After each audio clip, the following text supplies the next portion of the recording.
everybody. Cheers, cheers, cheers. Oh, was it lagging a bit? That might have been me. I think I pulled out one of the spreadsheets while I was going, and then someone said, "Oh," I was like, shit, that's my bad." Cheers, everybody. Happy Monday. I was just saying, I just tweeted out it's Quiet Monday, right?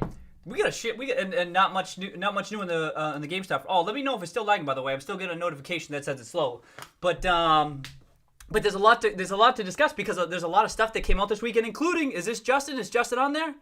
Justin's here. Yes. All right. Cheers, Justin. Justin, absolutely terrific article that we're definitely going to set aside time today to walk through it. I thought it was fantastic, educational for me. There's some stuff on there that I haven't even dialed into, so I thought that was fantastic. So I already got it queued up here. We'll get to that. But there's a number of other things too. And so first of all, I mean, there's nothing happened today, right? There's shit going on. And it was down 2%. What was it? What did it do at first? I don't even remember what it did. It was all over the place. It came down, right? Again, the Bulls and the Bears somehow both celebrating on days like today, right? But if you're a Bull, this is great. It's holding up. So as you always know, as I always say, let's just see what the price action does. Let's see if it follows through, blah, blah, blah. Kind of hung around here. So this is good. This is good if it hangs around 12 and stuff. I actually, just a quick take on the chart. This is what I'm looking at. I'm looking between this low 11s. I'm looking at low 11s up to 16. I think we're in this range. So we could be down at the low end. We could be at the high end. And in fact, when we get to 1480 when we peaked out on what was it, Friday? And so this is the range. I always talk about how this is the range. Everything that happens all throughout there, I'm not even paying attention. I don't care. So right now, for day number 1 or day number 2, if you will, not much is happening. Okay. But there's a lot of articles that came out. I mean, I just talked about Justin. So we're definitely going to go through Justin. This was perfect because it's like I said, it's stuff I didn't get into yet, but the things with these articles, as Justin knows, because he's written countless of them. I don't even remember how many you've written. But everyone knows the story, right? But as new news comes out, I mean, it's incremental stuff, but you need to tie it into the rest of the thesis. And what's good about Justin's article is there's been a lot of rather bullish stuff has come out over the past number of weeks that it's important. In Kingdom Capital has talked about it. A number of folks on Seeking Out. Steve Mazzini was talking about some stuff. But it's important to loop it into the narrative and say, hey, here's why this is relevant. Here's how this changes things. And so we're going to get into this, but there was other stuff too besides these terrific Seeking Alpha articles. In the other stuff that I'm going to bring up here is the bearish stuff, and I'm starting to wonder if I already brought this one up, right? If the Microsoft deal is overblown, right? And then you see another Motley Fool one, right? Is this as good as it gets? This is the stuff I'm seeing, right? And I know everyone else is seeing this too. Some people have sent this to me. If you sent it to me, thank you. I haven't done much on Twitter past couple days. But if you sent it to me, thank you. And then there's this video. So if you didn't see this video, this is from CNBC. This one's fascinating to me because they spent. Is this stream still slow? I'm still getting that thing right there. Oh, let me X out of this. I'll X out of some things there. What's interesting to this about, they take the time to put together a 16-minute video on GameStop, right? It's a high quality video. It's high production. They put a lot of. Okay, thank you, Polygon. Thanks for the heads up. I was looking over. Just give me a heads up. There's a high production value, right? High quality video they put together. 16 minutes. They did some of their did some research into the stock, and then at the tail end they give the credits as to who put the stock who put the video together. I didn't see any security analysts listed there. I looked all the people up, and they got there's a number of data in the video that's just wrong, like the peak market cap and some other stuff, and some of the charts are kind of wonky. Nevertheless. This is what I'm going to get at here, is that this video, 16-minute video put up by CNBC, very prominent financial media source, right? Is that I'm starting to think that, so some people will be like, I saw some people over the weekend saying these types of things are hit pieces or something like that. Don't overthink this stuff. Have you ever heard of Hanlon's razor? That which can be, don't attribute to malice. What is it? That which can be attributed to stupidity. Now, I wouldn't say stupidity in this front, but more broadly speaking, it can be attributed to other things like indifference. Maybe CNBC folks who put this together don't care enough to dig into the intricacies of the GameStop thesis. You know what I mean? That's why, stupidity, I don't like that word, but I just mean not everyone is highly motivated to really dig into the nuances of the thesis to figure out what's going on with GameStop. A better title for this would have been, what is happening with GameStop? What is happening with GameStop right now? And they covered a lot of stuff. 16-minute video, I was kind of impressed. You don't see too many videos like this where, these are costly to produce. You know what I mean? So I'm 16 minutes. So I set aside the time this week and I'm I got to watch this. And I was unimpressed with it. I mean, I was unimpressed with it. And yet you could say I'm a blind bull and all like this, and I'm biased. As you know, I'm always trying to be hypersensitive to that type of thing. But I mean, objectively, they just got some things. They're just missing some key elements to the thesis that I was kind of disappointed. I mean, yes. I mean, they also talked. You know what I mean? Like they talked up GameStop too. They got a lot of important points as it relates to GameStop, but they missed some really integral aspects of the thesis. So that was one that really stuck out. If you haven't watched this 60-minute video, I definitely think check it out and let me know your thoughts. See if you kind of had the same takeaway. We'll get into some of the things that I felt they missed. And then there was another bearish article that was posted on Seeking Alpha. I'm not going to dig through this one because it just missed a ton of stuff. You kind of see articles like this come out. Not to knock Damian Robbins here. Like I said, sometimes it's indifference or there's conflicting incentives. You know what I mean? Like go back to the CNBC stuff. It could be the people who put this together just like, hey, put together a GameStop video because people will click on it and then do a good job. But like getting to the core of the thesis, that requires a lot of time to get into that. I mean, it can require how many streams? How many streams and how many articles from Justin? How many words? Justin, how many words have you written on GameStop? And like that it's not worthwhile for some. So it's just, I mean, conflicting incentives where it might just be we got to get the clicks and blah, blah, blah. And then same thing with some Seeking Alpha articles where I think, I'm not even sure how much this person dug into it. And now I'm starting to wonder, it's like, is it, and then you see the sentiment on social media and stuff like that. It almost seems like a little bit of mass delusion a little bit. Well, that's what I'm trying to piece it together. If people, if they're, it takes a long time to dig into a thesis, and there still seems a huge major chunk of this that is being overlooked by so many people that I continue to think that there remains quite a bit of upside. And I mean, the stock has gone up quite a bit since. I mean, I know we have Justin on the stream here, and I uploaded some videos in August. The stock has gone up quite a bit. But if we're right about this GameStop thesis, then it appears to remain undervalued, and it still has quite a room to run. To say, forget the short squeeze stuff. You know what I mean? That's what I mean. It's just like I think even right now people are continuing to not see. They're missing the forest for the trees. You know what I mean? They're focusing on the right things. And there's one thing in particular. The other big thing, I'm going to go through a whole bunch of stuff today, and I will get to the chat here. But the other big thing that was this. So this was from Jefferies today, okay? Jefferies been sharing their views on the stock over for a long while here. They're a prominent analyst tracking the firm. We've seen them upgrade GameStop a number of times. I'm not so much. You notice as many people point out, they changed it to a hold, but they up their price target. I always have to laugh when they do that. But what's interesting about this one, because it was something we've been talking a lot about. I have this pulled up, right? You know I'm always pulling this up, right? This transform vendor and partner relationships for future of gaming. And this was just with, like Microsoft, they just had a transformative arrangement that we talked about in the last stream. And many people are expecting it to happen with Sony now, too. Maybe even with Nintendo. Like, that's another thing to keep your eye out for. But there's other types of vendor-partner relationships. And so what Jefferies touched on today was, where is it? First of all, I like what they said. Here's a key part that many people are missing here. Where Jeffrey says, early cycle drivers are known, console units were all strip supply, blah, blah, blah. Software attach rates will be robust, especially with GameStop. They're one of the best ones in the whole space that has a high attachment rate. Balance sheet is healthy, blah, blah, blah. Look for new value drivers in concept, right? This takes time to execute. New value drivers to counter the reduced software sales over time, right? Everyone sees software sales, used games, blah, blah, blah. It's going kaput, shift into digital. But like now we have someone, we've all been talking about this, right? We've all been talking about, I mean, the shift to digital like is happening, but can GameStop reinvent itself? Blah, blah, blah, blah, blah. But like, and there's ways to counter this decline. There's a tremendous number of ways to counter this decline in the physical disk space. And this in Jefferies, the one that stood out to me was this one. It was the one they listed here in Seeking Alpha. Is that what they say here? Well, first, they expected GameStop to claim share in the industry over the next couple of years, right? That's kind of what most of us already understand. But this one, combined GME could create a high-margin ad targeting platform to improve ad efficacy for vendors, publishers, and merch makers. Then she actually goes through some numbers, which I saw Justin went through some numbers in his article too, so we'll get to that. But go through like what $150 billion industry. What's a good rule of thumb? 20-30% of that is spent on marketing or something like that. You get to 20, 30, 40 billion. And then if GameStop can just capture a percentage of that, right, blah, blah, blah, they can get to some EBIT. But what's interesting is that GameStop, as I've always said, is the only dedicated brick-and-mortar retailer, like dedicated gaming, blah, blah, blah. But like they have this 60 million Power Up Rewards members. They have pretty much the only database, cross-platform database dedicated to gaming, right? That it's a trove of potentially hugely valuable data that GameStop has access to. Not enough people have been talking about this, right? Myself included, because we've been focusing on these two pillars for the past 18 months. I get there, and then the social cultural hub of gaming. That's very prominently discussed. And now we're kind of getting to this vendor relationship aspect, especially because of Microsoft. That partnership was recently announced. But now there's new ways to think about that. Like, they've kind of talked about this stuff in generalities. Like, we haven't got too much on the specifics. But then I think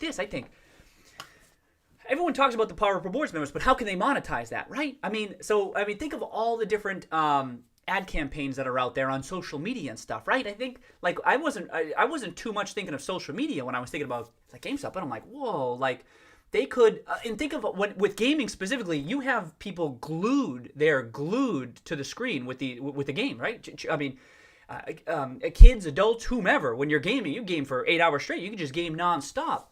And what's interesting is that if somehow the gaming world starts trying to incorporate ads in this space, however they might go, forget about the specifics right now, and then GameStop has, like, hey, heads up, look at this database that I have of maybe people who are like they were the first ones to purchase the game right out the gate, the people who always trade in their games, whatever it may be, blah, blah, blah. But you can have targeted ad campaigns that are geared toward these individuals who might be within the GameStop database. These are things that the other retailers might not be. They're not focused on this, right? They don't have, and maybe they potentially don't have as much data as GameStop does.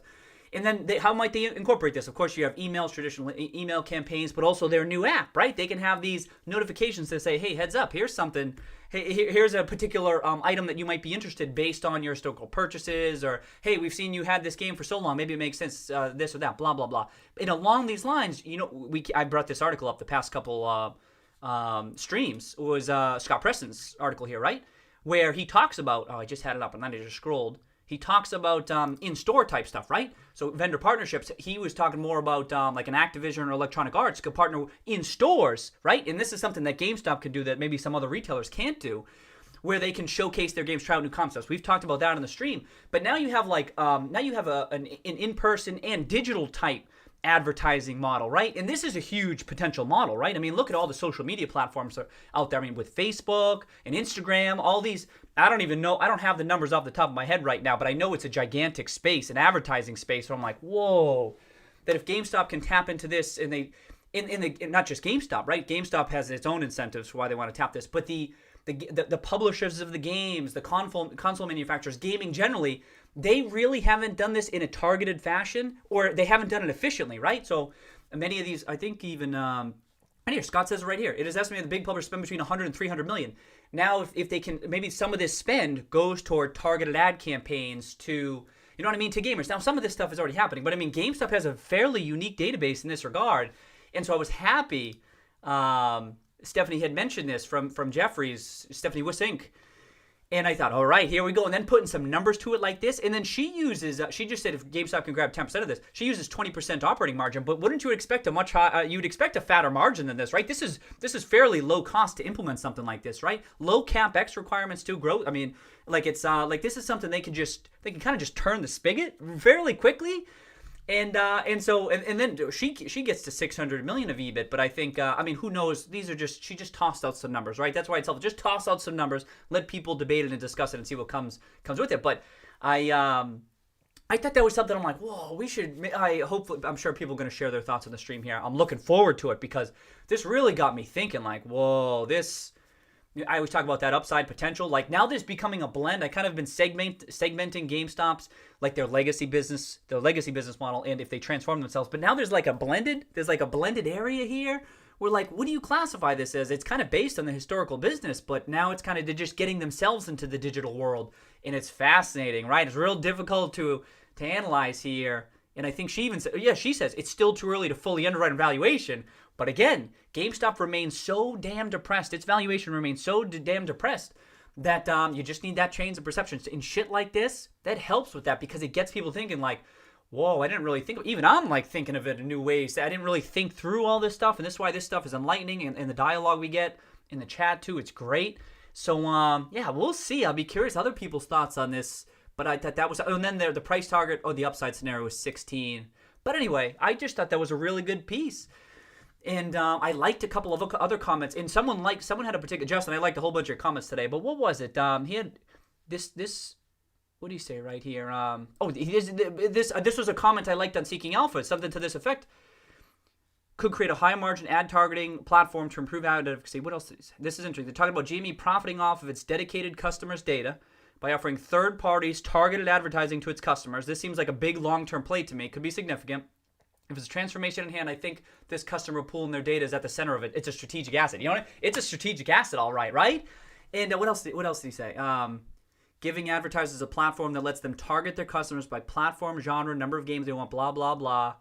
And this is how Facebook makes them. Oh, so he had said Facebook too. Targetable niches, passionate consumers, like Ryan Cohen always talks about. And I thought, whoa. So I was reading this, and I was reading. This may have been a comment on Justin's article. I was reading all that today. I'm like trying to piece it together in my head. I'm like, whoa, shit. So that was like the most prominent thing. But Justin went through a whole bunch. We're gonna go through that whole damn article today. Justin, Sharon. All right, this is sick. Justin's here because we're gonna cover. And was there anything else I wanted to cover? Like just I think I just keep thinking like I don't want to. I mean, everyone talk about Big Short, right? Because we got Big Short very involved with this, right? But like it seems like a little bit less.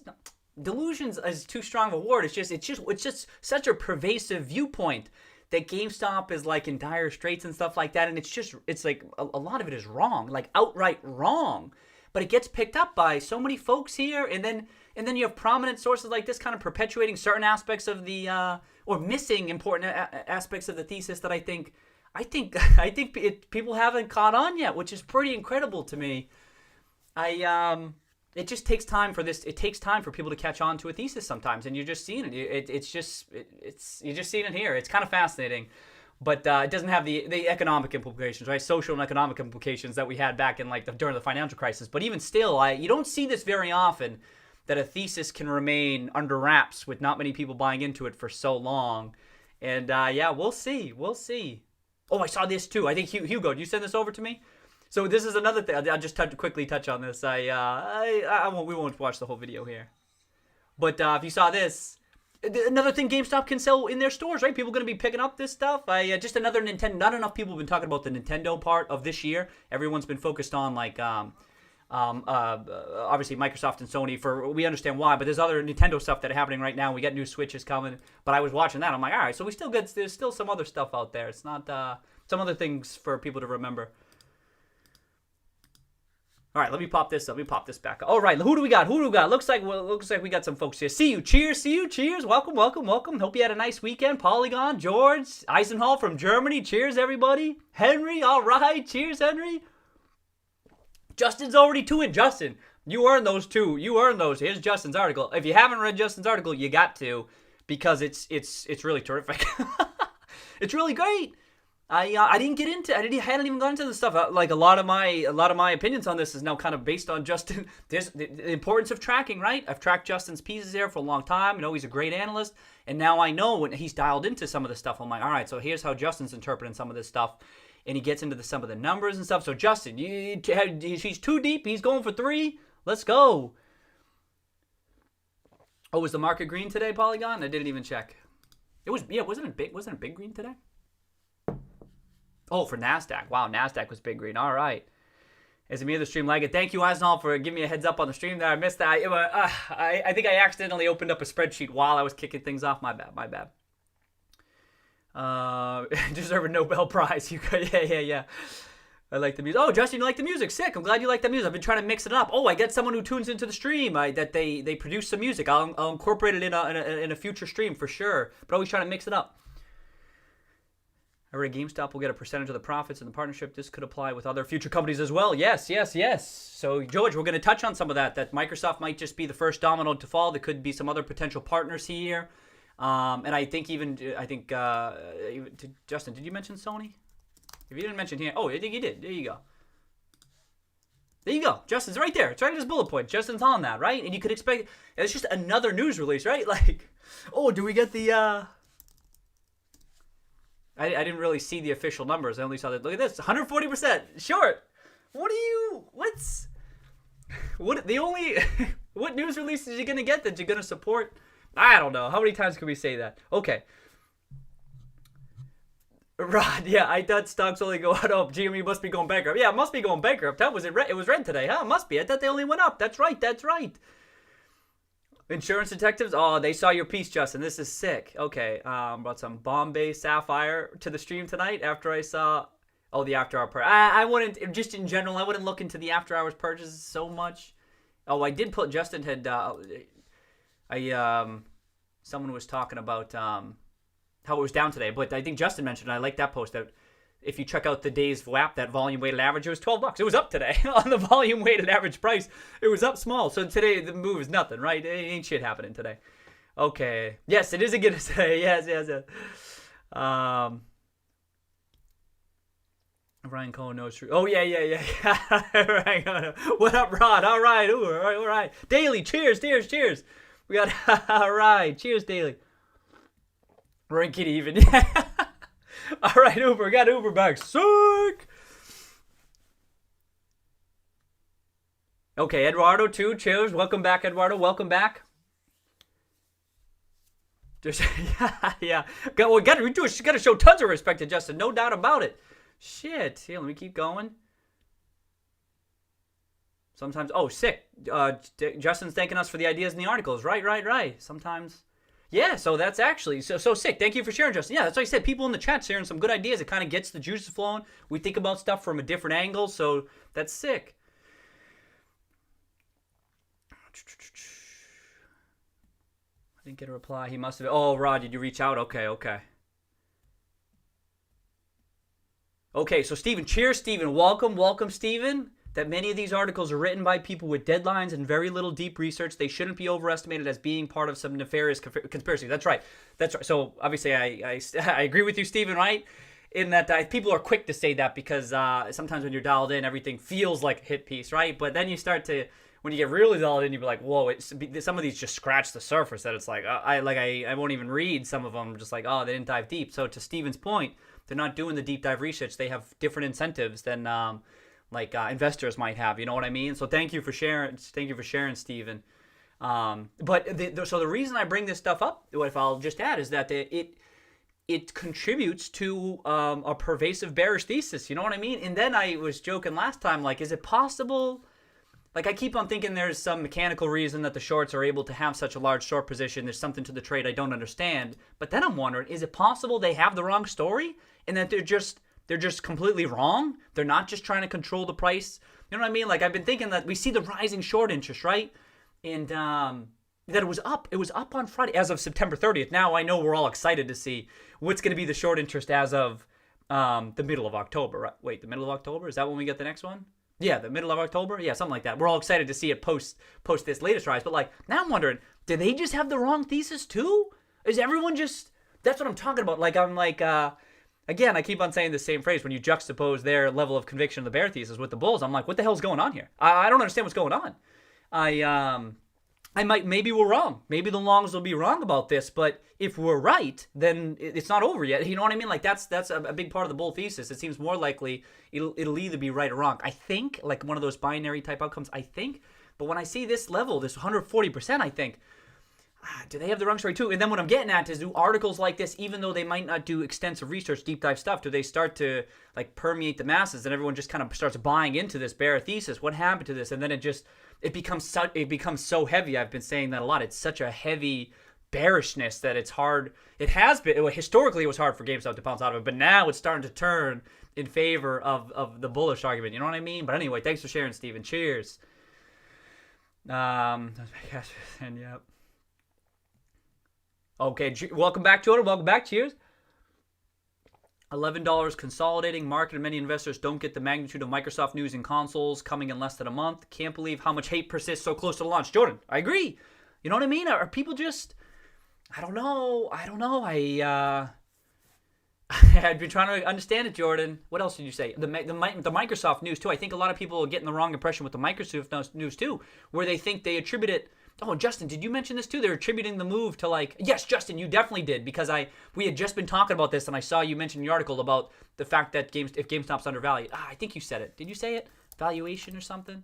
Yes, right there. I got it, Justin. I'm like, yes, I'm glad Justin touched on this. The valuation is not in a vacuum. It's not a reflection of the value of the strategic partner. It's a reflection of a change in investor sentiment. Props, Justin. That was sick. Because I keep on seeing people being like, oh, well, this move makes no sense. And remember Smalls, that tweet I liked on Twitter, was saying that on Twitter too, that it's like there's other explanations for the move. You can't pinpoint individual, especially one-day moves, right? You can't pinpoint it on a single news event. It's a collection of stuff, which is really difficult to analyze, right? It's difficult to assess what exactly is resulting in the move. But nevertheless, it's important to realize it's not just that one thing. There's other things going on. So that's what Justin's getting on here. And it's like the undervaluation of GameStop is like this continuing supportive tailwind for everything. So all this incremental news, it's like the valuation, you know what I mean? It's like blowing it up, like you're starting a fire. You know what I mean? I have made fire. You know what I mean? Castaway, you just kind of blowing it up. So there's other stuff leading to this run up. And so I was glad Justin mentioned that. And but to Jordan's point too, the Microsoft news is that I felt a lot of people, not everybody, right, but some people were focusing on the wrong aspects of that Microsoft article. And the important takeaway for me was that GameStop's not going to be disintermediated in this current console cycle. Do you know what I mean? Like people kept on saying, hey, they're not going to serve a purpose around the cycle. But I'm like, they are going to serve a purpose this cycle, and these big players can see this, and this is why they're kind of partnering up with GameStop. Imagine if we start seeing other types of vendor partnerships, not just Sony, but like the marketing ones I was talking about. If you start seeing these other types of vendor partnerships with whomever, Microsoft, Sony, Nintendo, Activision, Electronic Arts, all of these will be like, you know what? Oh, there is some value here teaming up with a company like GameStop, both digitally and in person. And then you got a different... that is GameStop reinventing itself. You know what I mean? And then there's other stuff to get. Then the PC gaming aspect too. If they can carve out a niche, that's a growing industry that isn't going to zero down the line. Everyone's so focused on those physical discs, and I'm like, everyone's kind of missing what's unfolding. And this stuff does take time, but because of the whole perception thing, it's a little bit different with GameStop.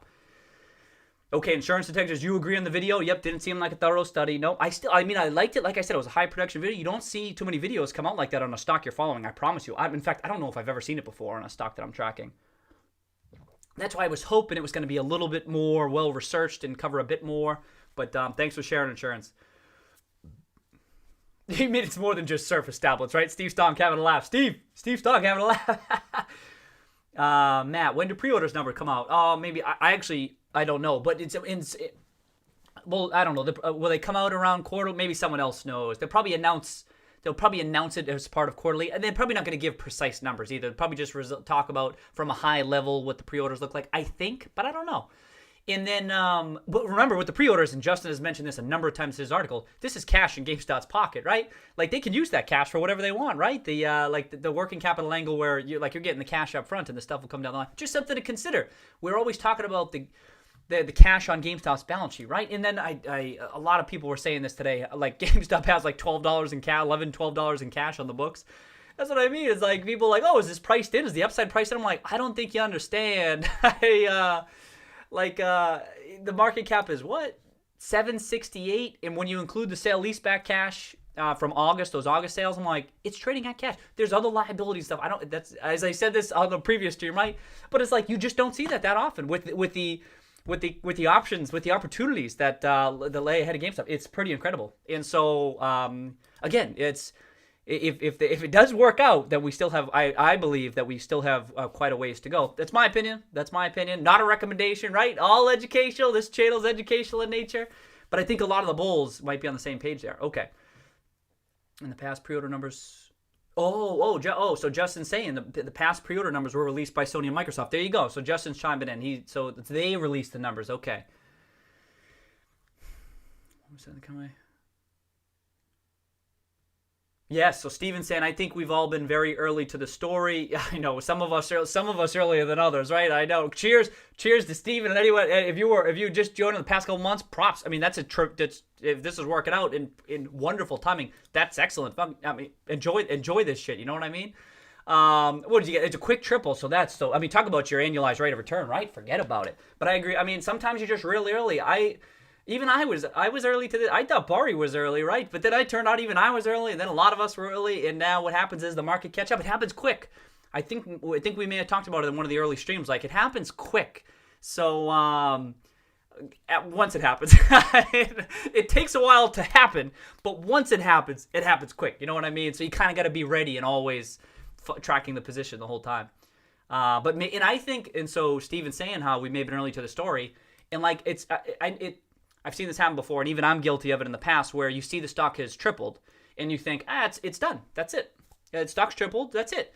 But it's like, not like so many stocks that, like, I mean, pull up any historical chart. There's a lot of stocks that have tripled and gone on to, went 10x after that. You know what I mean? But I agree in this case too. We might still be quite a bit early. I mean, especially if there's a major transformation, then forget about it. You know what I mean? Like then it's a completely different company, and then we're still very early stages. Not guaranteed to happen, but the opportunity is there, and you don't have that very often with the company in a situation like this with the whole cigar butt stuff, right? It just doesn't happen that often. Oh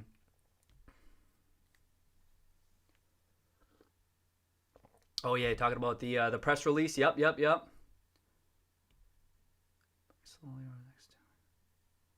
Dale, you mean if the Magic 8 Ball's right? Yeah. Yo, has the 8 Ball been coming true? I forget. I think we asked it late last week. We said, was it going to rise? Well, we said if the squeeze was going to happen. So let's see. That's right. That's here's your CNBC. Here you go. You get some good advice. Not advice. You get some good ideas. Some good ideas for the Magic 8 Ball. It could help.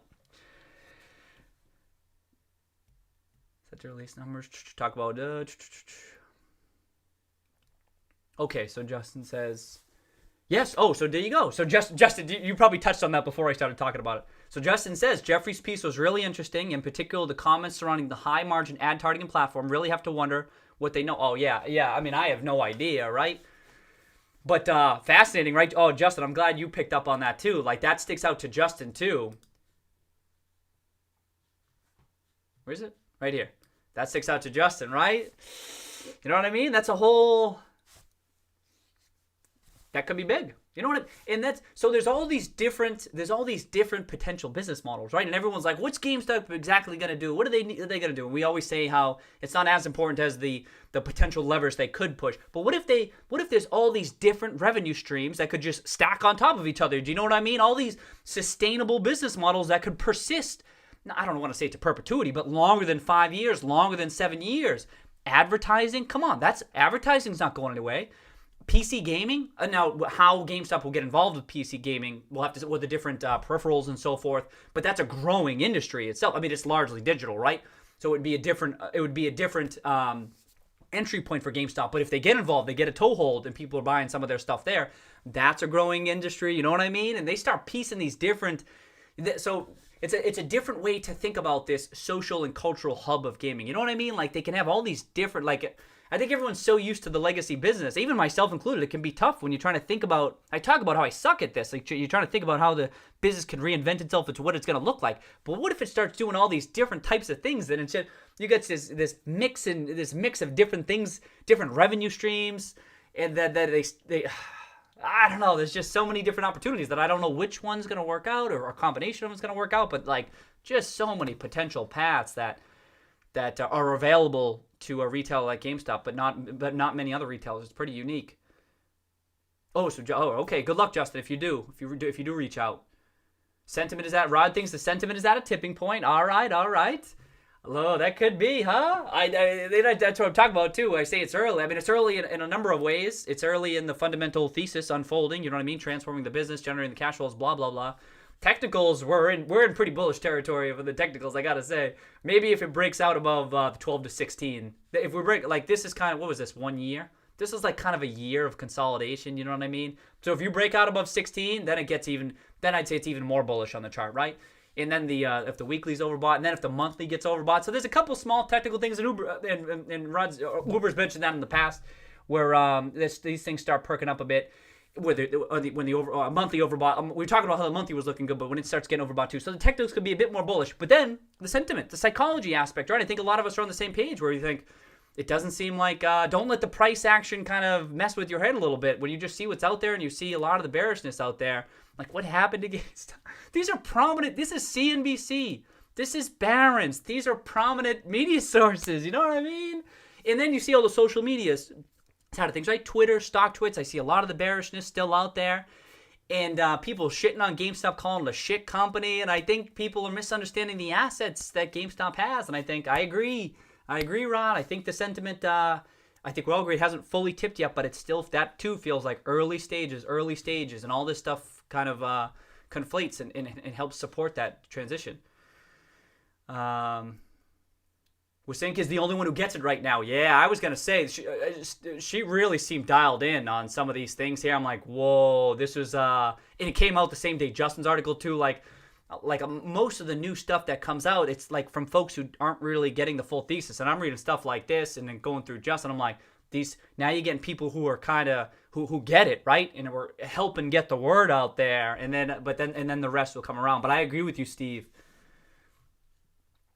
Oh, Steve. Oh, Steve Mazzini, cheers. I can't stay long, but I went back and watched the Friday session and loved the Avengers GameStop posters. Sick! Ryan Coder's ready to know and wouldn't mess with Justin Thor either. Sick! That was Steve's idea. Cheers, Steve. Cheers. Steve Mazzini's talking about this one. Do I got it up? This one. Oh, Steve. Steve was like, yo, you got to do an Avengers one, right? Oh, sick. Cheers, Steve. Cheers. Glad you're able to pop in. And if you don't know, Steve Mazzini wrote an article on Seeking Alpha as well, where he compared GameStop's situation to RH. It's a good article. You should check it out too, especially if you're not dialed in with RH. Cheers, Steve. Cheers. So Jordan says, surprised Jefferies went to hold considering launch hasn't yet occurred. Price action remains bullish. I know they have wide price. Yeah, so I try not to think about that aspect too much. Right, the surprised Jefferies went to hold considering. So what this was what stuck out to me, Jordan, is that Stephanie framed it like this. Like, first of all, she points out some of these new things, right? Which is cool. Like, she can get how GameStop, she understands. She clearly understands the thesis here. But what she says is, it's just too early to fully underwrite the valuation. You know what I mean? I think when I read it like that, when she lays out these items and which communicates to us that she understands what's happening, but says, well, it's just too early to fully underwrite the valuation. It just means it's almost like she expects that maybe she'll be able to down the line with more validation, just not quite there yet. You know what I mean? So I think, all right, okay. And sometimes they update these semi-frequently. Didn't Jefferies just update it a couple times in September? So maybe it's just weeks. It's a whole, I don't know what those ratings mean. I don't know what hold means. Is it hold a couple weeks? Is it months? I don't know what that is, but maybe it could just be hold for now as the price action it just hangs around here. Who knows what news we're getting? And just waiting for a bit more information. And remember, she was the one who mentioned this ad type stuff. And has GameStop said anything? Has GameStop said it? So what if GameStop says something, and then maybe she's able to underwrite it more thoroughly in the valuation? Who knows? So that's. But Jordan just saying, just surprised. That's all. So that was what stood out to me, Jordan. Yep. So Steven agrees too. The sentiment might only change gradually, but we're watching change drip by drip from negative to positive. I agree. Oh god, that's what I'm so surprised. The shorts keep on going up. They seem increasingly convinced of their position. I'm just like, what the hell? And so in that light I said on the other stream how it's not the ideal path, right? The ideal path is we wake up, it's at 100, right? But I mean, like it goes up and then it settles down, and then but like the shorts are adding to their position on the way up. They're adding to their position. And all the way up, people are doubting it. They're doubting it. And let's see what the price action does right now. Are we going to hold this $11 to $12 range? $13 range? Are we going to hold this? Because if you're short, that sucks. That sucks. And then it's like it's making the move, and then it's holding it. And it's like that's kind of proof that sentiment is kind of making its move here. And I thought it was going to be more painful for shorts, but it doesn't seem like they're closing yet. Oh, which I can't. Now I can't wait to see the updated short interest that time. We don't want to focus on that too much. There's clearly we got a robust fundamental thesis here, right? We don't have to focus on it too much, but still, it's fascinating to think about the psychology. Talking about psychology and sentiment and stuff. I want to see the change. I want to see the thought process of those shorts on the other side of this. Beep boop boop boop boop boop boop boop beep. You know what I mean? Oh, Justin just reached out. Okay, sick, Justin, sick. Cheyenne back, yes sir. All right, welcome back, Cheyenne. Okay, so Steven says, seems very unlikely as well that Microsoft would bother to go through the trouble of this deal if they didn't believe in longevity of GME. What would be the point of even bothering otherwise, right? So that was a big part of that press release too, right? That a lot of people overlook. And so here, so this video, right? This video, but what Steven's getting at too, people's reactions to that press release. What you have is people who might not be security analysts who like understand that there's the business, right? So many of the bears are kind of like focused on like they've been right for so long talking about the secular risks of GameStop. You know what I mean? Like bear in mind, like I think a lot of this, a lot of the bears here have maybe been short for a while. I have no idea, but I've been thinking they've been really short for a while because of the business model, right? The risks of the business model, which were legitimate. And now I think they're kind of stuck in their ways, and they're kind of forgetting that that the business can transform, but also where the price is in relation, where fair value is in relation to the current price point. You know what I mean? I think so. When I see a lot of bears, I think, oh, they're not really coming at like no one really cares where GameStop's currently traded relative to its fair value. You know what No one's talking about that. No one. And so what I'm getting at, to tag along with what Steven's getting at, is that because GameStop is so undervalued, I just said this, but now I'm just saying it a different way. Because GameStop is traded so cheaply relative to where many of us think fair value is, that the incremental news items, like in a press release like that one between the partnership of GameStop and Microsoft, is you pick up on stuff like what Steven's saying. It's like, well, heads up. The fact that Microsoft would even do this and call GameStop a strong partner suggests that this business model is not as struggling as much as many people think, that there is something here. Otherwise, what the hell does Microsoft care? You know what I mean? And you might say that that's not a big point. It doesn't explain the big move. And I would agree with you. But when GameStop is trading where it is relative to fair value, this type of shit matters, and that's what people miss. It's like no one's trying to come up with a fair value of what GameStop it should be worth. It's legacy business, and then if it transforms and blah, blah, blah. And you always need context. It doesn't happen in a vacuum, as Justin mentioned. This shit doesn't happen in a vacuum. And so that type of stuff, and I'm like, wow, this company was priced for bankruptcy. And this company still trades at cash. It's priced for bankruptcy.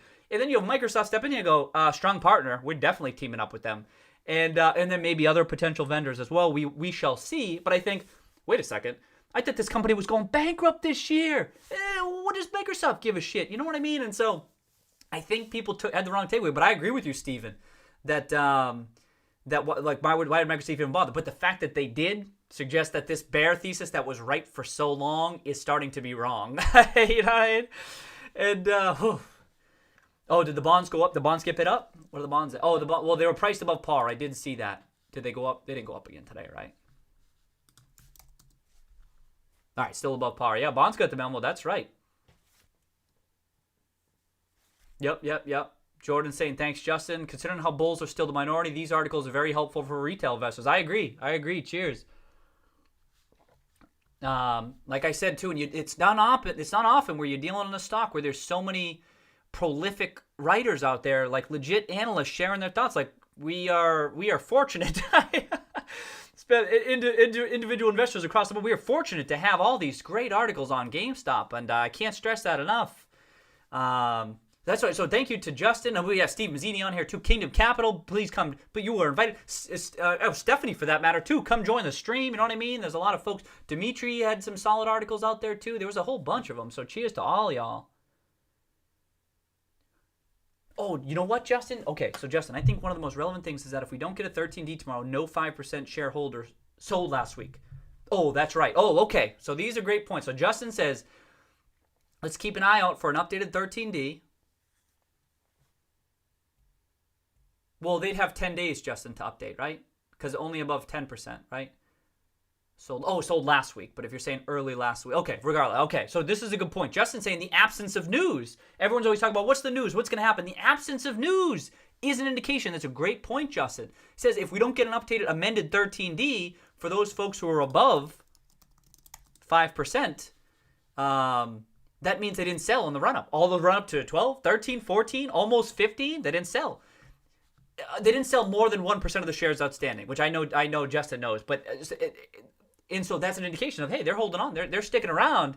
You know what I mean? It kind of supports the case that they're longer term thinkers, or they're not just in it for a quick buck. They understand there's could be quite a bit more up room. And so so it's something to keep an eye out for those amended 13Ds. And also, I like Justin. You know what else you did in your article, Justin? Justin brought up he mentioned I really like this aspect. It was pretty clever. Well, did you? I think you just linked it, Justin. Talking about 13Ds.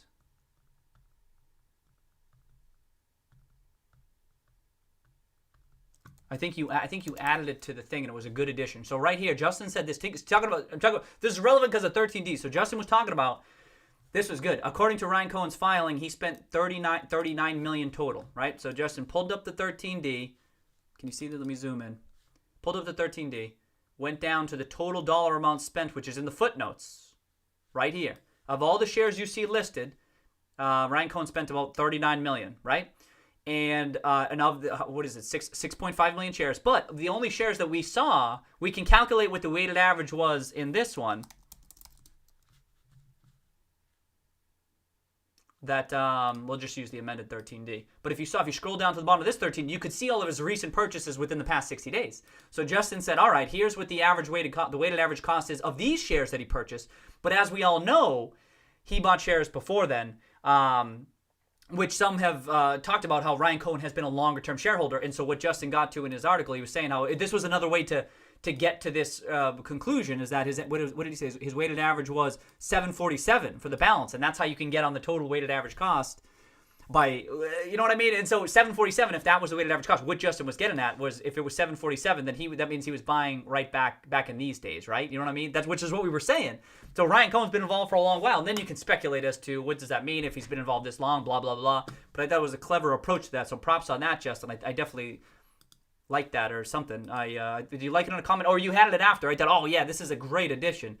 And so that was terrific. And so we could talk about that again today. What are the implications of that? If Ryan Cohen's been a shareholder since early 2019 and he's been watching how everything unfolds, and then he starts buying up a whole bunch, getting up to 9.9% in August, what does that mean? You know what I mean? This is good security analysis shit right here. You know what I mean? So I like that. I like that aspect, Justin. But to your point too, let's keep an eye. We're always keeping an eye out for 13Ds at this point, right? But if we don't see one, that means those larger shareholders weren't trimming, and we got a number of them. We got a number of them right above 5% too. You got Donald Foss, he's the billionaire. You got Must Asset Management. Both of them have been involved since was it late February, March. Permanent's now under 5%, so we wouldn't get one from them. We wouldn't get one from Bari, right? Under 5%. But is Hestia still over? I think Hestia is still over. They might not be. Actually, I'm not sure. I got to double check on that. I kind of forget the breakdown between Hestia and Permanent off the top of my head. I got to look. But even still, we'll have to keep an eye on that.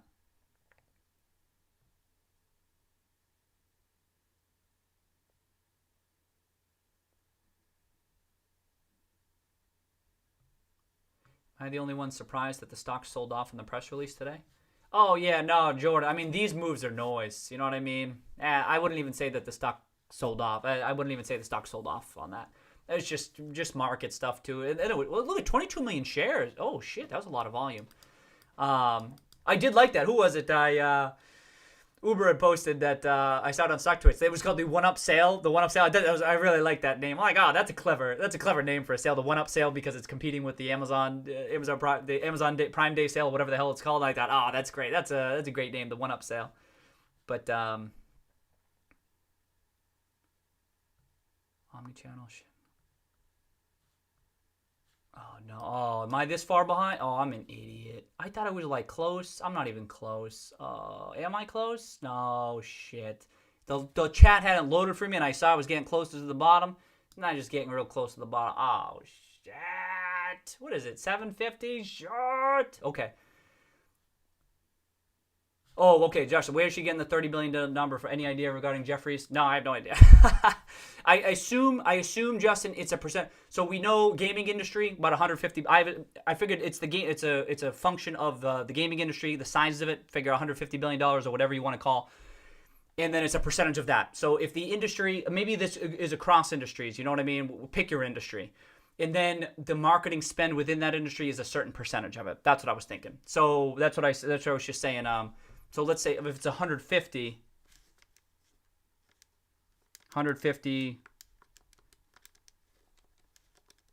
well, that's just 20%, right? But if it was, you know what I mean? So it's, I don't know. Maybe if that's a rule of thumb, I actually don't know if it's a rule of thumb. But that, Justin, that's where I thought she was coming from. It must be a percentage of marketing spend of the size of the industry and stuff. And but I don't know why 20% or whatever the hell the figure was. Why that? I'm not so sure. I'm not as much of an expert on that type of stuff. And then why 10%? Like how much could GameStop pick up. Like, that's kind of arbitrary, but I'm glad she put a number on it because I'd be picking it out of my. I mean, I'd have no idea. Oh, there you go. Super Saucy. Cheers, Super Saucy. Cheers, cheers, cheers. Super Saucy said exactly what I just said. Video games is a $150 million market, roughly 20% spend on marketing. That's what I was thinking. But I don't know. This seems okay. Yeah, blessed. Yeah, cheers, blessed. 500 hours later, we are still discovering new information about GME. That's what I'm talking about. You know what I mean? It's a fascinating stock in that regard. That's what I'd say is that you don't see that too often. But I agree. I have a laugh about that too, blessed. Oh, so Steve agrees with that with this guy's comment right here, saying he agrees. Lots of usage for their customer data. Why not monetize it? I agree. You know what I mean? But first of all, here's the thing. Here's what's interesting about these types of business angles for GameStop, right? Because it's like turning on the spigot. Like, it's not that heavy of a lift. This is the reason why we talk about building a reproduction cost, right? Is it easier to build a company from scratch, or is it easier to just take a company forever? Blah blah blah. That's like if you're trying to evaluate a company based on reproduction costs, you can kind of think about that stuff. GameStop already has. I mean, they have 60 million Power Up Rewards members, but they already have. A percentage of those are active, but a smaller percentage of those are the Power Up Rewards Plus or whatever it's called. And then if that starts growing too, these are like very high. Very customers who are very frequently shopping at GameStop and are of high value to potential advertisers. And I think it's not that. I don't think it's that heavy of a lift to just start potentially generating cash flow and high margin cash flow at that. Like, it's, you know what I mean? And they already, if they got the new app, certainly they were building the new app with this in mind, right? There's no way they built up this app like, oh yeah, by the way, let's do this. And so it's like, then it's just like flipping the switch. Then you're flipping the switch, and then there's new free cash flows. And I think and then that's what's interesting about the data front, right? So that's what Steve's saying. There's lots of ways to monetize it. But what we need, so it's easy to implement. It might take a little bit of time to see the free cash flow, right? But the market sniffs this stuff out, and many times you just need people to change their perception on shit. You need the market participants to change how they view it. So just people talking about this, Stephanie talking about it, and then what if they make an announcement, right? I mean, a lot of people. What if they make an announcement that they teamed up, that they're gonna do something? I have no idea. When would that be? Could it be soon? Could it be later? I don't know. But I see stuff like this and I think, oh well, there's probably gonna be something in the pipeline because it seems too obvious to now. I'm thinking about it. It seems too obvious not to do something like this.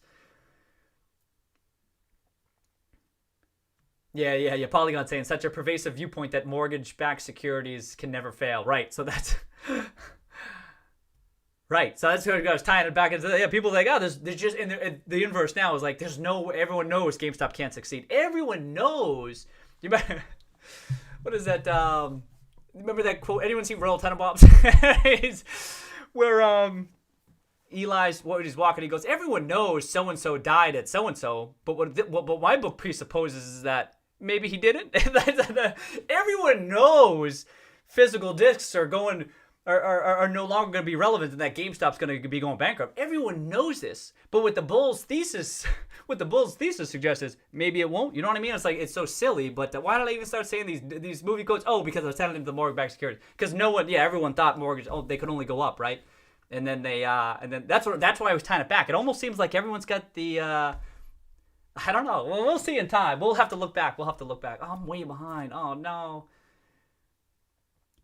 So Steven says, if people are writing a ton more about GME, it means it's in their minds. This is a good sign. I agree, Steven. So that was my other big thing, is that even though these might not be fully comprehensive analyses, and maybe even they're not getting the full story, the right story, but I agree with you, Steven, that it's people talking about it. The word is spreading. This is important because there's a legitimate fundamental thesis here, and there's not many times where you have like I don't want to say rock solid, but like a pretty damn strong thesis with a company that is this heavily shorted, because then it's like, usually it's just, short squeeze, you just get lucky on it. But like this one, I'm like, yo, there's a real thesis here. And so I agree with you, Stephen, like just people talking about it, maybe it can help facilitate people changing their minds as they pick up the different pieces of the story over time. But to your earlier point, I think a lot of us are just really early, and it's just taking a lot of time. But well said, Stephen. Hugo, I love that game. I'll buy that Mario Kart. Yeah. This is sick. This is definitely up my alley. You have to get one for the house here. Love that game. We're killing me. They love it. Oh, I forget what I said, Justin. I was so behind. Everyone. Oh, Trey's here. That means. Oh, Trey. Hey, heads up, Trey. I saw on the last video. I'm pretty sure it's the most liked video. We can all attribute that 100% to Trey here, right? I mean, there's no doubt about that. So cheers to Trey. Thank you so much. Saw some post on Twitter today talking about GME website traffic. Numbers look good. Yeah, I think you can. I think you can just track this. I think there's some website you could type in like a URL or a domain, and then it just tells you. But you'd expect that to happen, right, Steve? Because of pre-orders and stuff like that. But indeed, same thing. So what Steve's saying kind of ties in into it. What Steve Stunk just said ties in into what Stephen Hussey was just saying is that just people talking about it, people visiting the website, and people getting it front of mind. It helps. It helps support the thesis. No, that's not the right phrasing. It doesn't help support the thesis. It helps it be front of mind, so it can maybe they'll change their minds about it. Blah blah blah. Y'all know. Oh shit! Eduardo says I truly believe this new Mario Kart will be some of the best-selling games in history because of the carts being physical. It's great news for GME. Add Reggie to the mix, and we are golden. I agree. Yeah, this is sick. Talk about, hey, everything's going digital. Nintendo's got some tricks up their sleeve. You know what I mean? Like, I like this kind of stuff. And so we don't know the ramifications for GameStop, right? But that's besides the point. It's like, yo, there's still some physical stuff, and here's another vendor partnership, right? Where Nintendo, Nintendo might say, yo, GameStop, let's can we have some shit? Can we have some space allocated in your store so that people can test out this game? And drive it around your store. That's just another potential partnership. You know what I mean? There's just lots of different ways to play this. Trey, have we already went through the trash articles? No, so I was saying, Trey, we probably won't go through it just because it's not a good use of all of our time. But Trey, you sent me one of them, and I was like, oh, geez. But I don't want to go through all of them. I mean, we'll see how much time, if there's a point, but like, it's almost like, we'll see. We'll see how much time we have. Like, sometimes we're just talking aloud as to what the thesis is, and we can kind of put together what they're missing. I know, yeah. Steven says, Justin's writing like the wind to keep up with all the news. Yeah, no shit. But that's why I'm like, Justin was like, yeah, I'm thinking about writing a I'm like, please, Justin, please do. Well, what happened was, as Justin knows, for a while there wasn't much happening for a long time. There just wasn't much unfolding, and now we have and now there's stuff happening, and so someone like Justin's he can put it together, make sense of all of it, put it in this nice structured format, and we're all appreciative of that.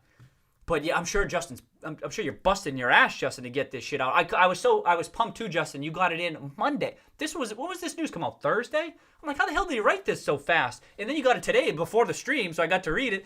And then it was at the same time that Stephanie's was out too, so I was reading like both these, and these were both like I was thinking about them as I was looking through everything. Thought this is sick. I know, yeah.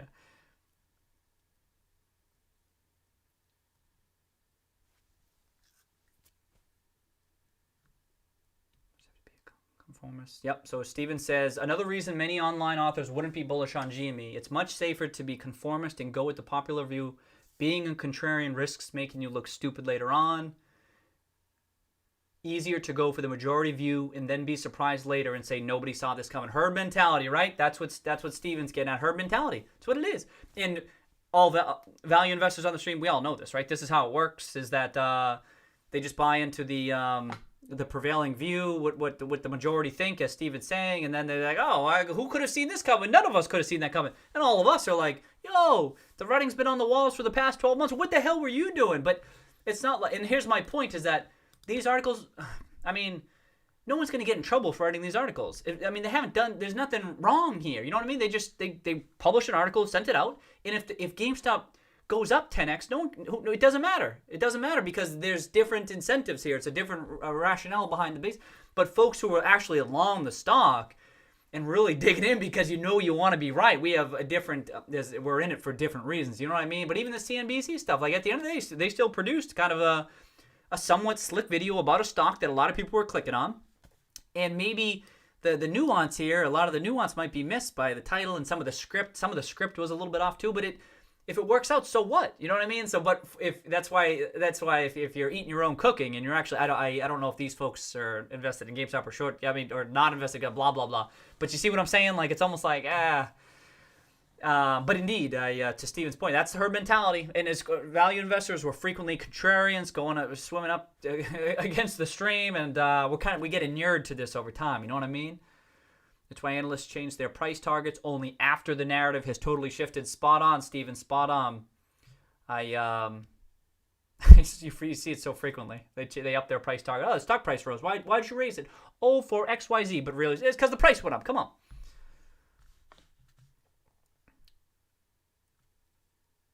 Yeah, a lot of people. Yes, value is not a vacuum. Definitely got the idea to include that in the article from the last stream. Oh, sick. Okay, cheers, Justin. All right, sick. Oh, well, I'm glad you meant it. I hope you get a lot of views on that article. But having it there, a lot of people are going to see it. But you always wonder, like, is it going to, like, when it comes to valuation, I feel like it's hard for, I'm glad, that's another reason I'm glad Justin mentioned is because we can mention it over and over again, but maybe if people see it in different areas, it kind of sticks with people. I feel like people struggle with, when it comes to, like, valuation and price relative to value. I mean, this is why Justin and I are value investors, because it seems like there's an opportunity here.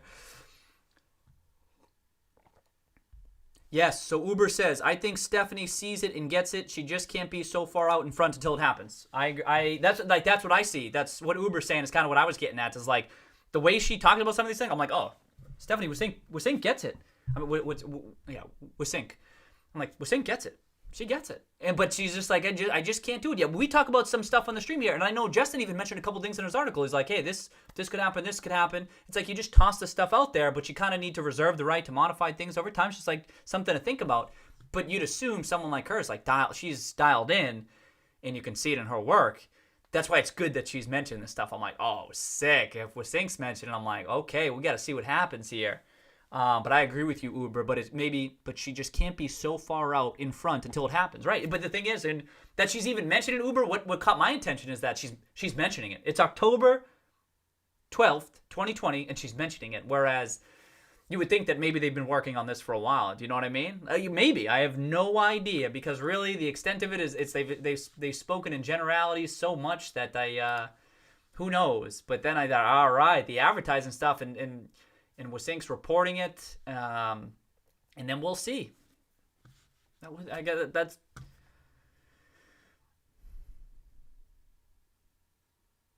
Trey says it's like accepting that Tesla stock is worth its current valuation, even though I don't think it is. It's more of a projected valuation. Sure, yeah. I mean, it's all. I mean, we lean on historical performance to try to gauge what future performance is going to look like, but all these stock prices are. I mean. In general, it's supposed to be reflections of what future performance is going to look like, right? In this way, it's so many variables that go into that, blah, blah, blah. After hours, we're not the only ones who see value. But weren't there after hour sellers too, see you? You know what I mean? Oh, shit. Okay, Uber says, is full raw notes from the call or on StockTwits in case you want. Oh, sick, Uber. All right, I got to remember to check that out. Oh, for those who don't know, Uber, like, we were talking about the potential imminent news on, not imminent, well, potential news on the coming up, where maybe they'll talk about a partnership or something like that. And then it was like the next day, just crazy.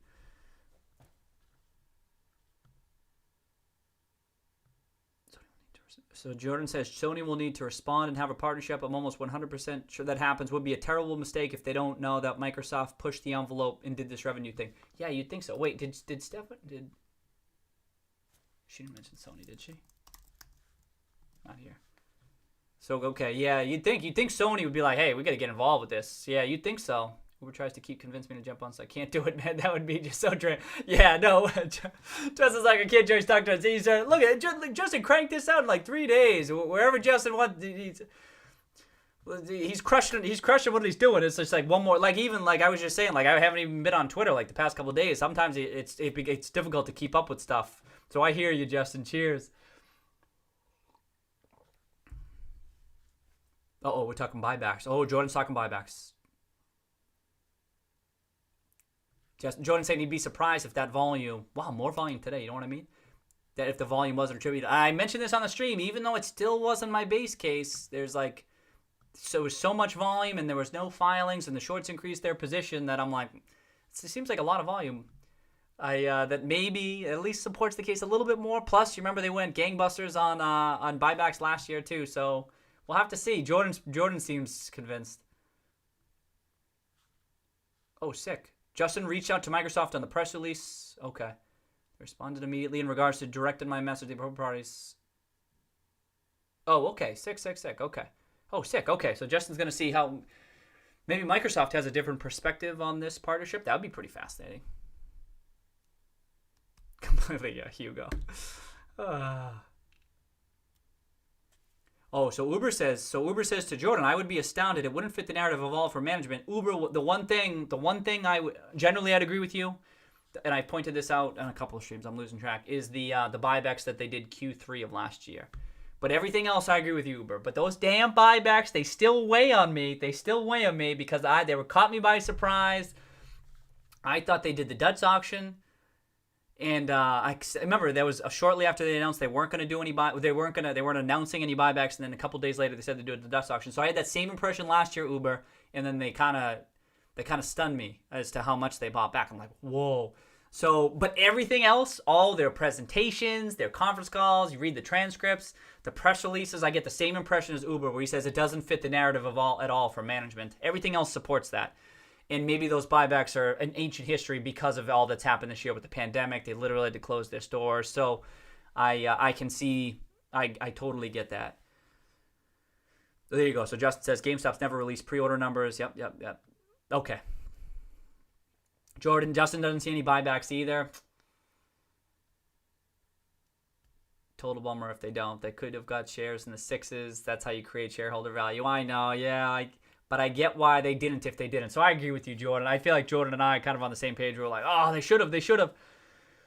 What I take solace in is that they bought back 37% of their shares. You know what I mean? Like at least they did that. You know, and then here's the thing to consider. So now at this point, the stock price is so damn high that even if, let's say they tried to exhaust it now, 115 divided by 12, they could only buy back 10, which is still meaningful. But the announcement, it's almost like 10 is still meaningful, right? But it's like if they announce another authorization, don't you freak out if you're short? What the hell do you do with that? What do you do? GameStop announces a $500 million, maybe not that much, right? But another $300 million authorization. Like, don't you panic? Don't you panic a little bit? So that's still ahead of them. You know what I mean? But yeah, we'll see. It sounds like most of us don't think that they bought back the shares, but in the volume stuck out to me too, Jordan. But we'll see. Be so sure that you. I agree with you, Trey. Trey's like, how can you be so sure that GME will fail when they're doing everything possible right, even if they did everything wrong to put themselves in this position and they still have a chance? That's right. I have no idea, Trey. Huh? Cheers to that. Don't ask me. I think some people don't even know it's a new management team. You know what? I don't even think that CNBC article meant. Did the CNBC video even talk about that? I don't think they did.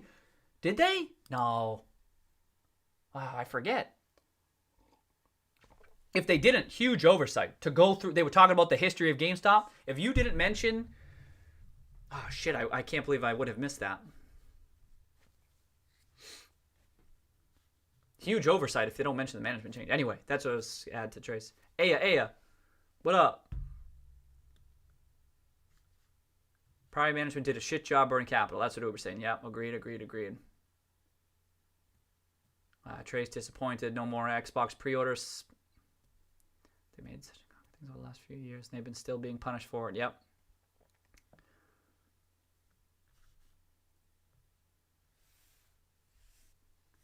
Blessed, can you explain why you ignored debt liabilities when talking about net cash? Well, two things. Hey, now Justin's talking about cash too. It's a lot. We've been in this position for the past couple of streams where people are taking issue. No, not that Blessed's taking issue. I'm just talking about cash position, right? I'm just pointing out the cash on the balance sheet. That's all. I'm just saying you don't see many companies with in a position like GameStop where they have potential levers that they could push trading at cash. Period. Forget all the liabilities. Just as a talking point. That's all. You just don't see it that often. Yes, there's liabilities to consider, but even still, you just don't see it that often. So it's just a talking point. Then, if you are talking net cash, and I'm fairly confident I wasn't because net cash is quite a bit lower, you do have to take into account debt in particular. Because that is just saying, that's more of a financial stability type of metric. You know what I mean? That it's not so much that you get this amount of cash if you were to liquidate the business immediately. People aren't saying that, Blessed. Some people just talk off, because we have context. We know that you don't see this stuff too often. We know it puts GameStop in a tremendous financial position if you have a net cash position, blah, blah, blah. But anyway, just to distinguish between cash and then net cash, if you're looking at net cash, you want to subtract debt. I personally do not subtract the lease liabilities. I saw some people do. I still feel like they're getting the wrong metrics in there. I would only subtract short and long-term debt, the actual debt, interest-bearing liabilities. That's what I'm focused on in particular. And that's more, again, it's more so to gauge their financial standing than it is to say, here's free cash that you can take. That's a different type of analysis that I don't think anyone's really doing. That's but if you were doing like liquidation value or something like that, blessed, that's when you'd have to start taking this other stuff into consideration. But that's why in my video, if you saw my GameStop video, I forget which one, but I actually pencil through the balance sheet and just say, if you try to assess the value of these assets on the books right now, forget transforming their business or whatever, but you still got to a pretty solid like 400 million on the books as of the prior quarter. I didn't update it for this recent quarter. In that case, GameStop still had a pretty solid balance sheet. You know what I mean? But that's when you're really diving deep into the balance sheet. That's where you start looking at all the different assets and liabilities. Check out, I forget what video it was. Probably the first video, the long ass one where I dove into the balance sheet. Thank you, Trey. Thank you, Trey. Oh, so Uber says Loop Capital Markets put out a note last night implying they also spoke to management. After speaking with GameStop. After speaking with GameStop management, our understanding is GameStop will receive a small undisclosed percentage of revenues generated from any future purchases associated with every Xbox console the company sells, including from full games, DLC, and gaming subscriptions. Yeah, that sounds about right, right?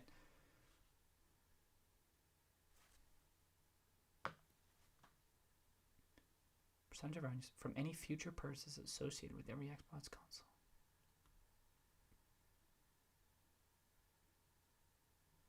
Yeah, okay, that sounds about right. Oh, look at Justin.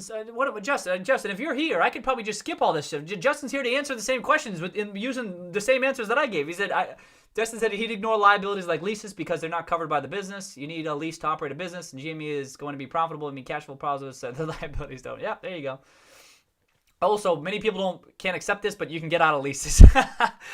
If you're going bankrupt, and look no further than many of the companies that have gone bankrupt this year. Look at some of the retailers that are going bankrupt, and you'll see some of them getting out of their leases. So I've always, and this is a point of contention among many. I don't know about accountants, but maybe security analysts. And like, I don't understand where people come from calling it debt. Like it ain't debt. I just, it's not as strong of a liability as some people like to think. But hey, join the stream and tell me how I'm wrong. I'll listen. Smash JT, welcome back. Smash, welcome back. Okay. Putting on screen for sure. Fourth pillar in turn. It's great.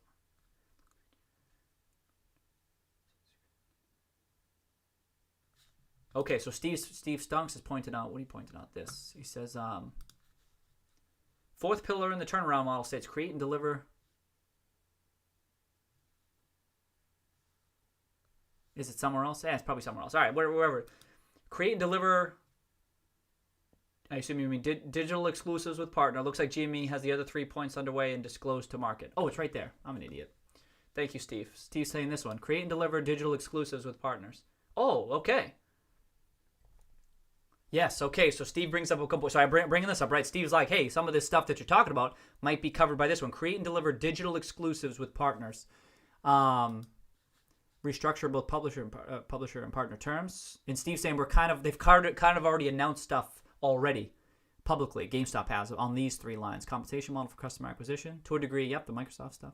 Participate fairly in digital ecosystem, including downstream subscription. Yep. So the Microsoft stuff is covering a bunch of this stuff, but who knows? We might see a ton more on this front. We'll see. I have no idea, but it's, you know what I mean? I think did we say this on the last stream? Is that Microsoft article is like, it's like the first of what is to come, and I think so many people were reviewing that and like, that's it? This is all you got?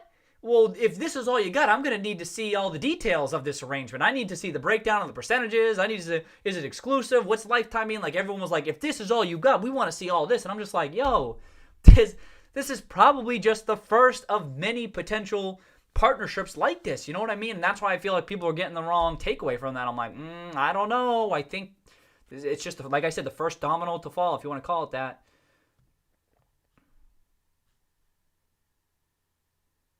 Big names can't wait to jump along. They're trying hard to keep it down. You think they're going to get way more revenue? Oh, did I miss something on that? Did I miss something with Ubers? After speaking with GameStop, from any future purchases associated with every Xbox console, including from full games, downloadable content. I thought that's what they announced. Because did it only focus on the Xbox Game Pass? Was it only focused on the Xbox Game Pass, and now they're saying also DLC? I wish I was caught up. I apologize. All right, let me keep going. I gotta keep going because there's so many. I want to read. I apologize. I'm slow, right? But because there's so many new things that came out today, so I want to see people's takes here as I go through.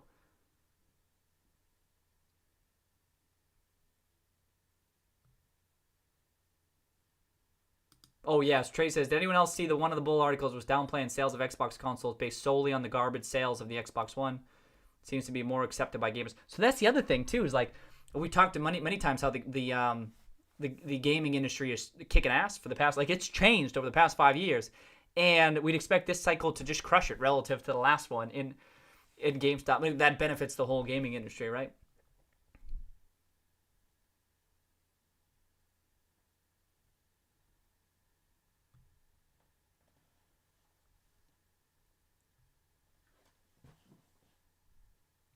Turn around in full swing right before, GameStop turn around in full swing right before our eyes. I think so. We'll see, though. Curious if anyone else.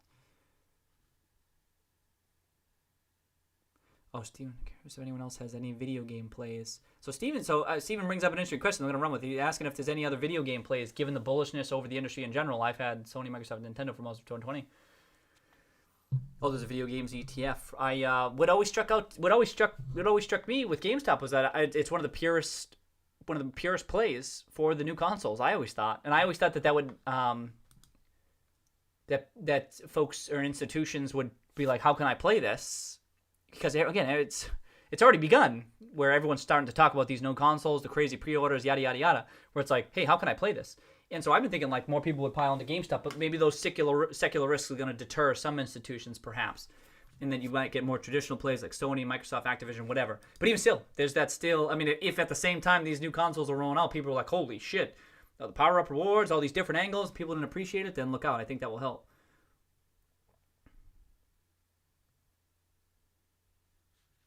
Oh, shit. Okay, thank you, Justin, for sharing. I'm not going to update people in the future necessarily, but just FYI, his firm. Oh, he's not sold a single share. You know what? Hey, I want to call out. Wait, can I pull it up here?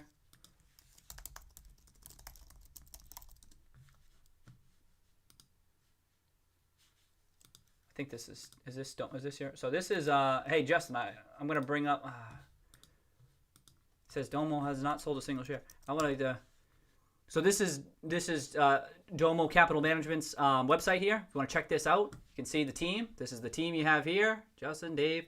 What I want to point out is that when you're coming across, if you're analyzing a team of money managers and they go through the effort to put together their performance, automatic props to that team right off the bat. And I saw this, I'm like, this is badass. You know what I mean? Because you don't see it often enough. And he penciled through, going through all, is this all the GIPS, GIPS? You just don't see this often enough. And then you can see, look at the returns. Of a long ass time too. Since 2008 of the net return, just crush it. So even just disclosing the damn returns, props, because I love to see that. And I some of the funds that I follow, like their quarterly filings, like if they're publishing their returns and they're showing their returns, I'm like, oh shit, like, and I see that they crush it. I'm like, well, I'm tracking this firm. That enough said. So I love to see that stuff, but I wanted to give a shout out on that. That's sick.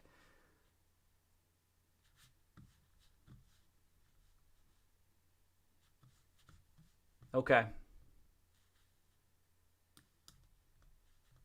Let me just get back down.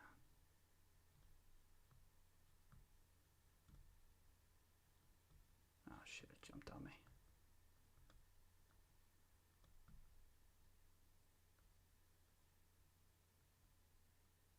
Oh, I think I'm catching up. Okay.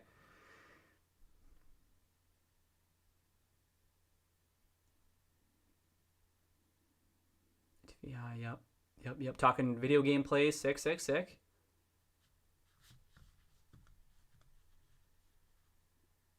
Oh, good. Justin's here. I scroll down to just see. Yes.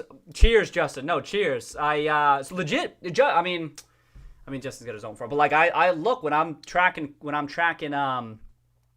individual companies, like I said, tracking the filings, and I looked up, obviously, like as you know now, Justin, I'm Google whenever I come across any new name related to a thesis, a name or whatever, I'm Googling. If there's an author or someone who's getting involved with the firm, I'm Googling the name. I came across this. I came across this a while ago with one of your first articles way back when, right, last year. But then I came across, I looked it up again, and I'm like, dude, this is sick. And then the returns, I just thought this was sick. So talk about this channel is educational in nature. If you're, many folks might be maybe like doing their own research and stuff, but just generally, if you're looking to verify the quality of a firm, like you want them to be as transparent as possible about all aspects of what they do. Most prominently returns. Like if they're sharing the return, it's badass because they're like, yo, this is what we do. This is what you want. This is what you want us to do. Here's what you can kind of expect from us. This is how we've historically performed, future performance, blah blah blah. And so historical performance not an indication of future performance, but that's not the point. The point is like we're showing you what we did, and now you just like when you're analyzing a company, look at how they did performed historically. But not only that, but also their investment philosophy. So with Domo, they go through how they think about stuff, right? And a lot of firms do, but they go to greater length to describe what their process is. But then on top of that, what I really like is like Justin publishing articles on the thesis of one of their higher conviction plays. Yo, straight up, you just don't see that. You don't see that very often. And it's like, there's what I mean, so transparent. And that transparent, I think is amazing. I think it's going to be increasingly looked at as time passes, as just in this industry. I think that I think it's going to matter to more people. I don't know. You think.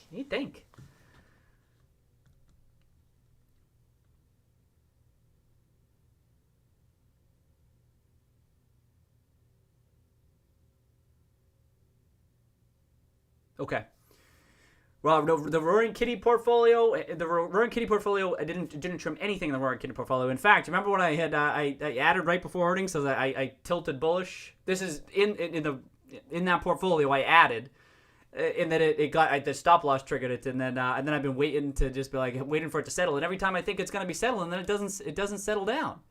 And it takes off again. I'm like shit. So now I'm in the point again. So the Roaring Kitty portfolio, since it got there's been, do I have it? Oh, I had to close it because that's what was going slow.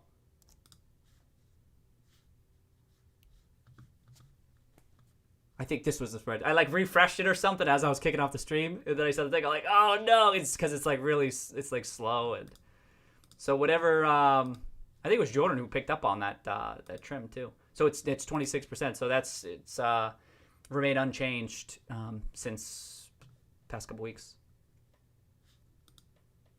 That was a bummer, huh? This is talk about education, huh? Stop losses, they can help, and they can be a pain in the ass.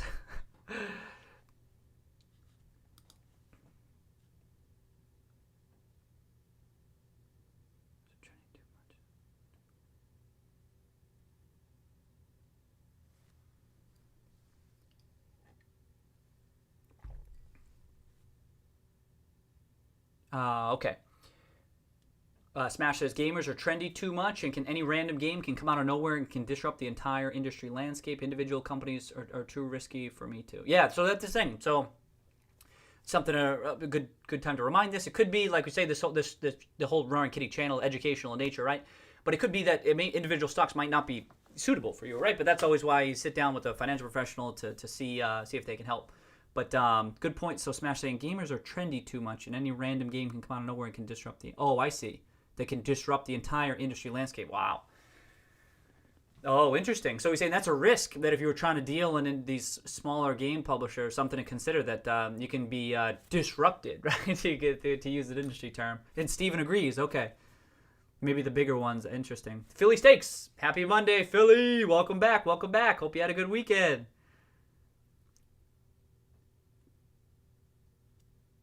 Definitely have most.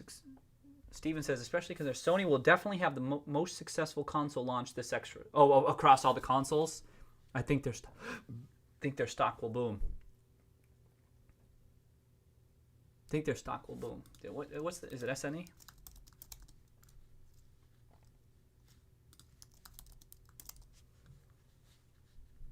Wow, it's been heading south, huh?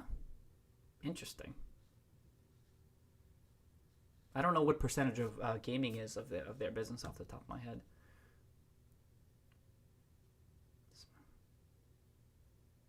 So Philly says, Justin, so much respect for you battling folks. It must be exhausting. Yo, cheers to that, Philly. Seriously, that's what I mean. Like he cranks this shit out, right? But then he's not done yet. Then he's had everyone coming at him in the comments, and he's like, all right, y'all want to do this? Y'all want to do this?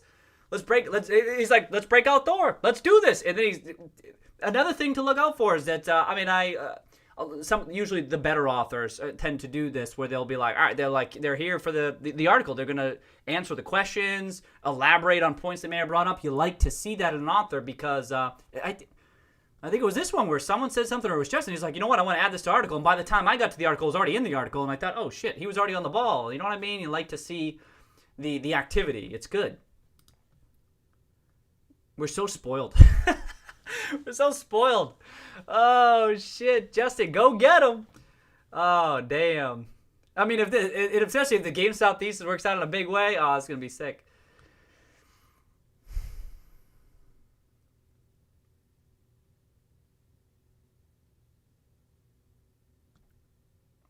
It's been an amazing call on GME. Who was it? And I saw someone in there somewhere in the comments. Someone, Syed. Welcome, Syed.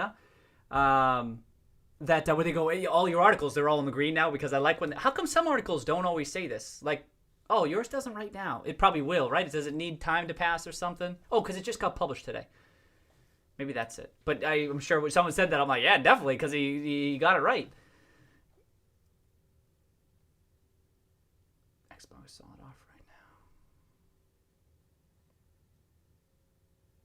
Polygon bonds are smarter than the market when they agree with my thesis, irrelevant when they don't. Cheers to that. That's funny. That is funny. Oh, yeah. So Justin says, I love how all the bears kept pointing to the bonds, right? See, that it's well said. I can't even respond to that, right? Because I agree, because they'll point to something, anything, to just say, hey, see what's happening here? And then look how smartly it rose, right, Justin? That's kind of the funniest part. It's like it went from 70. Look at this chart. Look at this. How many months was that? All right, so it wasn't that quick. It was 6 months. Was it? About 6 months. Yeah, I know, right? What happens when I forget if people were. I'll trust Justin that's what they were talking about. I'm like, can't use that one anymore. They got to come up with new things. I still remember when people were saying they were definitely going bankrupt. What happened to that one? You know what I mean? I mean, the bonds, yeah, that aspect. But even they were going to, like, breach covenants or something. I don't know.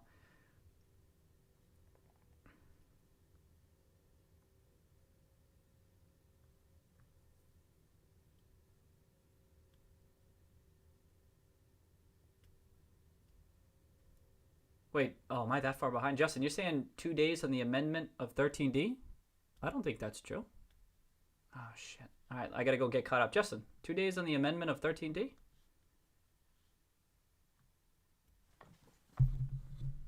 I thought it was promptly. I thought it was only if you're above 10%. I think it's only if you're above 10%, Justin. Oh, it's in your article? Nah, I think they have more flexibility than that, Justin. I think it's more flexibility. I think promptly. I think it's the very strict to. I think I read or came across something that said they had a little bit more flexibility. I might be wrong on that. Did you say it in here? 2 days.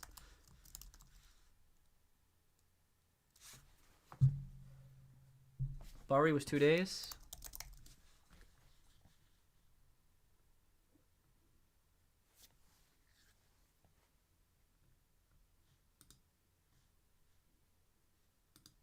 Was this Bari? When did he get out?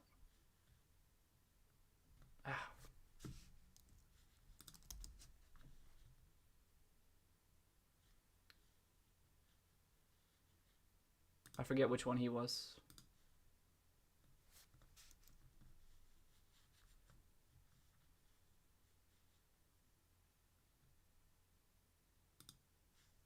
He got out shortly after, right? Oh. Oh, sorry. I'm all over the place here, huh? Just want to see what Justin's talking about. He says, check out Bari.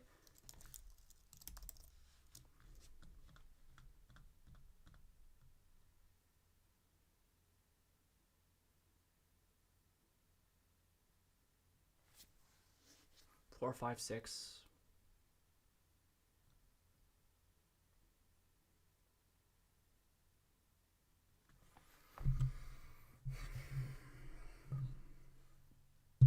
That's it.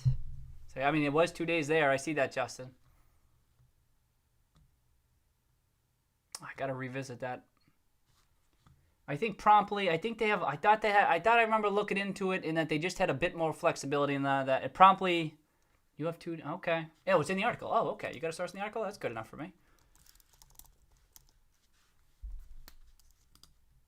Oh, Justin, look at this article. This article is a beast. It's answering questions from the stream. Oh, I see. I have a link, but this isn't it.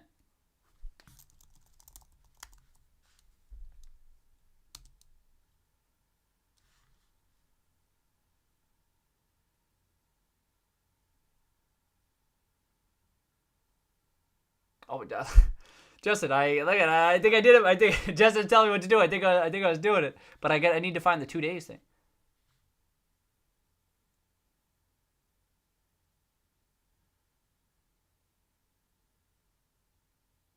Right, less than 1%, so it's gonna be the one. Where does it say? Can I search 2 days or something? Does it say 2 days? Just curious.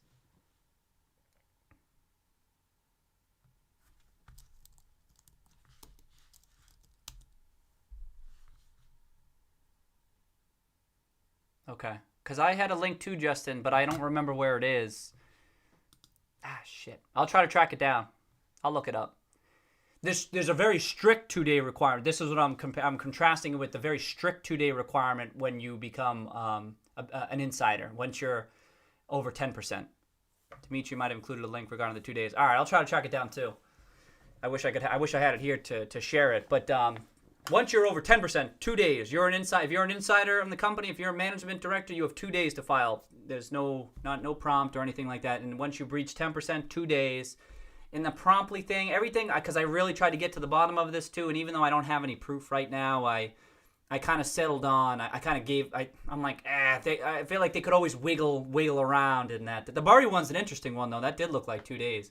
But I thought, if they can wiggle around, that I probably won't weight it as heavily. That was my thinking. They can always wiggle around this stuff, but except when they breach that 10%. All right, thanks, Justin. Was I almost caught up?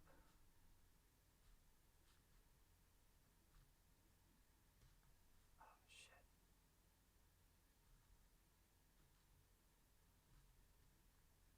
Oh, man.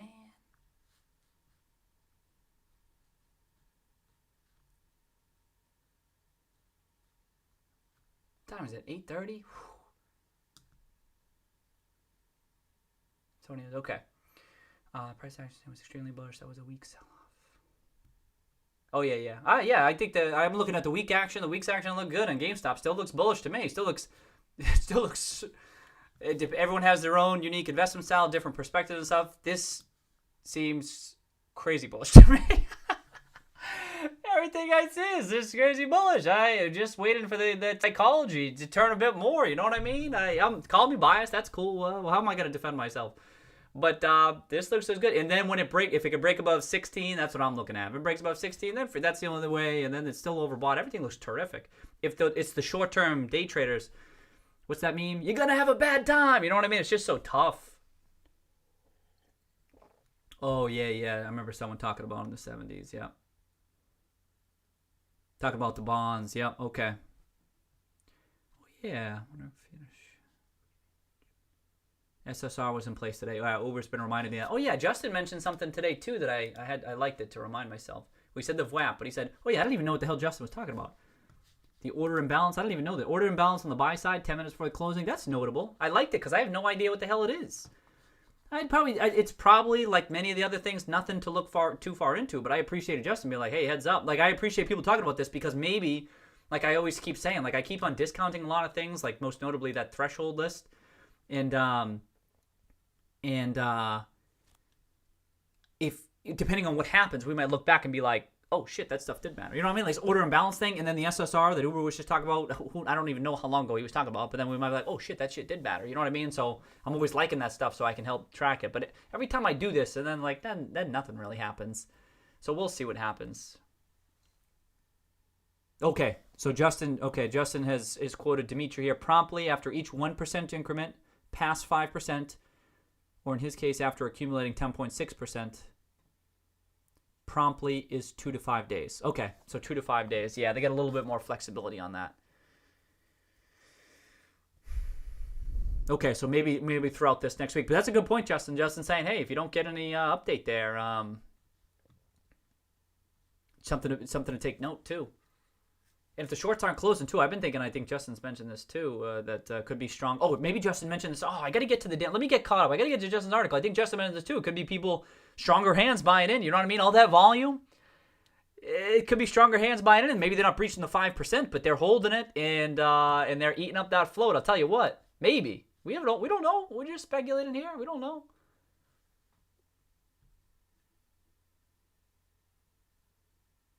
Okay. Come on. All right, I'm gonna try to move quick. You know how I go in that move quick mode? Let me try to do it.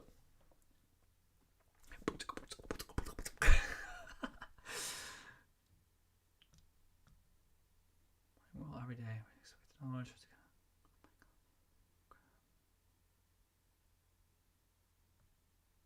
Oh yes, Uber saying it affirms what management. Exactly, Uber. That's what I was thinking about. That's what I was thinking about, Uber. That what Justin was saying.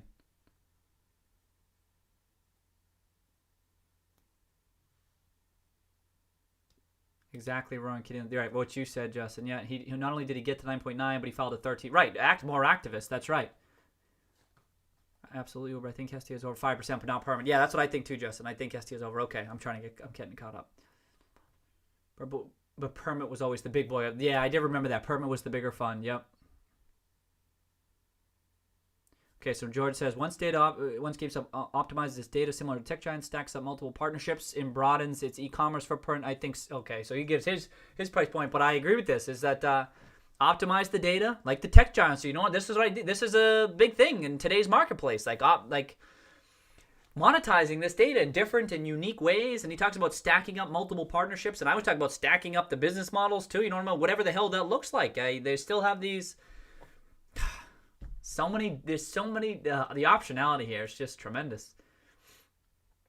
Yeah.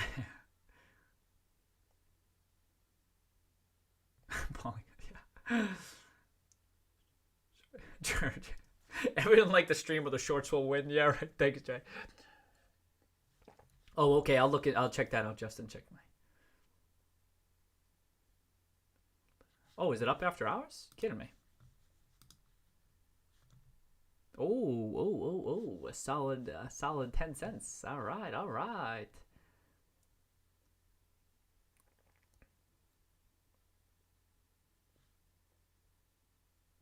I did see that. So Justin saying about the app you mentioned, Jefferies early on said they used an app beta version and saw ad possibilities there too. I have to admit, I don't for the reason I haven't seen it. I had tweeted about that when that came out. I think it was CVC Research had shared that, I think. And then I commented on that at the time. But that was hugely bullish, you know what I mean? Because everyone's talking about the app, what's it going to be like?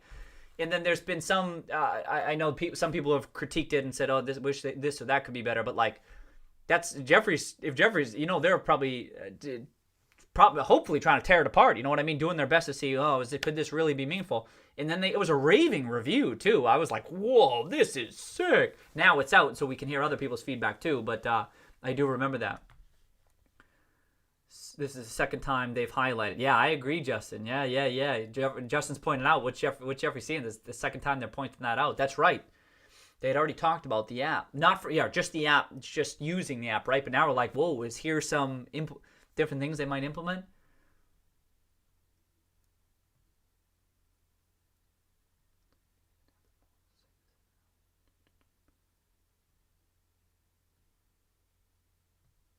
Uber, yeah. It's hilarious that Loop said this in their note. $10 price target implies GameStop trades at a 7% of revenues. You know what I mean? Like that's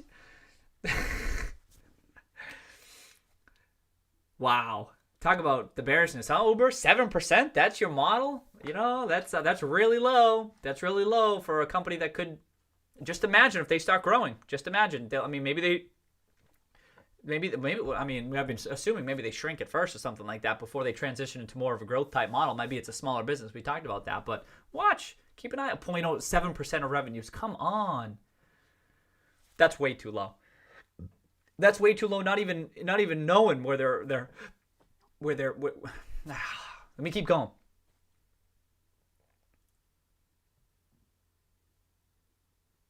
I just read some of the reviews. Very slow and glitchy. Doesn't even know if they fixed that.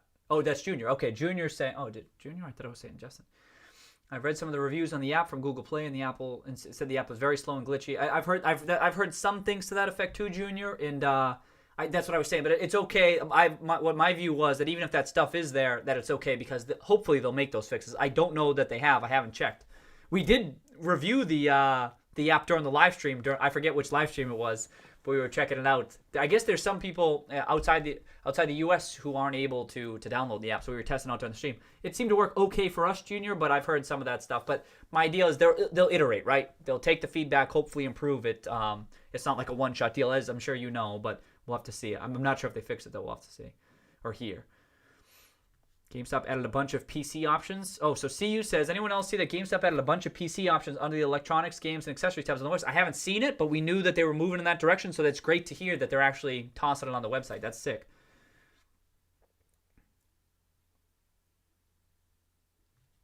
David Chen's, an orchestrated buyout attempt will be made, and the bidding price doesn't even have to be reasonable. A random price that would trigger a simple shareholder vote. Well, yeah, I mean, I don't know, David. I don't think about that stuff too much. I mean, anything's possible, you know what I mean? But I don't see anything that seems to me that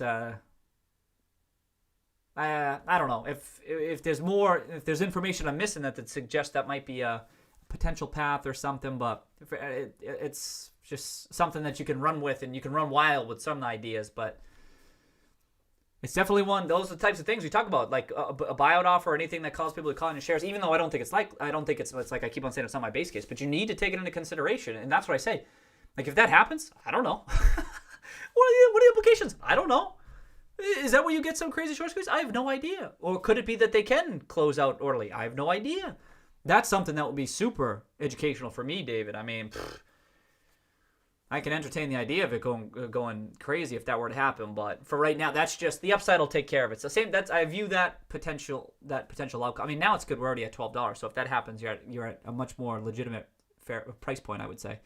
But I view that as like the short interest too. It's like if there's a squeeze or something, just even on the open market, I think if that happens, that's great. But like I don't know how likely it is.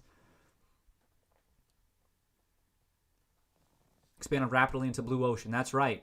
The blue that's all these different new business avenues too. Blue ocean, right? The blue sky, whatever you want to call it, is that a lot of upward potential in these areas for sure. Growth, you know what I mean? Growth areas. That's what's important. A lot of things very public. Yeah, so CU says they're doing a lot of things very publicly and not saying anything about some of them. Makes me think any future announcements will be huge. Could be. I mean, they've talked about the PC stuff already, though, but yeah, maybe there's more announcements coming. I don't even know.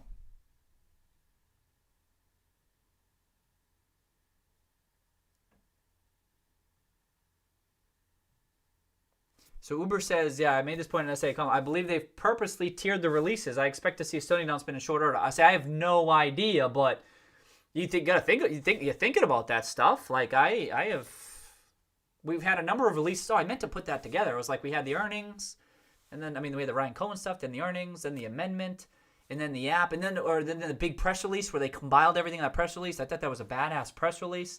And then the app came out, and then the pre-orders, and then this announcement, and it's been kind of like coming out where I'm being like, wow, this is. I mean, that's what I keep on thinking. If you're short, doesn't that suck? Doesn't that suck? And I think, it seems like it would be painful. So we'll see if it comes pretty much, you know what I mean? Any announcement, it would be bullish, you'd think, perceived bullish. Like, is there something going to come out and we'll be like, oh shit, no, short. The short's like, yeah, you see, proof, we were right. What are you going to get? You're grasping at straws. When you're picking apart, I mean, I don't know what the shorts are. I don't know who the shorts are or what they're saying, but when you're trying to pick apart that Microsoft partnership thing, and then you see the article. So when you're trying to do that, I'm like, oh, you're desperate. Not that the shorts are doing that, but I mean, I view that as like, oh, it reeks of desperation. And I mean, like, it's just so. And maybe maybe you call me a blind bull or something like that. Shit, we'll know in a year, I guess. But I'm just like, yo, that's the wrong takeaway. But maybe you say, oh, let's see what the stock price does from here. I mean, the stock price is already down from almost 15. So if you want to take a victory lap over that, feel free. But that's most of the bulls, and especially on the chat, I think, there's a longer term thesis that is still fully intact. In that thesis, views that press release as bullish.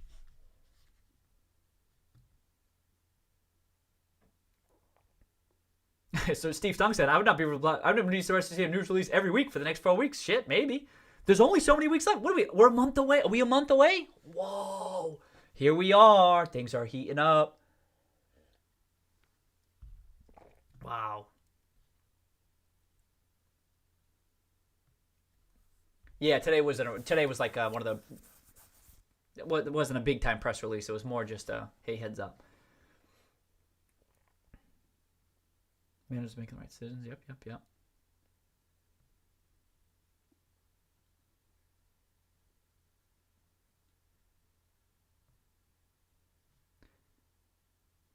Yeah, well, the buybacks can never become ancient history because that reduction in float is permanent. Sure.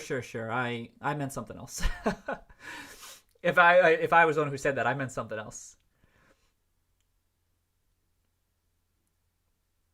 Yeah, so that's what so Uber's saying, how management was pumping the stock with the fake Microsoft news and will be diluting shareholders next. What?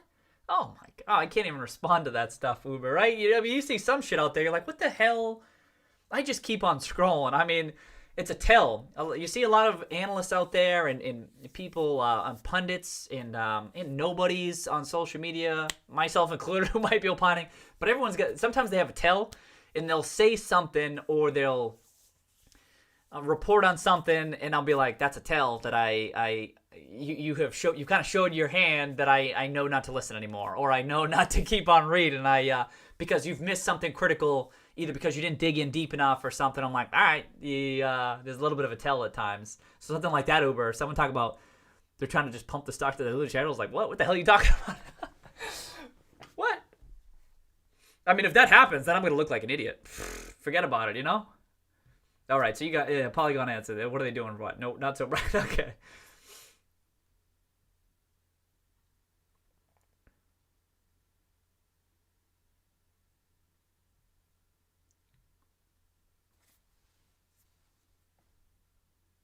Trying to get caught up. Let's go.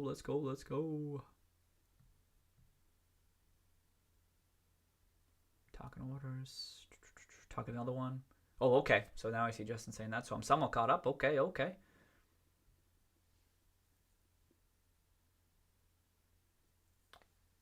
consensus is okay.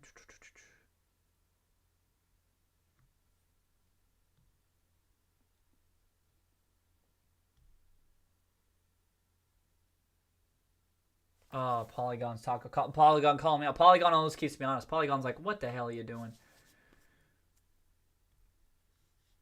Oh, Uber says go to Jonathan Brothers stock. Oh, I'm not locked. It's on my phone. I don't have it. I gotta go. I should get it synced up on my phone. I can't. I'll check it tonight, Uber. So Jonathan Brother, he was running some fire last night. I might have seen that, Uber. I kind of remember. That's the same. This Jonathan Brother, right? It must be.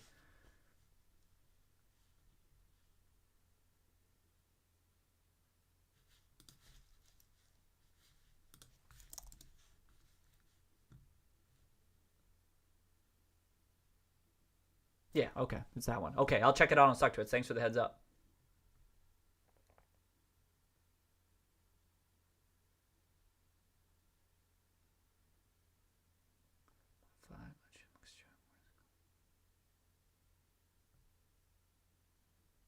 That's our conversation.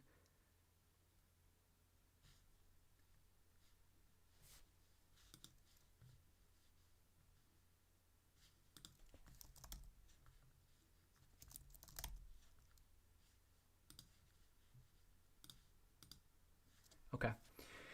Alex Music. Hello there. Hey, all right. That's who I was talking. Alex Music. I got your song queued up. I should be able to do it on Wednesday. Alex Music. That's who I was talking about to produces music out of Paris. Tunes in for the stream. Is in here for the stream. Oh, it must be mad late there, Alex. Huh? Well, Alex. I think that's how you pronounce the name, Alex. Ilix? I don't know. But yeah, he had a SoundCloud on. He added me on Twitter like way back, like in August, and I woke up to it. I'm like, oh shit. Like it was when no one was following that Roaring Kitty Twitter. I'm like, oh shit, let me check out some music, because at the time I was looking for some music for some of the things, and I'm like, oh shit, he's got some songs on the SoundCloud here. So I was listening to some of them, and then we chatted, and I'm like, oh, let me see if I could toss one on the credit. So I did it. When did I do it? The other day. And so I should have it queued up soon, Alex. Cheers, cheers, cheers. Welcome. I'm glad you're able to join the live chat. This is sick.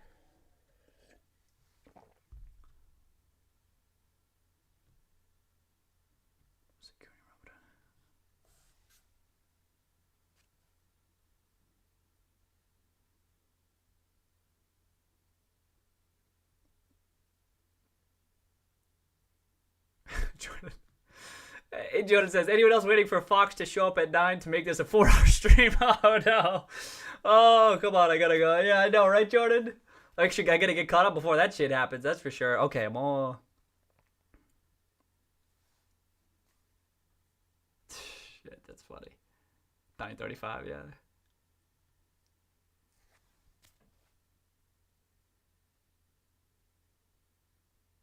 Oh, Justin... I done with the hazy IPA on the pumpkin number 4. That's sick. Oh, I need some I thought my wife got them. I need some of the some pumpkin brews. Faux show. Micro Center, GameStop. Oh, okay. So Eric says this. Literally, the only store you can build a PC right now is Micro Center. GameStop can eat their lunch. Cheers, Eric. I'm not as dialed into that aspect of the industry. Thanks for sharing. Literally, the only store you can build a PC right now is Micro Center. GameStop can eat their lunch. Okay. I mean, I know you can buy the computing products across the board. I actually have a friend who just built their own computer a couple months ago. Okay. And take trade-ins of certain components. Oh, interesting. Oh, Eric. Is that a big market, Eric? Trade-ins of certain PC products? Components? Can't be. It can't be that big, can it? Can't be that big. Relative to gaming, I mean.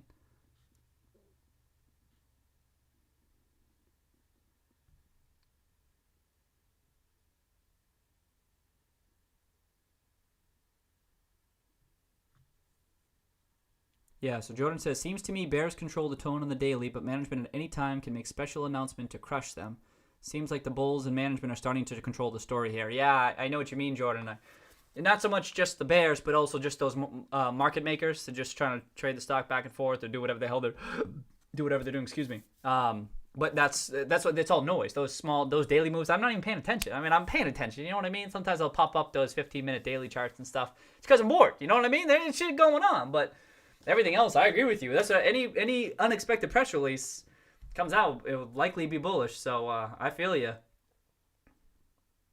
Philly, we're all making Philly Thursdays. Throwing Kitty Channel needs a board seat. Yeah, can we have a collective board seat? They're like, who should we vote in for this board seat? We'll be like, oh, the Roaring Kitty chat, because we have too many good views among all of us that we need to share collectively.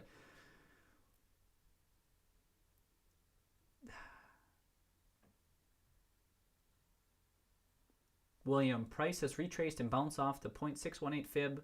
Looks good for continuation tomorrow. I thought Uber had mentioned this too, that it retraced 50%. I forget where you said that, Uber.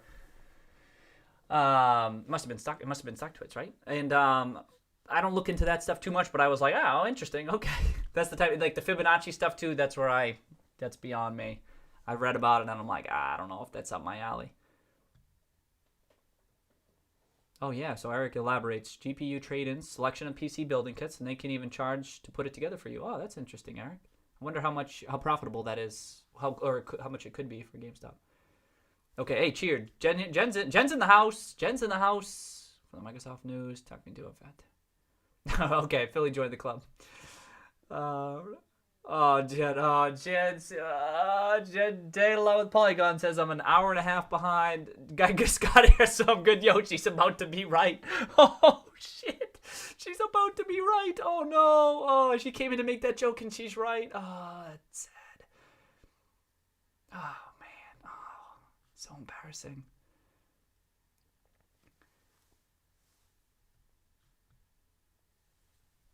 Oh, Justin, did you get into the social media aspect of it? Today's sick. Okay, I didn't see that.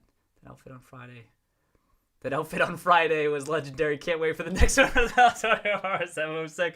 I'm glad you liked it, Jordan. Gotta have some fun with this shit, right? Like I said, we gotta mix it up. You gotta mix it up. Oh, you know what, Uber? Uber, was it you posting this stuff? Uber, you've been crushing it all over. Uber's been crushing it all over the place, right? You might have been posting on Stock Twits where I did see those costumes. Or if it wasn't you, someone did. But I haven't seen them before someone posted it. And I'm like, oh, dude, yeah, they're getting it. I mean, you got Halloween coming up too, right? But good idea, right? I thought, oh, that's a good idea to be posting some of those costumes up there. And yeah, I haven't pulled them up on the browser, though. Oh, other people pick it up on the stream too? Sick.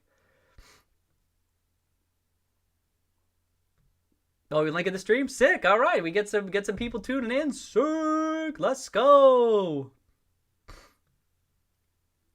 Oh, was it mentioned somewhere? Sick. All right.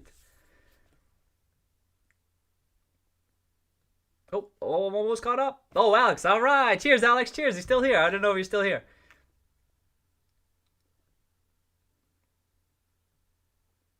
Well, a lot of people talking about GME. Sick. Okay. 2:51 a.m. Oh, cheers, Alex. All right. Yeah, that's fine. Call me Alex. Okay, Alex works for me. 2:51 in Paris. Remember, and we had some folks on from, what were they, Spain? Probably about there. Well, maybe a little bit later. Yeah, 2:51. Cheers. Whoa. We're having a late night. It's Tuesday morning party there. Wow. We'll be 3 hours behind in the comments. Yeah, right. That's fine.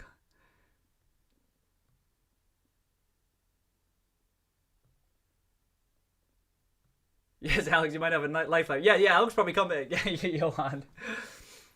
Got to bed early, woke up for noon, so I thought it would go. No, I thought maybe I was like, sometimes you ever, I mean, if you go out on like a Friday night or a Saturday night, right? You go out partying or hitting up a bar or whatever, and then you come back and then you just chilling, hanging out, might be doing stuff. You know what I mean? Sometimes I'm up late, mad late at night. Okay. Eric's responding. The only component that really makes sense for trade-ins is GPUs. Okay, but so this is educational for me, Eric. But flagship GPUs range from $200 to $1,500. Gamers swap their GPUs a lot more than they swap consoles. Interesting. Is there a marketplace for that at a brick-and-mortar retailer? Is there already one? And could GameStop get into that? When I was thinking about PC, Eric, I wasn't thinking about used shit at all. Is there something here? No, Uber's saying the same shit.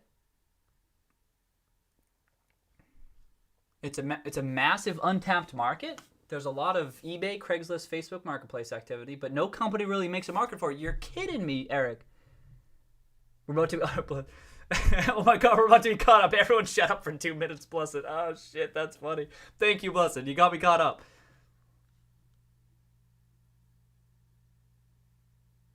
Okay, and then Jordan says GME should make a marketplace. They could participate and eat some of eBay's and Amazon's lunch, sell to us. Whoa. I mean, I don't know how big that used marketplace is, Eric, but that's another thing that I just wasn't thinking about too much. Just like I was talking about Wisink's, kind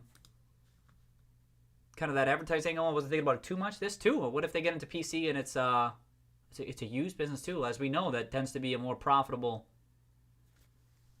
I mean, I don't know the size of the market, though, and they haven't mentioned it, but why would they? You wouldn't mention that. Not yet, right? Interesting. Okay, thanks for sharing that, Eric. Talking about trade-ins and reselling GPUs. Okay. You said they were expensive, though. $200 to $1,500. And if the competition is only... But the PC folks might be more willing to trade... I would think, on some of these websites. Would you say? eBay and eBay, Craigslist, Facebook Marketplace, but even still. But no company really makes a market for it. That's interesting. Yeah, Blessed says GME extension into PC building would be genius. Wow. Okay. I like this. Oh, shit. Nick adds. My brother trades his gaming PC parts with his friends. I can totally see used PC hardware as a great trading market. Holy shit. This is sick. I don't know. Isn't being a deep value investing great? I don't know what this means. I have no idea. I mean, and this is where analysts do their best, like Wisink here, doing their best to try to put together a model. And other analysts, they put the models. But I'm just like, yo, that's just another thing Another opportunity, another lever they can pull, another level they can pull. I wasn't even thinking about the used market for that shit, but you're right. I mean, my friend I was a couple friends. It means more markets, more monies. That's right, Uber, right? And like we were just saying, with a company like GameStop, you just need. There's all these different opportunities, right? But they don't need to pick one. I think a lot of people are like I keep saying the same stuff over there. People run with the Microsoft thing, like we need more, but it's just like that's just one thing. It's just one thing. Chill. Don't worry about it. Here's one partnership, another partnership with Sony, Nintendo, whatever. Or here's a different looking partnership with EA or Activision. You know what I mean? Here's a different type of a partnership that we have here. Here's an advertising type model. Here's a used PC gaming type ship. Whatever the hell it is, you know what I mean? There's opportunities there, and then you pack it all together, and then you say, look at this. Look at this. Look at this social and cultural hub of gaming. You know what I mean? You got this packaged thing that can grow. Perhaps the more important part is it grows. It will grow. In GameStop, you know what I mean?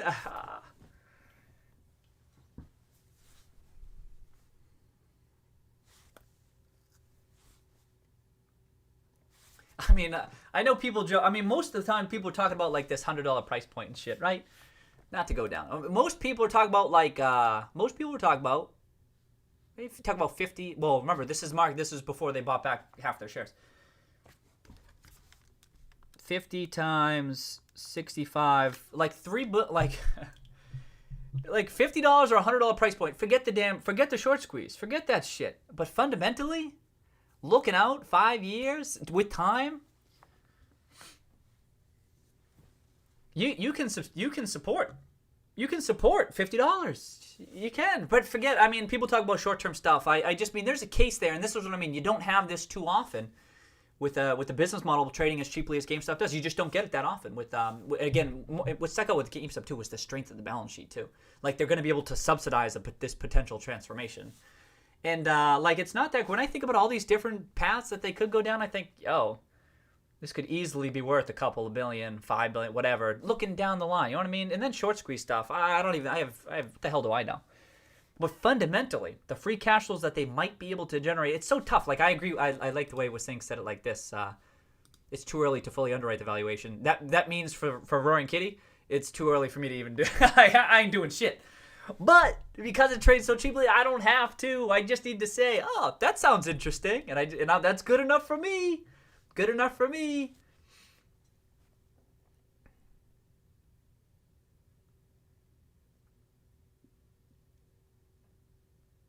So so Philly Stakes is asking the same thing I'm thinking. Is that a big enough market, number one, to exist? To be like, is it even a big enough market worth pursuing? And if it is, how does it not exist there? I agree with you, Philly. Like, how can that not exist? But what Eric's saying is that, hey, it's usually on these other. They could even have flagship GPUs on their PCs in the back of the store to encourage gamers to buy flagship GPUs. Whoa!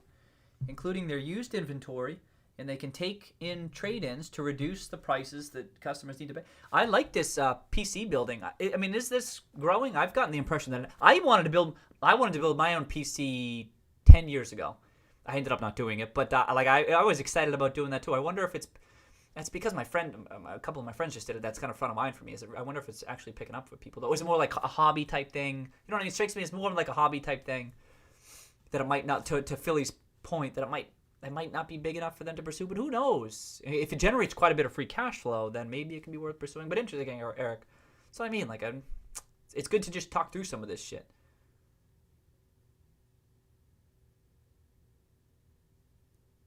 CU says, that's why the Microsoft partners would announce it, then build the in-store infrastructure to test display while riding the wave. Maybe. Definitely is bigger than it ever was. Corsair just had their IPO a few weeks ago. I don't even know Corsair. Okay. Oh, Uber crushing it with the analysis. Oh. In 2019, the global gaming PCs computer graphics hardware market was worth $35 billion, with forecasts suggesting that this will rise to 30 by the end of 2020. Oh, that's pretty big, right? And I'd say more fitting with GameStop's current business model than some of its other past avenues. You know, I mean, obviously PCs can be used to game. Interesting.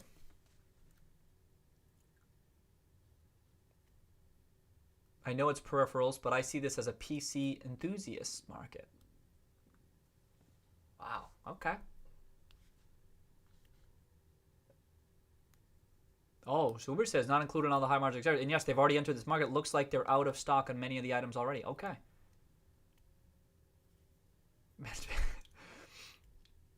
Management should do a PR saying we will now have at least one board member watch the Roaring Kitty stream to seek new ideas and improve the business. Boom, another 44% upward move on AR. Oh, Reggie, you here? You here, Reggie? Reggie, Burry, Cohen? Can you imagine? Who knows? Even 1% of GPUs pass through GameStop 30% margins. That's like, so I agree. So there you go. What Eric says. Even if 1% of GPUs pass through GameStop at 30% margins, that's like $100 million in extra free cash flow. I love it. Look at this. Look at this analysis that just happened in the live stream chat right there. Terrific. You just. Yeah. Oh, I love the 1%. Real small. I like it real small. 1%. Because so I could take it seriously. Like I need a conservative. I need 1% of the GPUs pass through 30, and then 30% margins. That might be high for new. It'd be high for new, but used, maybe. Used would probably be high. It might be higher, fatter. So that's the thing. But 100 million extra free cash flow. Target it. Stack it up. Let's go. Plot twist, Fox is Barry. Jen says, plot twist, Fox is Barry. Oh, boy. So Fox was here the other night. When Fox was here the other night, Fox demands. Well, he's not here, so I won't say it like that. No, Fox, we asked Fox hey, Fox, should we have some entrance music? Because whenever Fox shows up, we all scatter. We're all like hiding. Like we were supposed to be doing research this whole time. We were supposed to be very objective, not biased, not a biased bull or anything like that. We're also just around. So then we all scatter and stuff like that. And I don't know if y'all watch wrestling back in the day when they used to have some. I mean, they still do. I don't watch it as much these days, but they got the entrance music. Then you got Fox walking down like this. And Fox said he's down with that. So we got to make sure he has like some sick entrance music. He said he wants a fox of some sort, the Canadi family, to be part of the entrance. I can do a scene in OBS. That's what we're talking about. Not just the music, but a scene in OBS. And then, but that'll take me some time. But I should be able to do it. Ah, shit, that'd be funny. But what if it's Burry? What if it's Burry? Oh, here we go. Okay. I think the big thing with the GPU trade-ins is that top-end GPUs stay competitive for a long time. 1080 is still better than what I'm using. If I could get used at GameStop at a reasonable price, that would be dope. Interesting. Sick. Okay. Yeah, if GME introduces GPU trade-ins, that could be huge. Wow. So Tang-a-lang. All right. I've had dozens of GPUs in the past that I simply threw away. Whoa. I'd be happy with a bit of money for all of them. I could even make it 80 million free cash flow, and that's still 10% of current market. Exactly, Steve. And that doesn't preclude them going down other paths. That's what's important. It's just like there's all these different potential paths that they could just, if it's just increment, like if it's just like a bolt on to their business, just one more thing they can go down. And so I agree with you. Even just 80 million free, even 80 million free cash flow, even 50 million. You know what I mean? Because then they're part of that market. You know what I mean? And that market's growing. So they can get a toehold in there and grow along with it. That's the big thing. And that's not going anywhere. So importantly, like people talk about gaming, they go, oh, it's all going digital, even though GameStop is kind of proving its case that it can still exist and serve a purpose for its customers and its vendors to still exist, looking out 5 years, 10 years, and so forth. That's why Microsoft's partnering up with them. We'll still see it. This will be an easier discussion once they have other vendor partners, right? And or even other different types of partnerships. That's what we're talking about. But to your point, Steve, that I have all these different business models, and then if they're generating quite a bit of free cash flow in each. But I think at the end of the day, as long as it's just not the secular risks, is talking about fully countering the reduced package software sales. That's all that matters more. So even if it's 50 million, Steve, right? Even if it's 30, 40 million, the point is they have some share and it's growing because the industry is growing, right? That's the key takeaway. And so that's what GameStop's trying to do right now. This is the pivot, is trying to shift from the y'all know. Let me try to stay caught up. And I want to get to we definitely got to go through Justin's.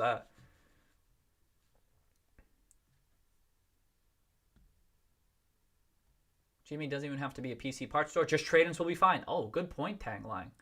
Interesting. They could just do trade-ins. Whoa.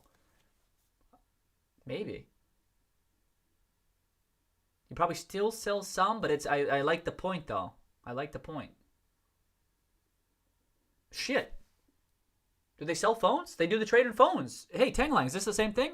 They don't sell the phone. Do they still sell phones? I don't think so. I forget.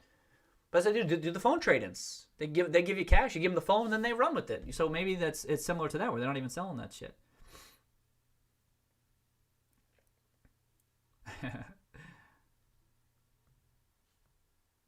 They can make a market for GPU and sell building kits, or even help. It's easier to sell a GPU when you could package them with the rest of the components.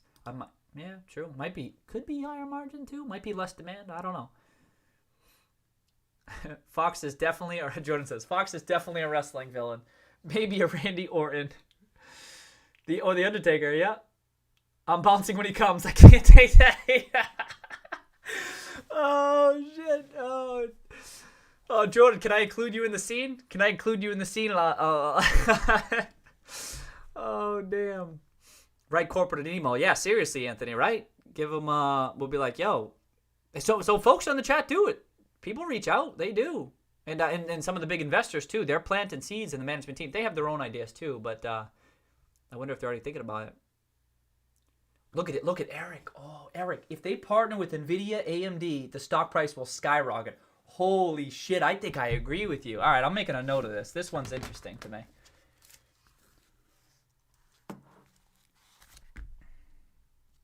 Because when they talk about the PC gaming, right? Does she mention PC gaming? Not here. What does that look like exactly? Is it just I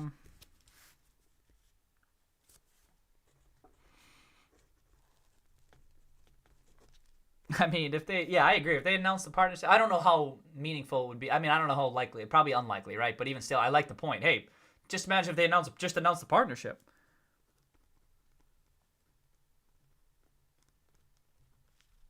Used PC shit. That's my note. Used PC shit in AMD. Tennis rackets first. No brainer. Yeah. Anyone building tennis rackets? Jordan, is anyone building tennis rackets? They can sell some of the shout out. Oh, did you see Nadal? Do we someone from Spain here? You see Nadal crushing it? Oh, he's amazing, huh? And the Lakers too, crushing it.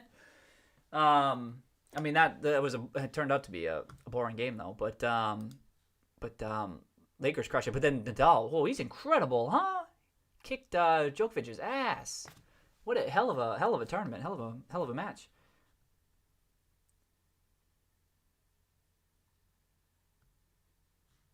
Wouldn't that make them an essential business? Oh yeah, I know. So hyperbole, kid. Cheers to this. If they sold PC parts, wouldn't that make them an essential business so they could be COVID-proof and avoid store shutdowns? Isn't that? I know. Isn't it interesting that one little change could change that? You know what I mean? It was kind of weird that they suffered that others didn't. Agreed. Grow sales and grow free cash flow, even a small, would be very positive. I agree with you, Jordan. You know, we're on the same page there because they're priced for, what I say, obsolescence and impotence. You know what I mean? Looking out just a couple of years. If all of a sudden that's off the table. And even if it's stable, hell, even if it's just stable, forget about it. It's going way high. It will likely go much higher.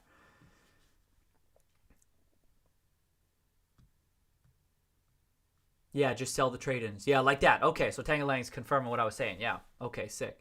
You know, Cohen will push this diversified inventory after he gets his tennis racket deal. Steve, I think you're joking. Oh, you're joking, yeah, because is that the tennis rackets? Oh, shit, that's funny.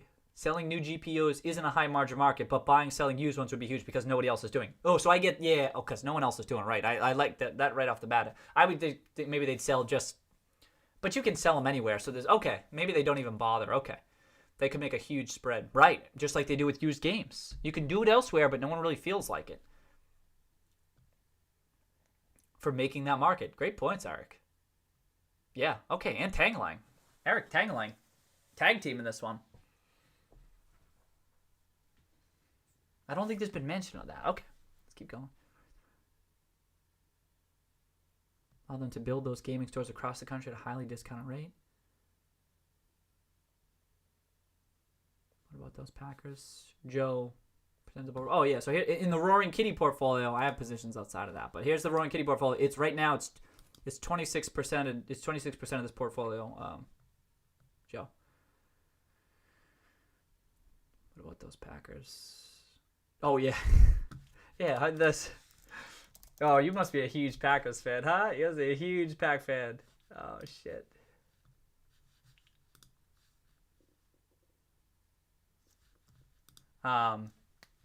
They're looking good this year, huh? I saw Nadal on clay is a beast. Just a beast. Have you ever seen? I mean, so dominant on a certain, especially on a certain thing. I mean, Serena's been super dominant too. You know what I mean? But like on clay, it's like untouchable, crazy.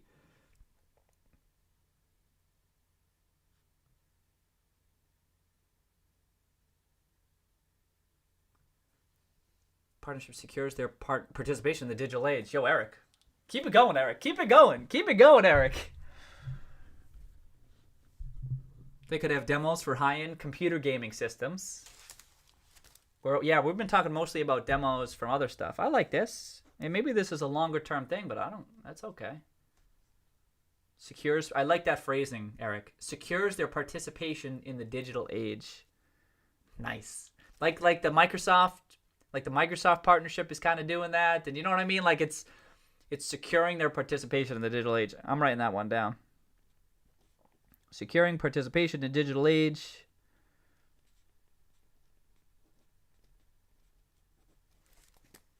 As is these new ones, right? And I know Eric would agree with this, but even along the lines of these other partnerships and stuff that we're talking about, like what Sink here says, that advertising one, right? You're secure, like you can. They're like you're kind of proving we can exist. This is what we can do. Here's how we can help. Here's how we can help customers. Here's how we can help vendors. Here's what we can do, and then you can exist, and you then be priced accordingly. Could have demos, right? Damn, Justin, a Packers fan. I'm all Bears. Yeah. From mobile gaming on everything from mobile gaming up. Yep. Born and bred. Oh, Wisconsin. Born and bred. Justin, born and bred in Wisconsin. Wow, he must be a huge Packers fan. I mean, they're one of the top. I mean, I always think when I think of like football teams, you know what I mean? Like football teams. There's like a handful of them. Bears and Packers are two of them right off the bat. And I always think that must be it's so badass to be like a fan base of one of those football teams. I always felt. And so like a smaller market too. That makes it better. Fully come for the Packers. Can't take you here.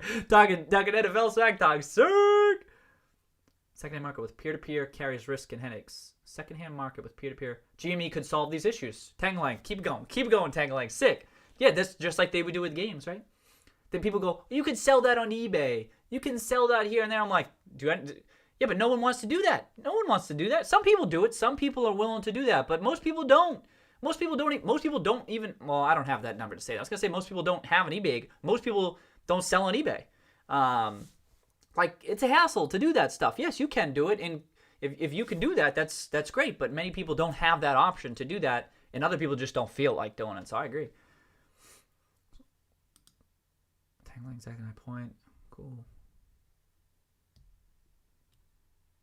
Could make it so much easier. Yeah, GameStop can make it easier. Sick. I thought about running.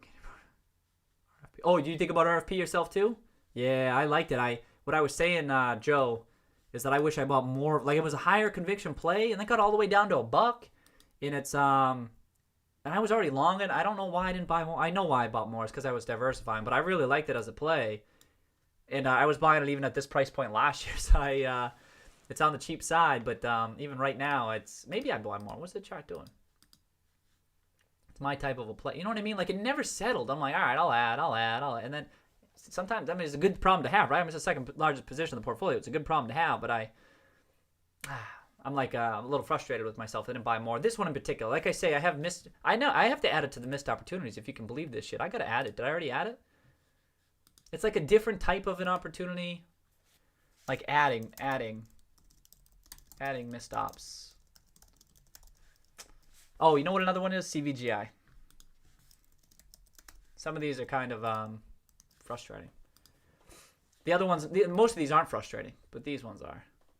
They're just like kind of like, nah, I should have done that.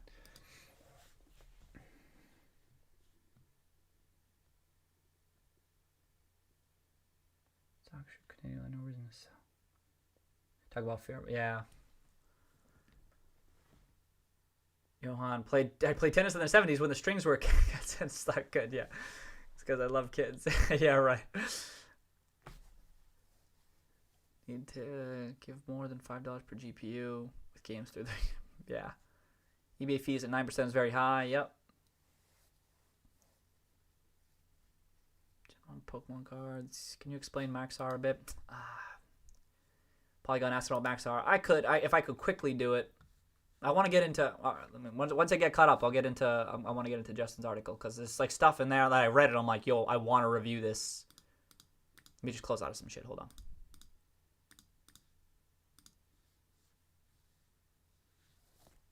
Shit, what was I just doing? Oh, Maxar. My thesis is very simple, so simple. I mean, it's nowhere. It's not a robust thesis. My thesis was there was a good Seeking Alpha article out there. Forget when it was written. It was written in like was the second half of 2019, and it looked like there could be it too had tremendous optionality to the upside, satellites and stuff, and like stuff that I'm not an expert on. Full disclosure. Also, this isn't a recommendation, right? But if I just explaining this position. And really very, very difficult for me to value. But it seemed as if they were selling some businesses and raising some cash to help them deleverage. And my thinking was that if they could continue to deleverage over time, right, and they succeed in whatever the hell their business model, whatever. I'm not an expert on that industry, but I'm like, if they could pull this off, and then the chart too. But I'm like, if they could pull this off, there could be quite a bit of upside. But it was I'm not gonna. There was a really good Seeking Alpha that suggested to me that there was quite a bit of asymmetric upside if they could pull it off. The chart was looking super bullish to me, and then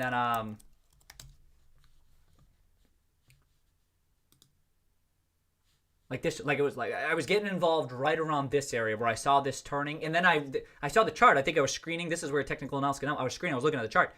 And then I went to go look at Seeking Alpha, look at the article. And whatever the hell the article was, I meant to look it up. But I'm like, oh, shit, there's something spicy going on here. I didn't know that was going to work out necessarily.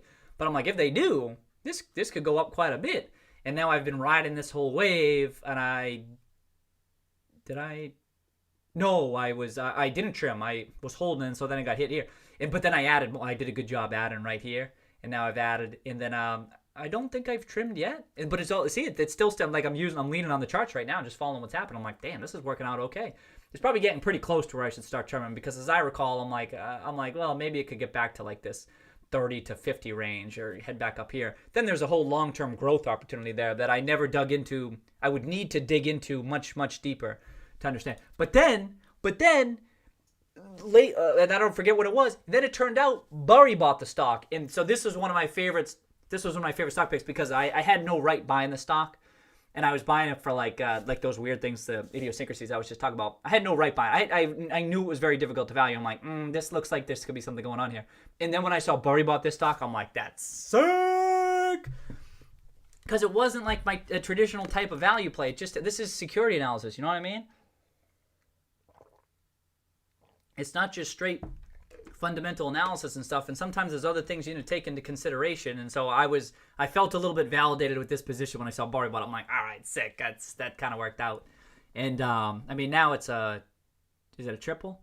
I was like 8 to 10, 8, 16, 24. Yeah, it's probably a triple. But I could keep going, and the chart still looks good. So I've been like dragging my feet. I don't think I've trimmed yet, but that's all. That's it. Cheers, Polygon. Cheers, Polygon. I wish I could. I'll try to look up that Seeking Alpha card. I tried one stream to like pull up the exact one, but. It was well written. I'm like, this person kind of gets it. No, I talk about the importance of tracking. I hadn't been tracking that person, but when I read the article, this is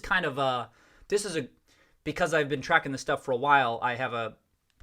It's helpful for me. I can kind of get right to the point. Like when I read some of Justin's earlier articles, I'm like, all right, Justin gets what's going on here. Just use Justin as an example. I know he's here, but like it was the same thing with this Seeking Alpha regard. You can kind of pick up whether or not someone's full of shit, whether there's something there, and like this was one of those I could pick up that there was something there. But I can understand why it might be more difficult for other people to pick up on that. So I get that part. But that's why I often recommend tracking over years. Track. Maybe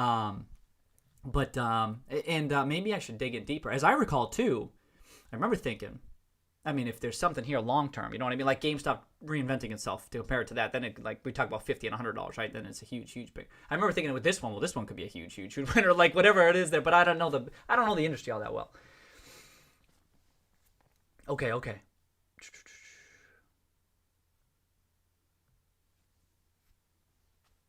Card European ship. I need to look at TCS. Oh yeah, I looked at TCS a little bit. Container Store is my other retail play.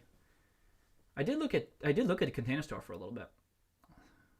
Okay, S3's data one is Satellites, bro, and Burry. Yeah, but Jordan, I was in before Burry. That's the one. That's the. But now that he bought it, I'm like, all right. Well, I don't know if he's still in it. Oh no, Hugo. No, Hugo. Oh please, Hugo. Oh shit. Hey Hugo, you know what I was thinking today? I was thinking today how you keep on tossing out these damn tickers, right? And these damn tickers keep on going up. This chart looks good. This chart's looking interesting, Hugo, right? Oh shit, you just told me about this one too. And I said that, didn't I say the chart looks good? Oh shit. Ah shit. All right, Hugo. Damn it, Hugo. But what I was thinking, Hugo, was like, I'm glad I'm on the same side as Hugo with GameStop. Hugo's like, hey, Rug Kitty, check out this ticker. Check out that ticker. I'm like, oh, this kind of looks interesting. I just don't have the time right now to look into that. And then I'm like, hey, I'm glad I'm on the same side as Hugo with GameStop. So at least I got that going for me, which is nice. You know that one? Told you several times. Oh, jeez, he did. It seems like there were still over 70 million shorts today's open. Now you know. We're at 63. These shorts. Blessed. Cheers, Blessed. I'm going to head out. See you Wednesday. All right, you have a nice night. Have a nice night, Blessed. What did they have in the 920? These shorts. I don't understand. All right, Justin. Let's go. There were just so many good things. Okay, I'm gonna go through quick, but I'm gonna keep my eye on this chat too. If anyone has questions as I go through this. Okay. Agreement kills short seller thesis on GameStop. But yeah, I know where Justin's coming from with that. So I like this one. Sony revenue deal maybe in because I've been seeing that in other places. So I like Justin was talking about that. Announcement in the future. So Justin, I was glad you brought this one up because I've downplayed this one, right? I think we may have even talked about it during the stream. But I like that you pulled in the 10. Is this your first article since the 10Q and you pulled up the 10Q? I'm like, Cirk. Now my big thing about this one is they haven't announced much on this, but that's why I'm so glad you brought up that 10Q because that 10Q.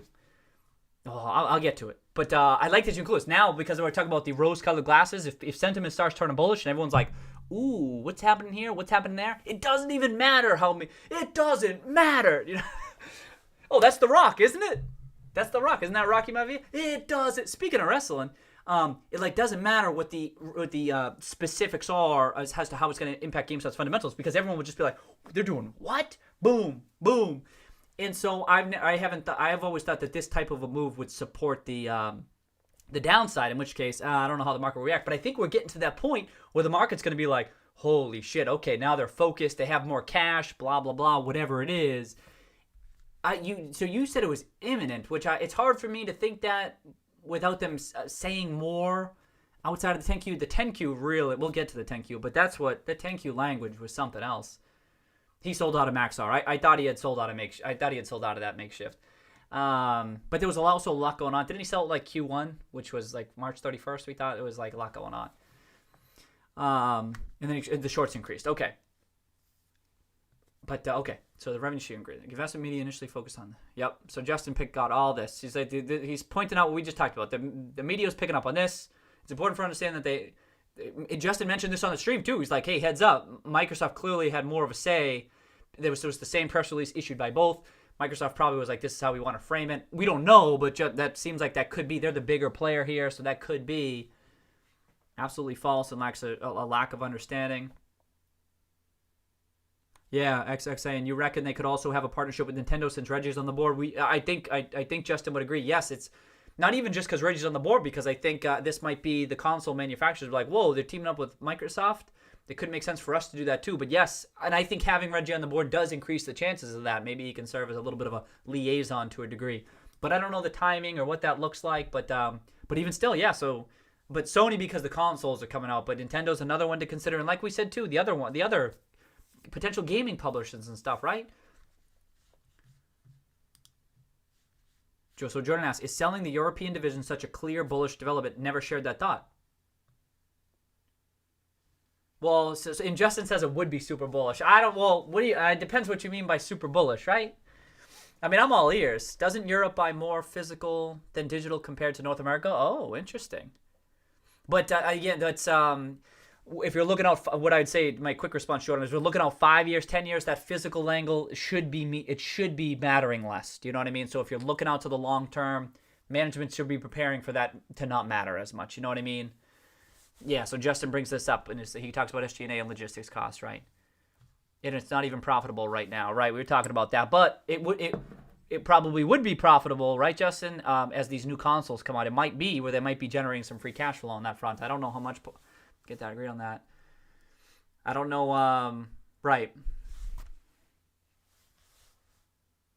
But it would generate. Here's the thing. I mean, I don't know, Justin. I don't know how much they could sell it for. Like, that's probably the big thing. How much could they sell it for? And then how much would it impact stuff? But, like, how much cash? The market cap's $700 million. How much cash do they get in the books? Revenue decline could fuel bears. I know. I think I had mentioned that before, that one change would be revenue declines. But, no, yeah, we had talked about that, too. It's just something to consider when people are looking at metrics. It's a smaller business, but as Justin pointed out, but, hey, they're not generating much in the profits, at least right now. But, so that on the timing, so I was thinking about that too, Justin. What if they want to stick around with the European options for at least a couple of quarters or something, generate some free cash flow from that front? But someone said this, and I think I liked the comment somewhere, but it also makes it more attractive to a potential buyer that the consoles are here. So there's an incentive. Maybe it was you, Justin. I can't remember. That maybe there's an incentive to sell it right off the bat. You know what I mean? Relocating you from the queue lines and from management when I speak. Whoa, Uber. Okay. And this is what Justin was saying. Okay, so Justin, whoa. So Uber says, it did sound like from the Q language and from management when I specifically asked about it, that something is coming imminently. Whoa. Okay. You had my attention, but now you got my curiosity. Know that movie? All right. Huh? Took me a while to remember that quote. Ah, geez. Interesting. Okay. So, right, value is maximized now, so it could be, and again, if they're transforming themselves, they maybe care less about the European options. The sell leaseback on Milan, yeah, you've mentioned that a couple of times too. And I kind of group that in as it could just be more. So you might say that the cash on the books is big because we talk about it costs money to transform. It costs money to turn around your business, to reinvent yourself, blah, blah, blah. And if, like the SEC open up, was there filing?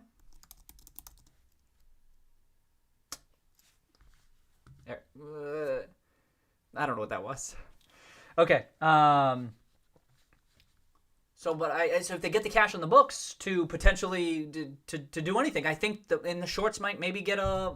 I don't know. That's the thing. Here's the thing, Justin. This is what I'm getting at. I'm not so sure that the shorts would be scared off by this. Not that Justin says this. But it doesn't. The big, huge announcements are ones like that. But. Like, it seems to me the big, huge announcements are the one where people are rethinking their outlook on GameStop. And this doesn't really do that. However, I'm sure you get it, it gives them some cash, it gives them some flexibility. But the market seems to have been so slow moving with this stuff. You know what I mean? We had the sale leasebacks, and, well, the stock price is up since then, actually. And they've been talking about it for quarters. But if they actually do it, and then the rose-colored glasses, everyone's going to perceive it as bullish. So I'm on board with this. Oh, you got something?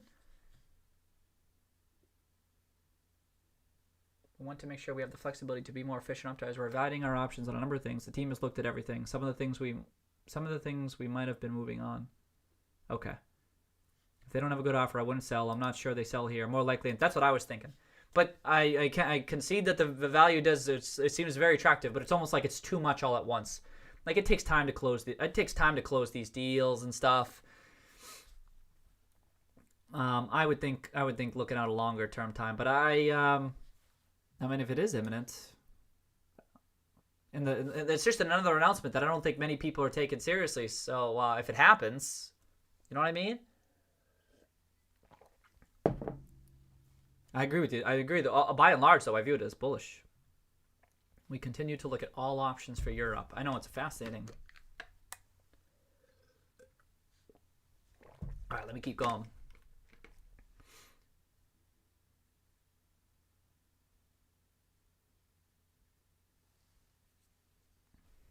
Back in August. Okay. Anyone saw this? Yeah, someone mentioned that, Eduardo. Someone mentioned. I think, was it CU? I think CU mentioned. Mentioned it on the stream that after hours. For a lot of people, it's absolutely false. Shows lack of understanding. So Justin was talking about this lifetime revenue value. Each game bought in text bars. Webbush. And so then he quotes Michael Proctor of Wedbush, who elaborated on this, talks about how it might look looking out. And then he disagrees, said this is a meaningful upside, right? Disagree with him, saying, and here's some of the economics of the agreement. And so I like that Justin went through and kind of gave some numbers on this. So we don't know the revenue, simply limited to a percentage of revenue.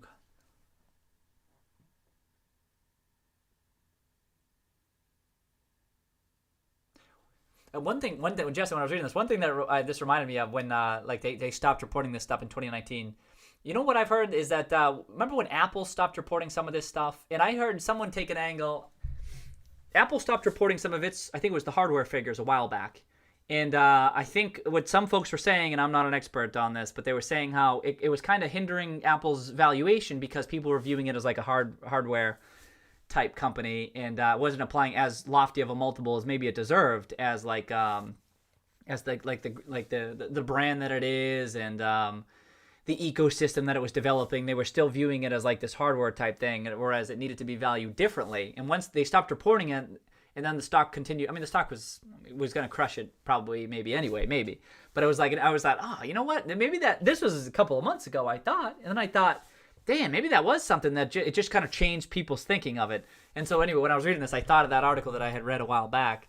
I'm like, oh yeah, that's probably good. I mean, companies do this. GameStop has changed their reporting a number of times over the years, but I thought of them how they stopped reporting their hardware sales. And of course, that would be super relevant because they don't want to tie themselves to hardware sales either, because they want to have this more digital offering, this more digital thing over time. That's going to take time, but you know what I mean? It could change people's perspective. Hey, this isn't just hardware and used games, blah, blah, blah. It's going to be the social and cultural hub of gaming, blah, blah, blah. And that's, anyway, just something I was thinking about.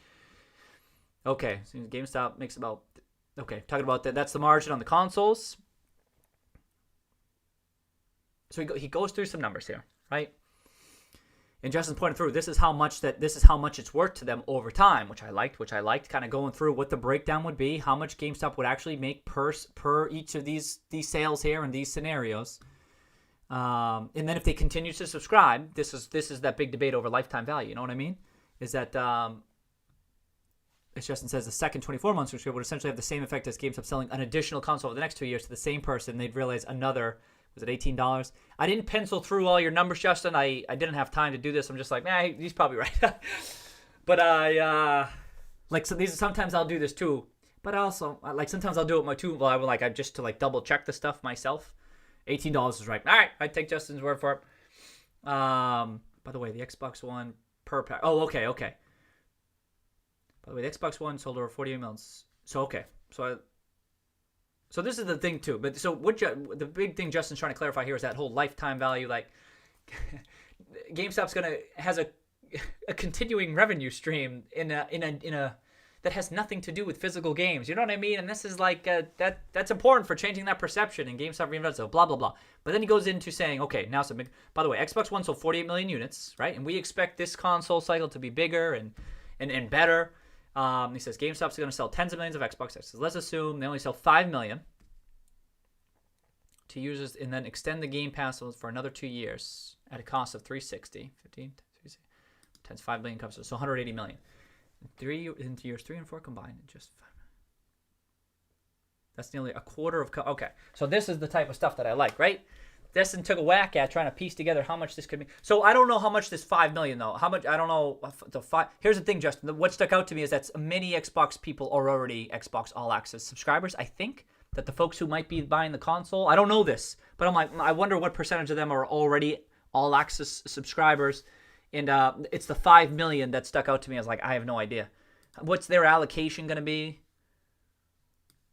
Of Xbox, and how many of them won't have subscriptions? But even still, this is the same discussion. So the numbers Justin used. Oh, okay. But remember my disclaimer. This is a Pactor example only. Thank you, Justin. So Justin's saying this was an example from this gentleman right here of Wedbush, who's had a lot to say about GameStop. Oh, okay. Did I miss some stuff? Oh, Justin added some stuff in the comment section. Okay. Oh, yes. I did see this in the chat. Downloadable content and gaming subscriptions. Oh, here we go. So it's not just the Xbox All Access. Got it. Thank you. This is the clarification. Uber mentioned this up above. Okay.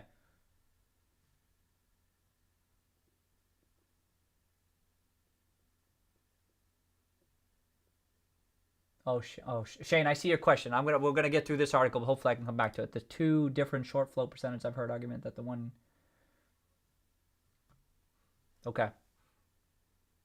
Yeah, so that is big. Includes full game downloads while on Xbox. That I agree. Downloadable content and gaming subscriptions. I agree. So that's the thing. That, like I just said, that was what was sticking out to me. It's just if it's only Xbox All Access subscriptions, and that's what they have.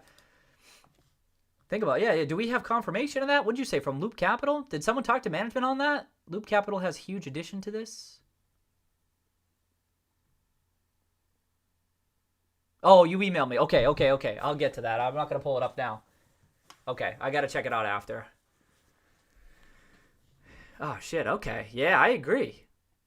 Okay. Thank you. So when GameStop sells an Xbox Series X, instead of... Oh, this is good. It's a PDF. It sells... Okay, let me just... Well, instead of just 30 to 45 upfront margin, they're getting the incremental downloads as pure margin in dollars. Wow. Holy hell. Why not mention it in the press release? Yeah, thank you, Uber. I did see you mention that up above. Remember, I was confused by it when I was reading through the chat, and I said how there's the is there a dab emoji? There you go. Yeah, because that was my big thing. Is I was worried, not worried, but I'm like, probably a lot of people have the Xbox All Access. So if that's the only partnership, why wouldn't they mention this in the? It's actually an elbow cough. Oh shit. Oh, it does look like dab, huh? Why wouldn't they mention this in the press release? Why leave something like that off? That seems kind of meaningful. Yeah, see? Eric's surprised too. A lot of folks are surprised by this. What the hell?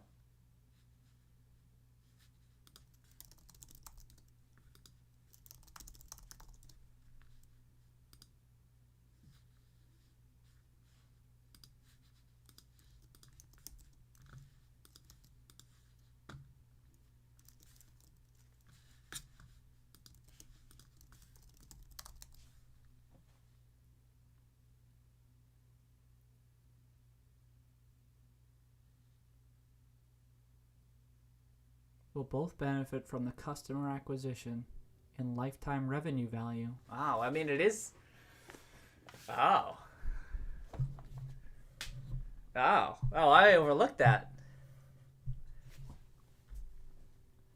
That is kind of broad enough to cover all this shit, isn't it?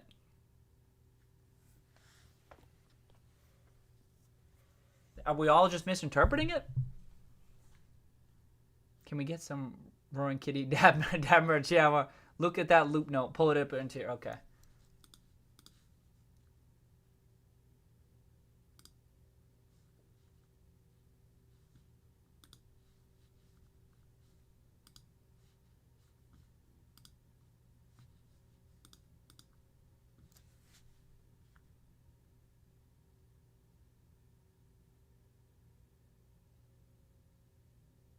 Wow. Holy shit. Yeah, I agree. That's really big, isn't it? We crazy? It's implied, I guess, but not explicitly stated. So I agree. That's what I'm getting at, Eric. It is kind of implied, but not explicitly stated. You know what I mean? The like lifetime revenue of each game, or it's kind of like implied, I guess, and I think myself included, still a bit of a gray area. Definitely gray area. Which that's what I bring up. Like, why not trumpet that? Why not say everything? Why not talk about that? Maybe Microsoft said don't. Maybe Microsoft said don't, to Justin's point, right, Justin? Maybe they said, shut your mouth. You know, maybe like, no, don't. We don't want you to. Maybe. I agree. Okay, let me keep going. So to Justin's point, so Justin got landed on 180, saying 5 million. But even forget, like, this is, now I see what you guys, like, this is almost besides the point now, because, like, I was going to harp on that 5 million, but Justin's like, yo, they'll get revenue from, I mean, who even knows what that number would be? But I can buy it. Let's just say 100 million. 100 million are not getting those types of terms. I have no idea though, Uber. Do you know? I have no idea what Walmart, Target, Amazon, Best Buy are getting though. This is my in perpetuity. Oh. I know. They don't. After speaking with GameStop management, understanding is GameStop or okay, yeah. Wow. Okay. I'm much more interested in it. It said it was unique to GME. Thank you, Steve. Okay.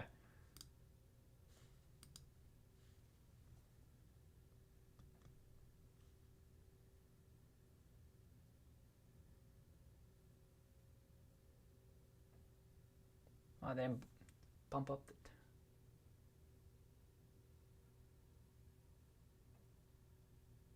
Huh. Okay.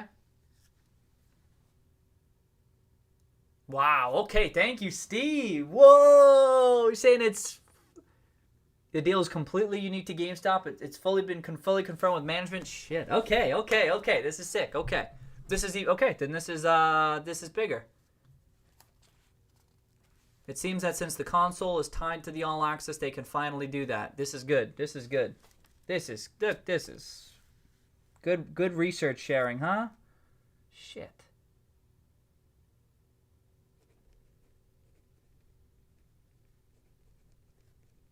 This makes the partnership even more meaningful. You know what I mean? Obviously, we talk about it from a free cash flow perspective, but think about it.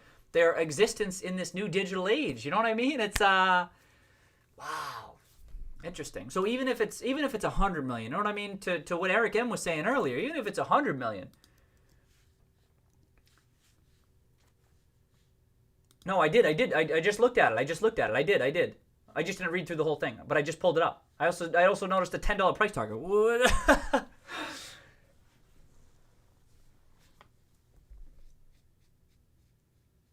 They can finally do that. In the past, it would be much harder to track. I see.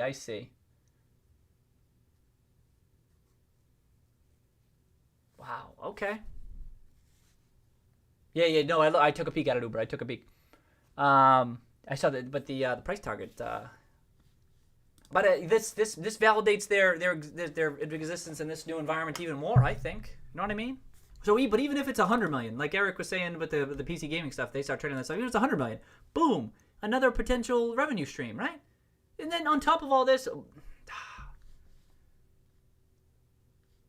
Okay, let's keep going. Something that's just unbelievable. Yeah, is their price target still 350? By the way, this is what I'm talking about. I can't take this seriously. I know it is. I think I know Justin's looked into it, but I'm like, well, what's going on here? Come on, they're bearish models. Oh, I like this point that Justin brought up too. Loop isn't even trying to look for it. They're simply stuck in there. Okay, but at least they confirm the info. I agree, Uber. Right. Hey, we'll just take the information and then we'll run with it on our end. Be like, all right, we'll pluck that. I mean, that's often what investment research is. You know what I mean? Pluck it from Seeking Alpha, plug it from Twitter, Stock Twits, wherever the hell it is, from Michael Burry's letters, piece it together. That was my first GameStop video. I'm like, let me show you where I'm plucking this information from. Voice your own opinion. But boom, boom, boom, boom. That's what you got to do. Okay, so I like Justin saying, hey, it doesn't include all games. And then I do remember some publishers saying, we don't want to go the subscription path. Doesn't make any sense. And then plus they were raising the prices. Justin, I don't know if that's been mentioned in the articles we talked about on the stream, but I'm glad you mentioned it. It's like people keep comparing it to like DVDs and stuff, and like, no, this is different. Like, these are expensive games. These are expensive games, but the more expensive they get, the more likely people are to want to trade it in so that they can get some resale value. You know what I mean? And but even still, that what Justin's getting at is that there's still an opportunity. That it's not like this eats up all of GameStop's different. Like, this isn't the only way that GameStop can continue to generate free cash flow from Microsoft products, right? There's still these other products. You can eat. I can email you. They even purport to have surveyed 520. We're finding results material and more digitally favorable. Yeah, Uber. Doesn't this look like bad analysis from Credit Suisse? I mean, it just looks like bad analysis. Digital over physical.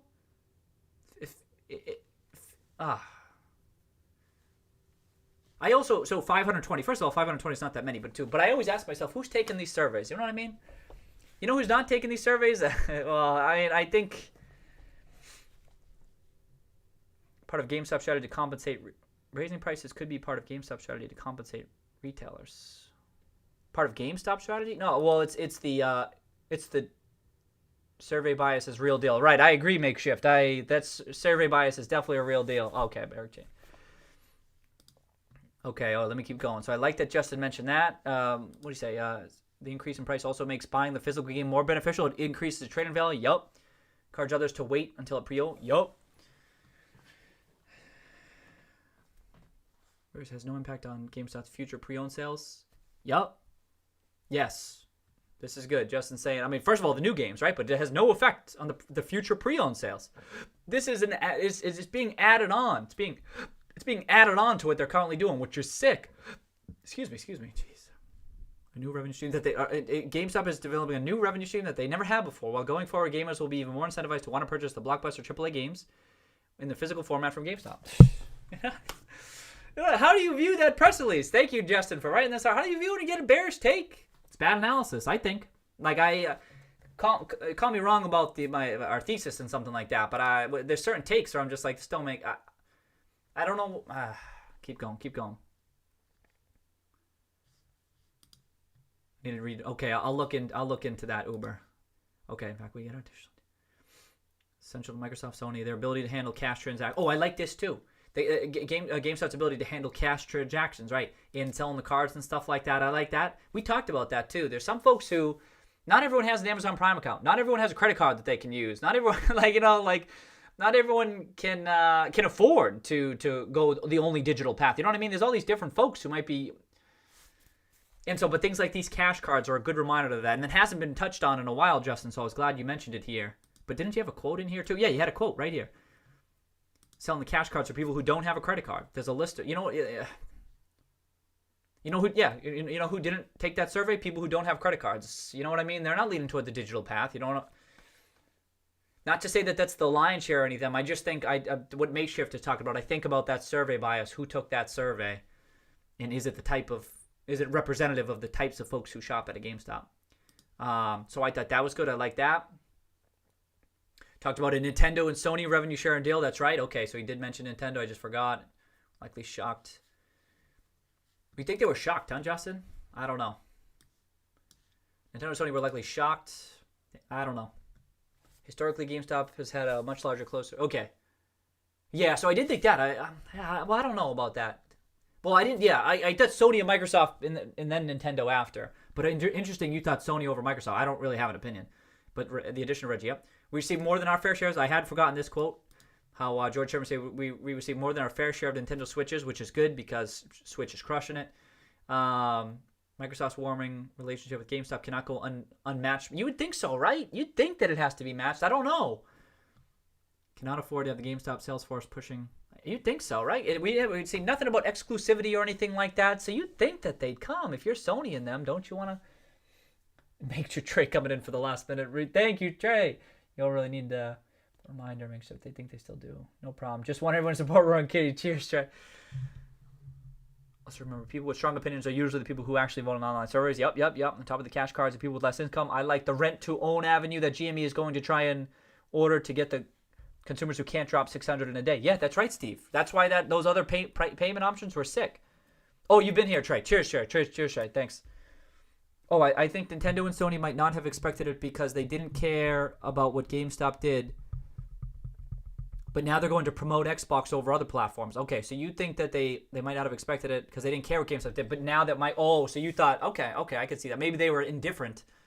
And they were like, oh, shit, if they're doing that with Microsoft, just hard with listening on the road. Oh, no problem, Trey, no problem. Cheers, Trey.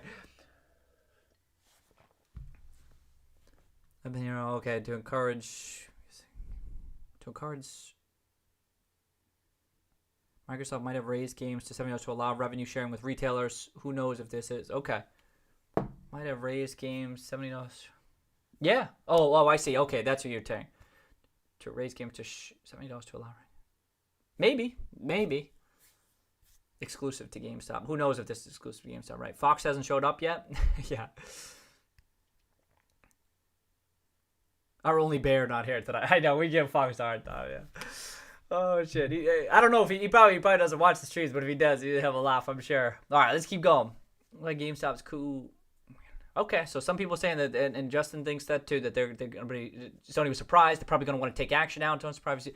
And so Justin says, don't be surprised if we see another news release within 45 days. Really, now anything's on the table from my perspective. I'm like, shit, Sony, Nintendo, this advertising type stuff. Now I'm like, my eyes are open, or I'm like, well, and then the halt too. I'm like, what the hell is that? You don't see that too often. You know what I mean?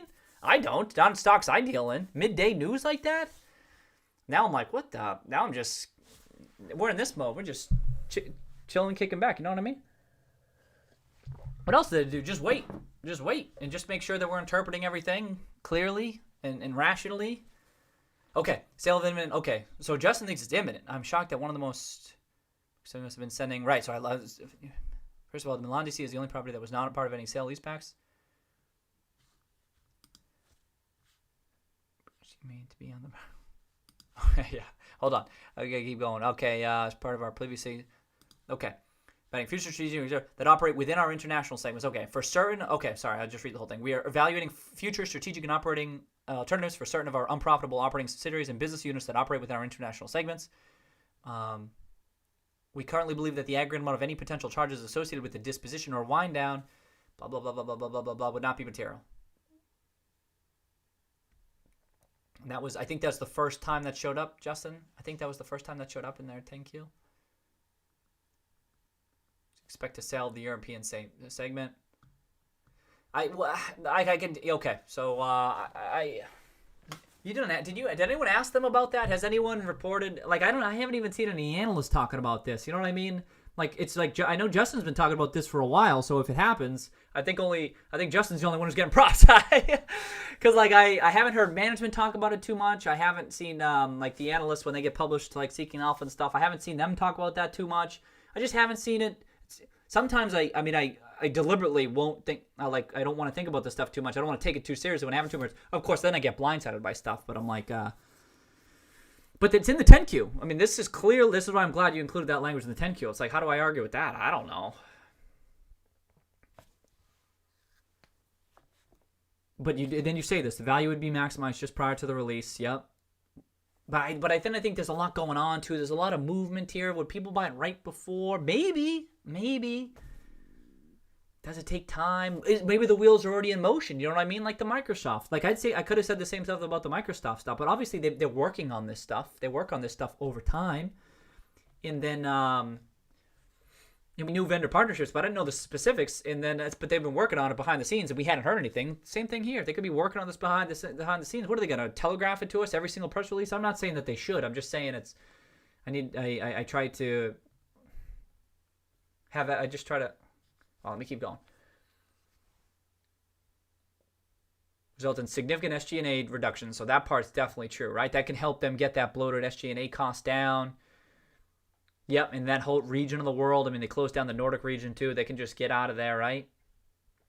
But I was thinking too, we'd expect them to still keep Australia. Australia's been crushing it, right? I don't think you mentioned Australia in this section. But you're focused on this region of the world. Then they're like completely removed, right? They're out of Europe, out of Nordic, and then who do we have? North America, U.S., Canada, and I think Australia, which Australia's been doing well. Yeah, probably keep Australia and Canada. Okay, we're on the same boat there. I know they love their EB gains. So there's no guarantee on the season. Justin qualifies. No guarantee on the timing. Expect it would have extremely. So. Like I said before, I'm like, it's like downside protection and stuff. But now we're getting to that point where everything's just like maybe rose-colored glasses for even something like this. But like I just mentioned this, Justin. But like the bears, would this change the short thesis? You think? What do you think?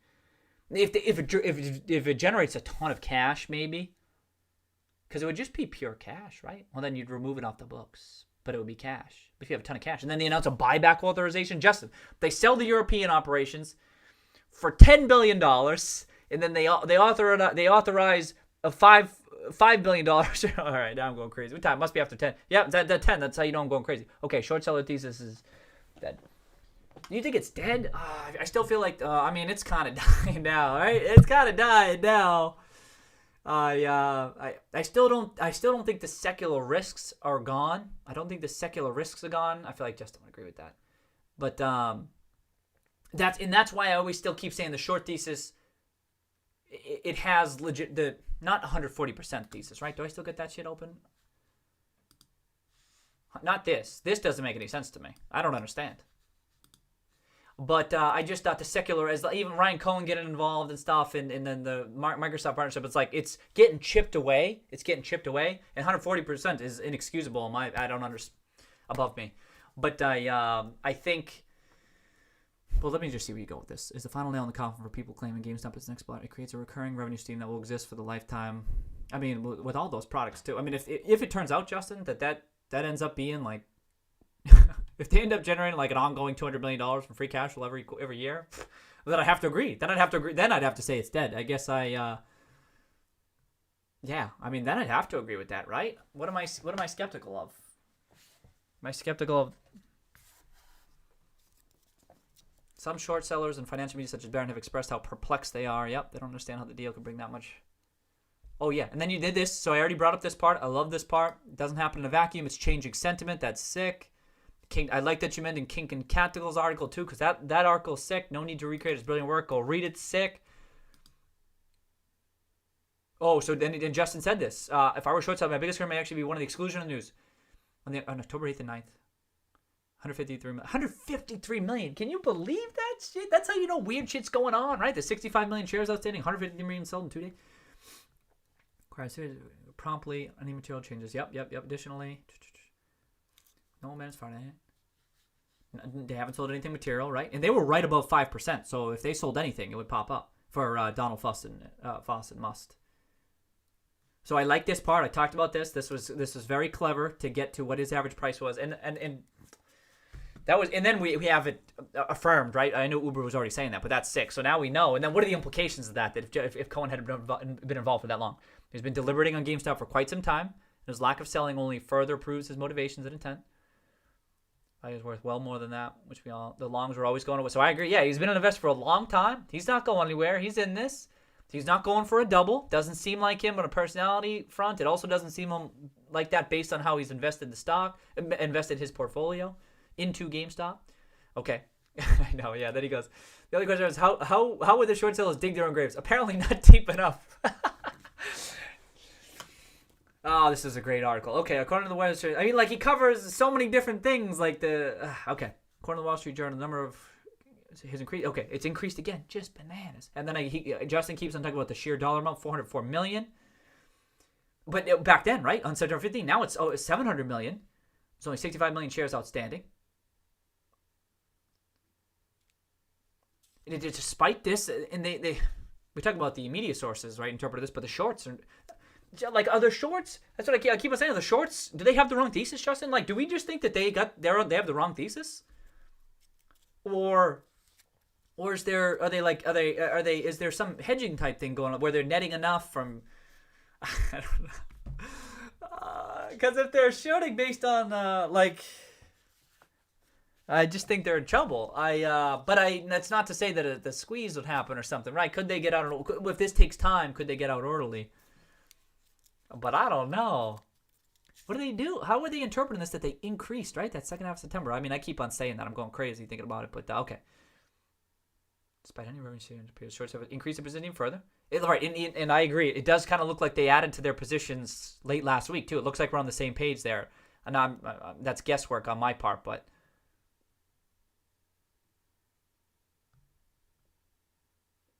Okay, so Justin talked about this, too. Well, short sellers previously had to worry about longs calling in their shares rather than lending them out. Well, this still may occur. Now the short sellers also have to worry about funds selling out of their positions to take profits. Funds that do not track indexes like that.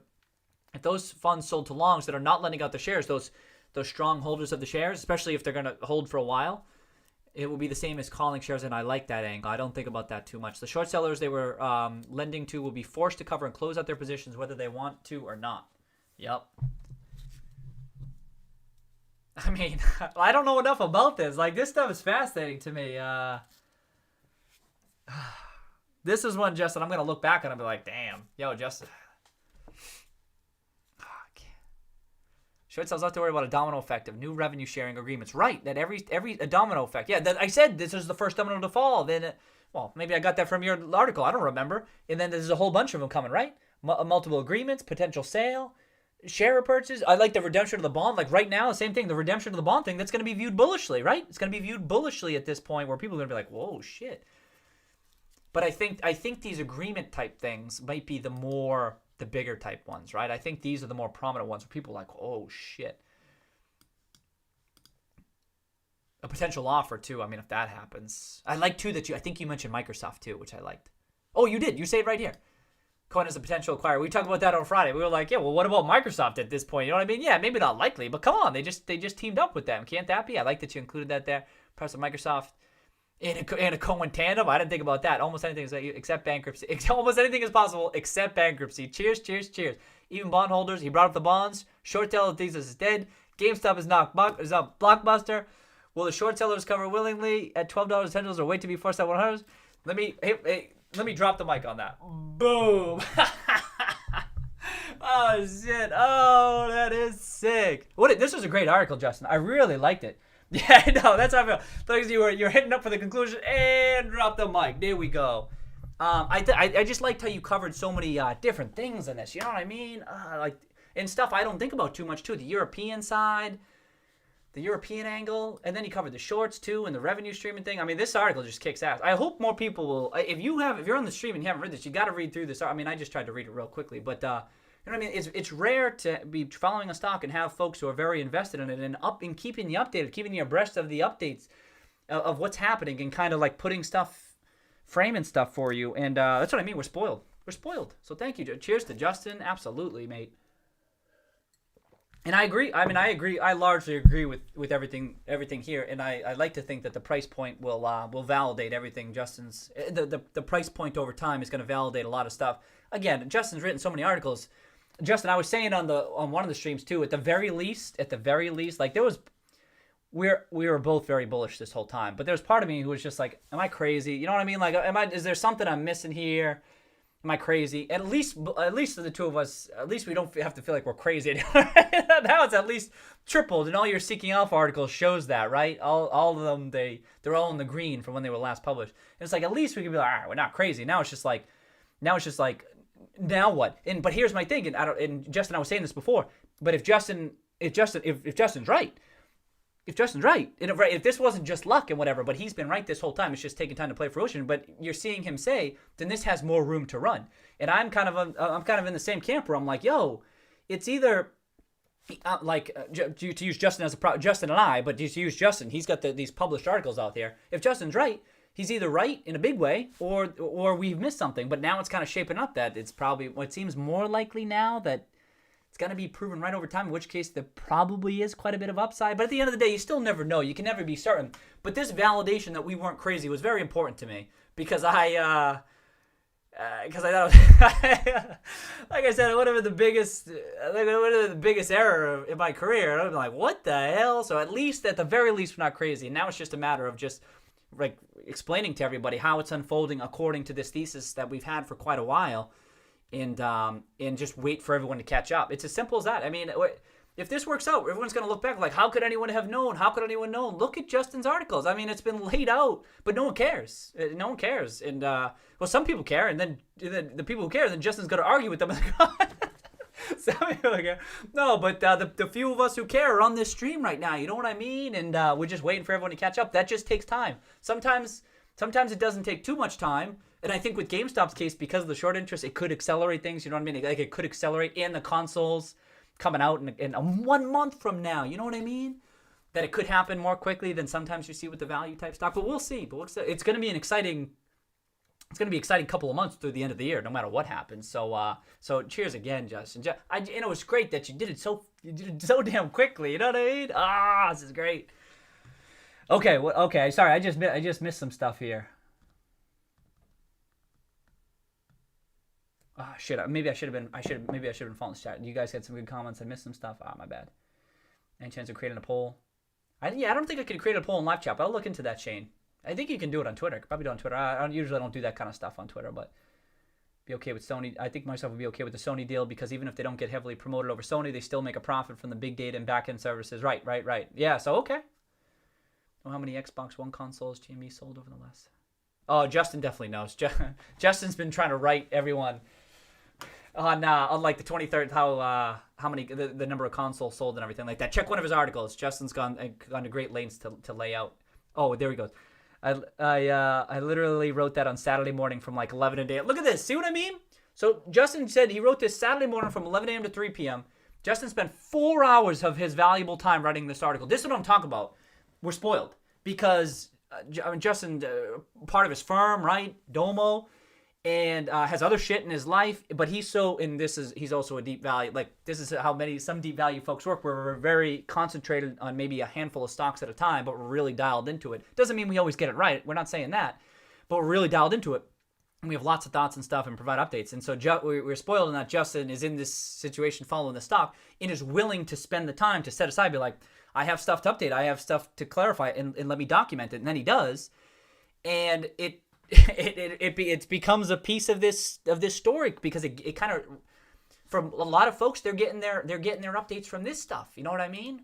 But the real stuff, and now that's not to say everything on Seeking Alpha is good. It's not. But this is what I mean. We're spoiled. Is that it just so happens to be on a stock that Justin's fallen so close, and other people too, Kingdom Capital and some other folks, Dimitri too, in that these folks are willing to spend the time to try to get the story right. And again, if GameStop does work out in a big way, people will be like, how can anyone know? I'll be like, there you go.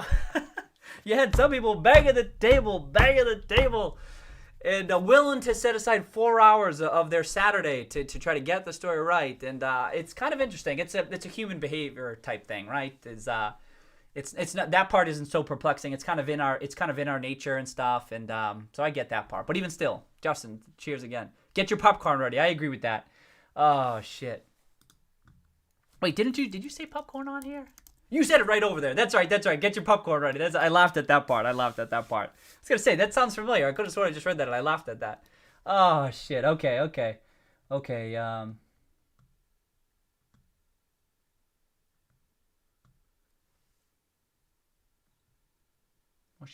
only thing that'll change their show. Okay.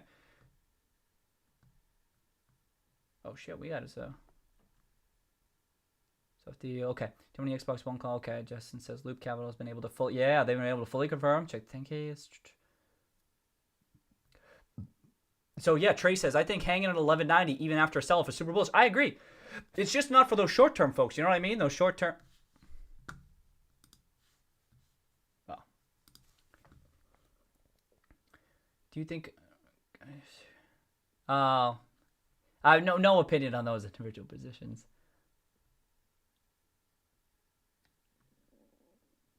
I'm seeing at least 3x in 3 years. Agree. Yeah, it's tough to make that short-term plays, Trey. It's like it's hard to know for sure. I mean, you could think.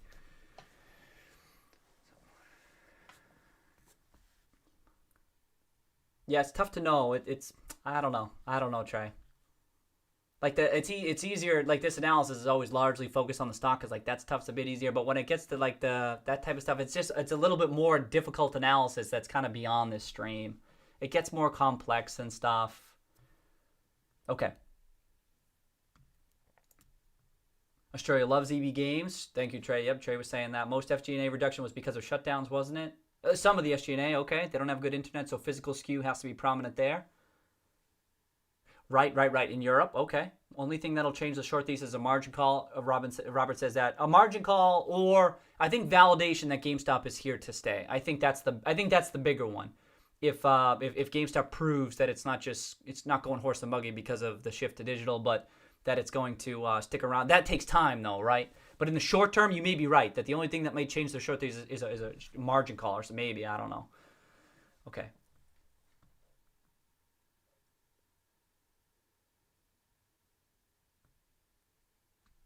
Bears obviously don't care. Yeah, Bears don't care about the shocking PR. Well, they may have added, Jordan, right? I was stunned to not see follow-through on the second day. I don't see huge value names as management starts to deliver. Yeah, they may have been adding. That's what's interesting, right? Jordan, they may have like adding to their short position. Keep it down. I'm not saying that that's what happened. I thought there might be follow-through too, and there was. It was a weird day, right? It was down 10%, up 10%, down, whatever the hell it was. So that's kind of weird price action, right? You know, I do not read too much into Friday's price action at all. But if it still being at $12 makes sense, though, if the shorts are still, if they're adding to their position. That's what I got to say about that.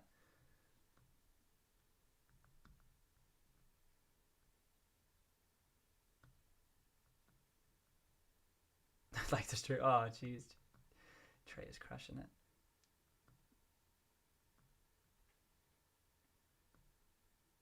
Oh, you can't do hashtags either? I didn't know you can't do. I forgot that.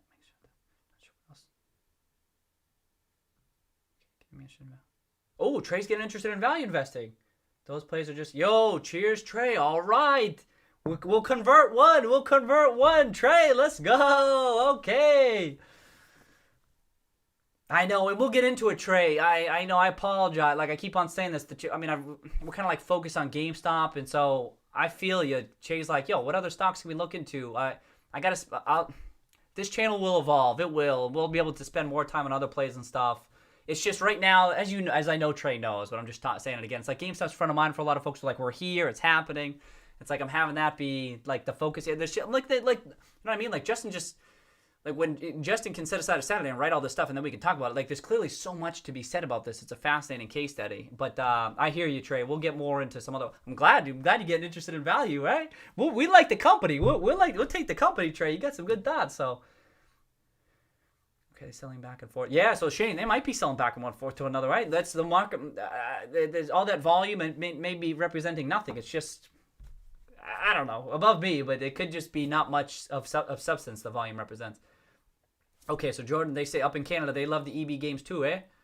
I walk out.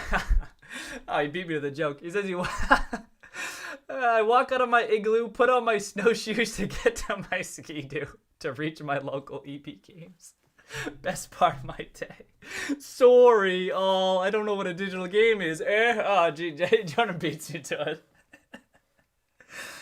Jordan's like the Eminem of the chat, where he like gets out in front of it before like he knows what I'm gonna go with. He's like, let me just get out in front of this and go like this. Oh, that's funny. Okay, Eric, I think it's mostly boomers that miss renting DVDs at Blockbusters, not gamers. Oh, I think it's mostly boomers that miss renting DVDs at Blockbuster. That miss renting. So what does that mean, Eric? That they're thinking that they're falsely classifying GameStop as the next Blockbuster? Is that what you mean? Because that's interesting. That you maybe is you getting that it's mostly boomers kind of pumping this stuff out?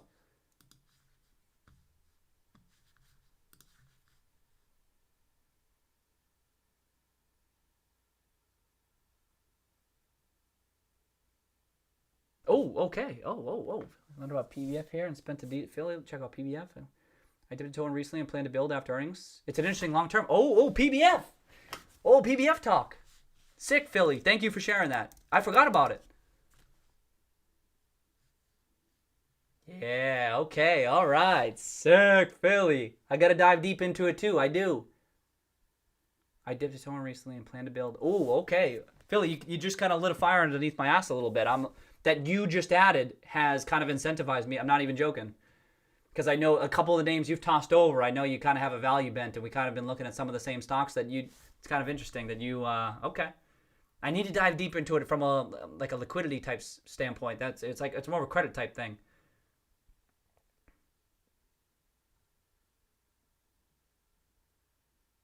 Super low volume midday today. Oh, I wouldn't look into the volume too much, Shane. I wouldn't, unless you have a different investment style. But the investment style that I'm focused on, I'm not even focused. I didn't even notice it was low volume midday. Worst part of GME is not having a unified. You think that's that's not the worst part. But do you think a unified storefront globally would help? I hadn't thought about from a branding standpoint, perhaps. Polygon, I had to go eat Thanksgiving dinner. Sorry, Trey, my peace offering includes waffles and maple syrup. Oh, shit. What is happening behind the scenes with market maker? So Eric M says, whatever is happening behind the scenes with market makers, shorts, etc., can't be good for shorts. I would think so, Eric, but I think all of us would agree. I don't think so, but I don't know. Oh, shit.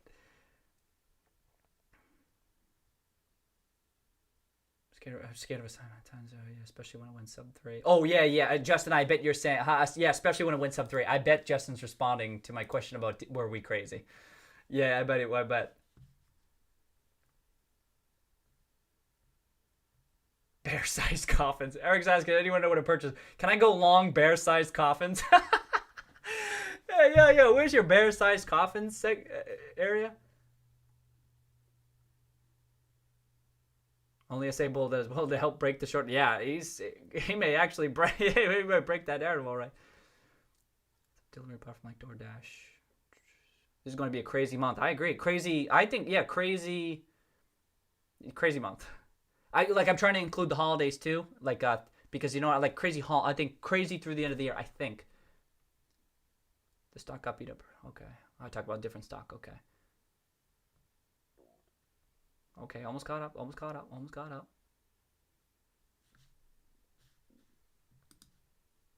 Wait, 100 to 1,000. Oh, did Justin say that?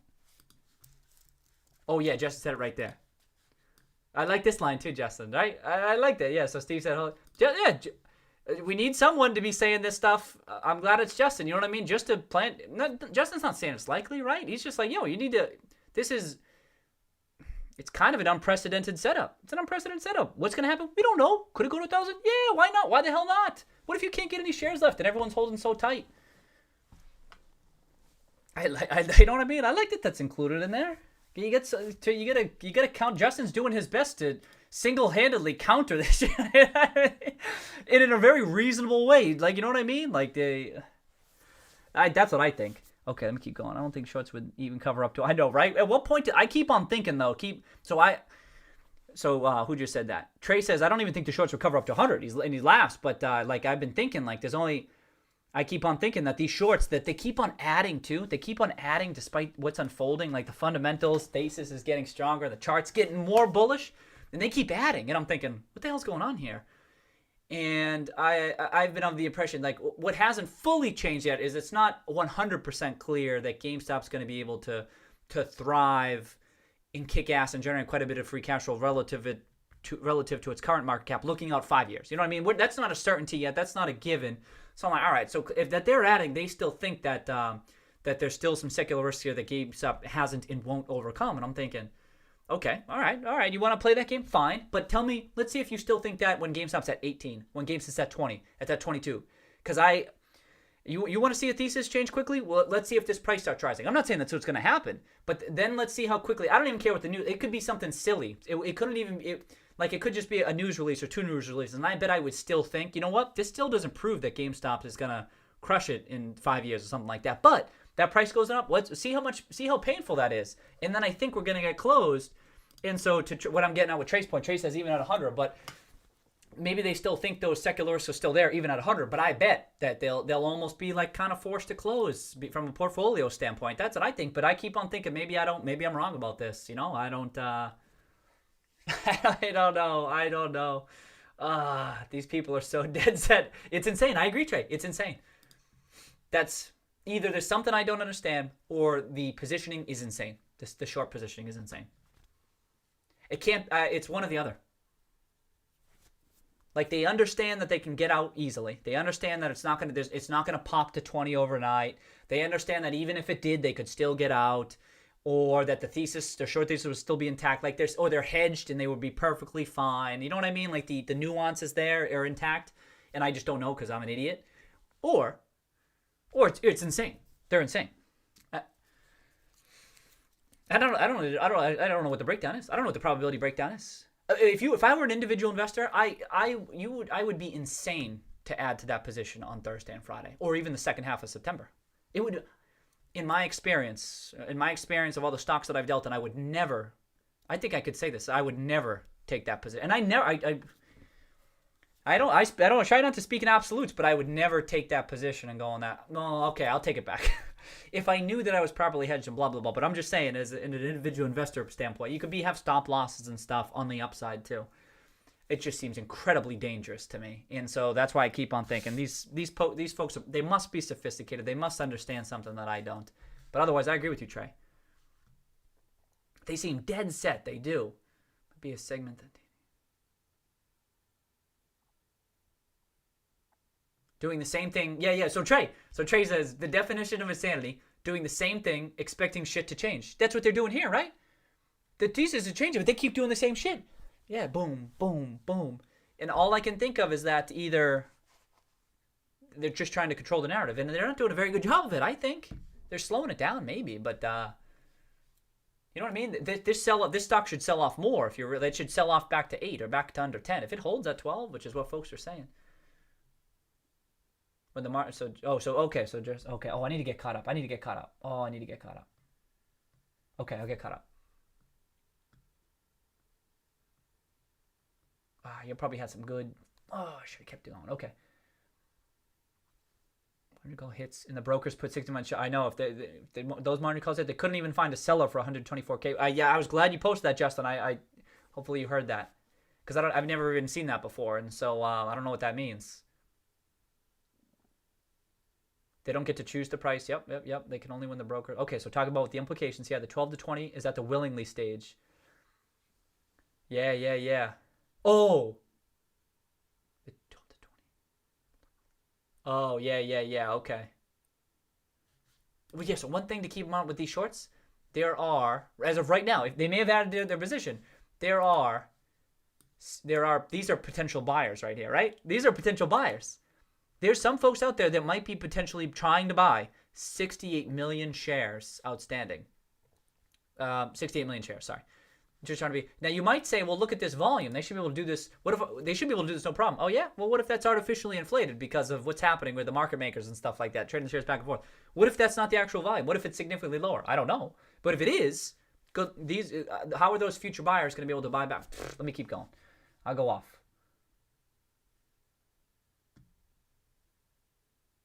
The borrow fee is key if it goes parabolic. Right. It's still cheap right now.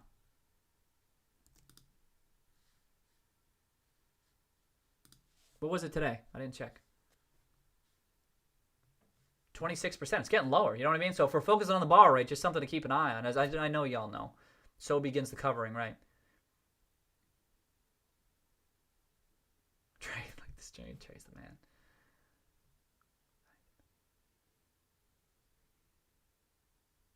Oh, Hugo chiming in. Oh, no, Hugo's a different form of Fox. He's like the ghost of Christmas past. You know what I mean? He's like, hey, Roaring Kitty, BYDDF. Remember that time? And I'm like, oh no, Hugo. Remember this message when I tell you to check the stock price next month. See what I'm talking about? He's the guy. Yeah, see what I'm talking. He's gonna come back. He's gonna come back on the stream. He's gonna be like, whoa, Roaring Kitty. Do you remember when at 10:30 at night that stream I reminded you of BYDDF? I'm gonna be like, oh shit, no, Hugo, no. If you don't have ICA, yeah, get Justin on CNBC. How do we get Justin on CNBC? How do we do that? You got a fund or a firm there. They should be able to. Oh, you tried getting on there in 2018 when I had the #1 performance in America. There you go. How is that not enough? Get this man. I was going to say, get that man his money, but get that man on CNBC.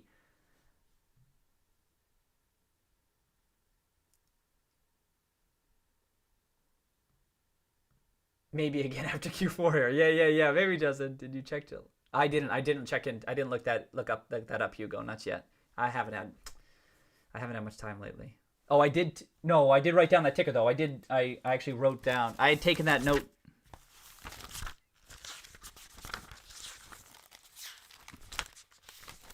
I took it down, Hugo. I did. I checked. I wrote it down again today.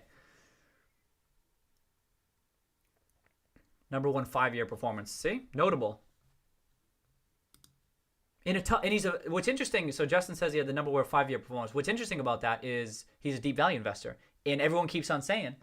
So someone said that he's a deep value investor, and everyone keeps saying value investor sucks. There you go. He's #1 5-year performance. Was it Morningstar or something? There you go. You know what I mean? Like, value don't suck. Maybe you're doing it wrong, but.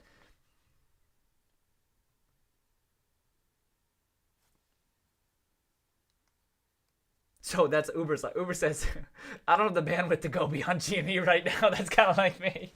I mean, I get the other positions in the Roaring Kitty portfolio, but I'm like, we're so close to it possibly being done. Not being done with it. I don't want to say that because it's more the long-term thesis that's set up. But as far as like the imminent, the console news and especially the short, like the shorts haven't started. It's hard for me to take it seriously that we're done with the short position. You know what I mean? Just a quick take.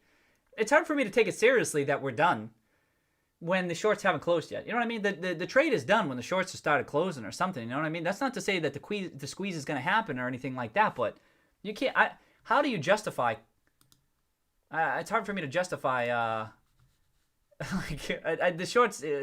Anyway, like could it? I don't know if it's going to happen by the end of the year, but so I guess that's why I bring that up. Costco. Okay, now we're seeing. 68 million bear-shaped coffins, Trey says. We should invest. Oh, yeah. I mean, it's too soon. We're not taking victory laps, right? We're just having a laugh. It's too soon to take victory laps on this, right? We're just having a laugh. Well, what a beep, boop, boop, boop, boop, boop, boop. Do you need to? Well, if it is robots, do we need? What do we need? Do we need? We need robot coffins. You know what I mean? If it's robots, I don't know. Or do you need? What do you do with robots? Do we need to melt them down? No, I'm kidding. I'm kidding, robots. I'm kidding. But who knows? Maybe they're. You know what I mean? Right? There's a chance that they're right.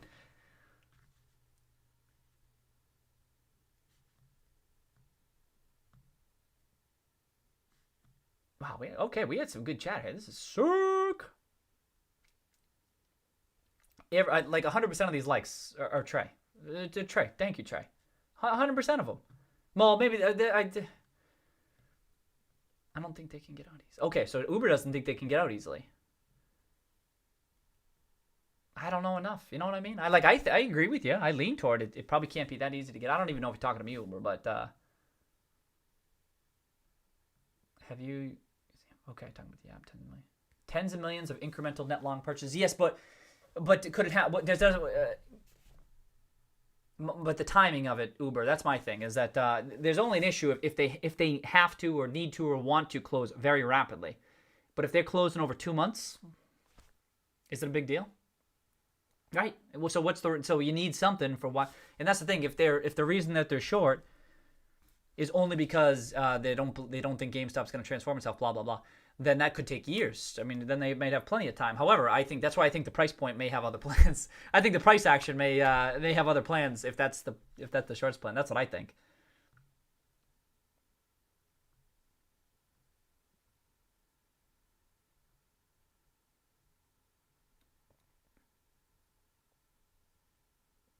Oh, Eduardo, you like the shirt? Sick.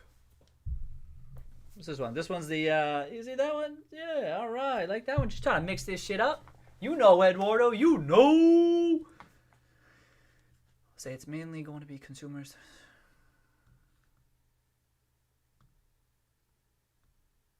Oh, I think I'm almost caught up. Okay. Sick.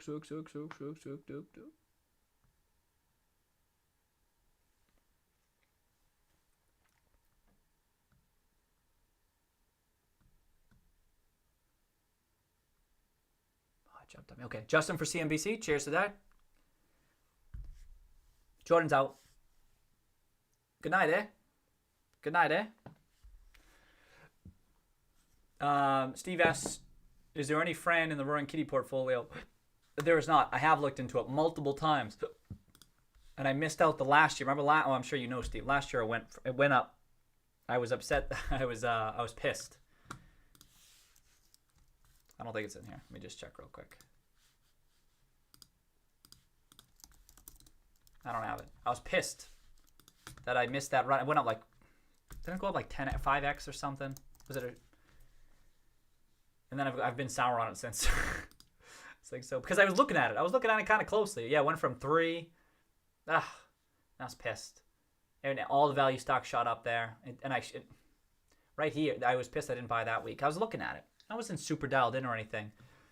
But then I kind of thought, and then with COVID, if you got something new, Steve, the 2 million float, 855. Nah, I mean, I didn't get into GameStop for the short interest, Steve. So that's usually I'm aligned with the shorts. Usually I think, the short's probably right.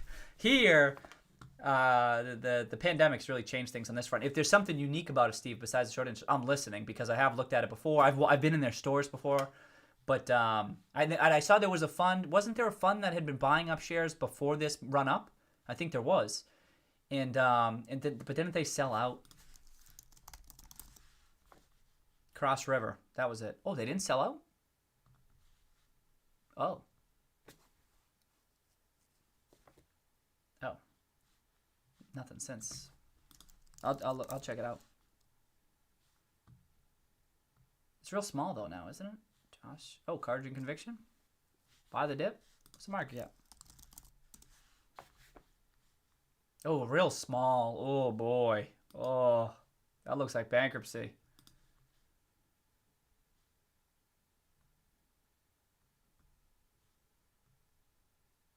All right, let me keep going. I'll catch up.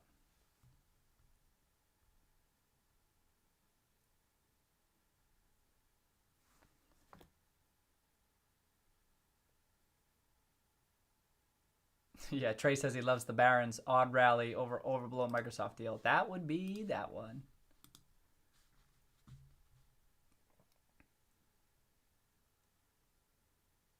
We need boiler pits for the robots like Terminator. Oh, Trey. Yes. Yes. You gave me a new one. I made a new one this weekend. Boiler pits like the Trey. And I just used that same Terminator one in the Avengers one too. Oh, that's perfect, Trey. That is absolutely perfect.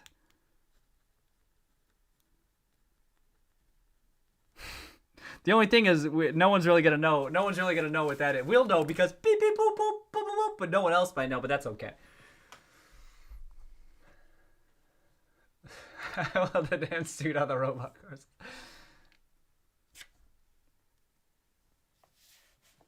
Yeah, Justin. So Justin, block. I don't know anything about these block trades though, Justin. I don't know what any of this means. Aren't there sales of the? Justin, could you explain to me the block trades? Like, aren't there are people selling? But is the thinking that there's one big buyer but multiple smaller sellers? And that if that's it, then I get it.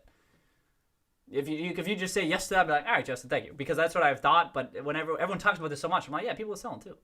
The borrow fee gets to 120% annualized or 2.5%. Yeah, so Uber, how does the rate get so high? How do you get the borrow fee's going down? How do you get it to go up? I know it went up back in the day in April. I saw that. Oh, it's right here. We saw it go up, but like, how do you? What causes it to go up now? I mean, we talk. I mean, I'm just that's more rhetorical. You know what I mean? But I mean, the stock has tripled, and the rate keeps going down. You know what I mean? Look at this. Where's the rate? Is the red the rate? What's the rate?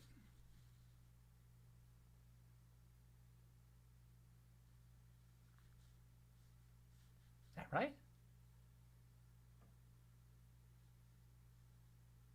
Holy shit. It got to 200%?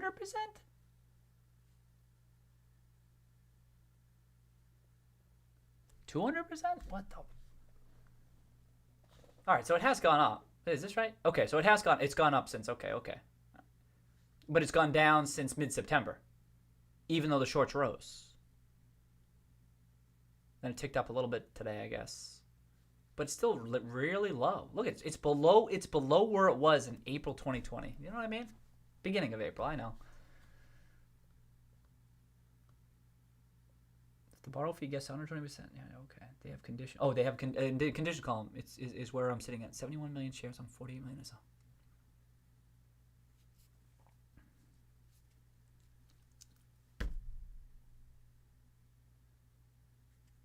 Yeah, but just a short sale. There's money market reasons that they're marked as short sale though.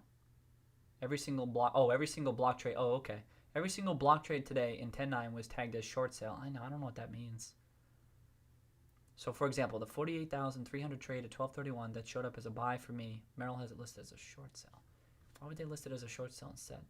I just see green or red based on if it was a bid or ask. I have no idea. Maybe Merrill has some sort of greater insight. If true, wow.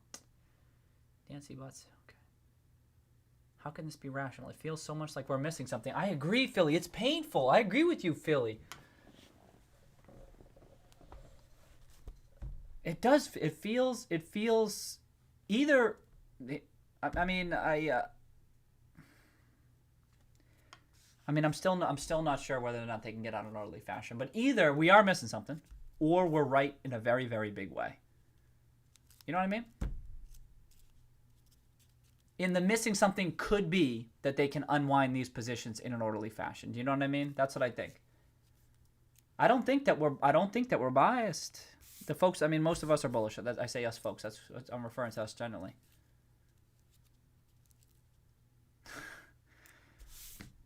I'm with you, Philly. Racking my brain, really trying to understand, and then I have to stop thinking about it because I just don't have the expertise or the insights to ever understand it. I just got to move on, and then I'll just be like, well, let's let the price action determine whether or not that it was if we were missing something. What if we're not missing anything in the short? So that's what Polygon says. What I just said. What if we're not missing anything and the shorts are just wrong? You know, if they just have the wrong thesis, like Justin keeps on picking apart like a whole bunch of these theses, like this is wrong, that's wrong. What if there's nothing? What if there's nothing special going on here? What if there's nothing? What if there's nothing we're missing? There's no market maker type stuff, hedging, blah blah blah, and it's just they just have the wrong short. They're on the wrong side of the trade. They just have the wrong thesis, and they have picked up the wrong story, and they haven't pieced it together. I keep thinking that this much money can't be that wrong. That's what I keep thinking. And yet, this is why I talked about, you go back to the financial crisis, and like, look how much money was wrong back then. You know what I mean? And then you got Barry, I've said this many times, you got Barry talking about people getting the wrong financial metrics because of lease accounting methods. And then I think,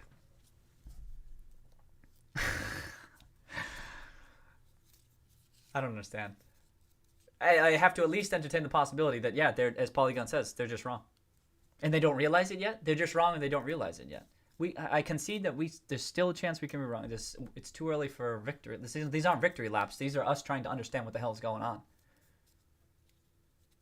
In price action, what's confusing is price action keeps supporting our thesis. Like it keeps working in our favor. I'm like, all right. That's why I keep watching the price action. If the shorts are right and we're missing something, the price will fall back down to earth. It will. And it keeps holding. Let's see what it does this week and everything like that. It's coming down. All right, you see it coming down from the peak, but it's still well above where it was back then. And keep an eye on it. All right, let me keep going. Who cares? Who cares? I'm just trying to think aloud. I mean, I'm trying to think. You know what I mean? Okay.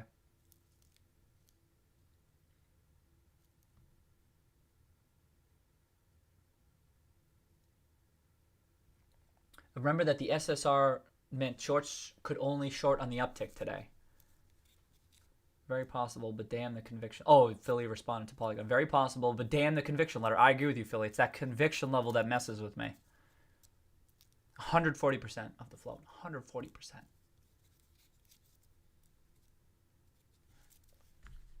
Block traders like, so if green, it's a buyer with a bunch of sellers. If red, a seller with a bunch. Okay. Hey, all, not if this has been brought up, but the new high margin reoccurring revenue stream is good foundation to reinstate that dividend. EO. Whoa. Whoa, whoa, whoa, whoa, whoa. Dividend. Holy Toledo. No, EO. Nobody has brought that up yet. I highly doubt it. I highly doubt they reinstate the dividend. They're in the process of potentially turning around the business. That takes too much cash. It does appear as though the stock is undervalued right now. In that case, the cash is better used by the management team, whether it be buying back shares or reallocating that cash toward higher growth opportunities for the company. That's what I'd say. However, if they did ever if they ever did announce any dividend, whatever, there's your short squeeze. You get a short squeeze. If they announce like a $3 dividend or something like that, forget about it. But I highly doubt it, because everyone will bid up the stock because they want to get that dividend. You know what I mean? I think. I don't know. EO. When I see your name, I think of anyone know the rapper Nelly? I think of EI. He has a song EI. Though now I'm dating myself, right? But I always liked that song. There was Country Grammar, which was a popular one, but then there was Underlay, Mama EI, uh-oh. Anyway, now you know that's the song. You have an entrance song in my head, EO. That's what it is.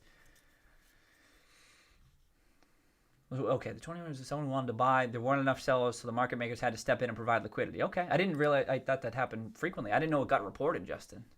$1 div would be 8.3% yield at a $65 million a year.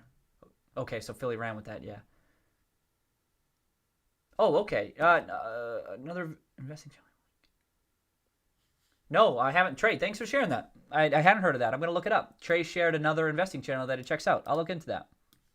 I'm just see what else is out there. I had done this months ago, just seeing like what's out there, and that was part of the reason for figured I'd kick off the live stream here in particular. But I was trying to look for some value investing stuff out there, so I'll look into that. Thanks for sharing, Trey.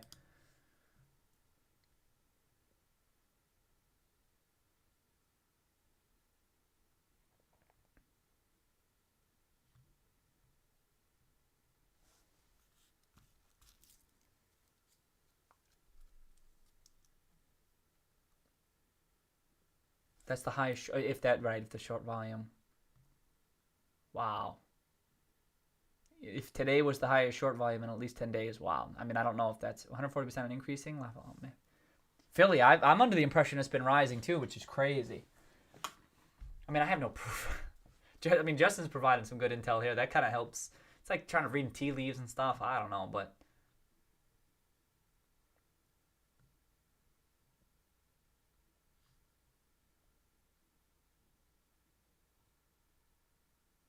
Oh, you remember that song, Makeshift? Sick! I know not many people know that. Do you know it? Oh, Philly Steaks knows it too. Sick! All right. Everyone remembers Country Grammar, right? Because that one was popular on the radio. But, yo, like, EI was, like, right up there for me as, like, the two. I bought the album. I had that album, and there's a whole bunch of them. You can find me in St. Louis. Oh, shit. I'm glad folks know EI. I forget. I didn't think that one was on the radio. That's why I'm surprised you guys know. That's great.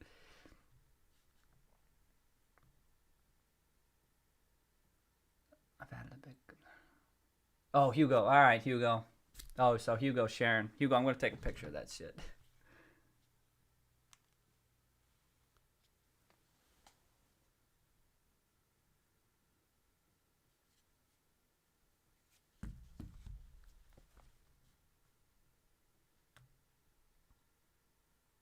Oh, Jack Spencer did one of them in Valley. All right, I'll take that too, Trey. I'll look those up later. Well, from gross stocks, though, okay. Okay, go to Fintel. You want me to look at Fintel? Yeah, I can do that.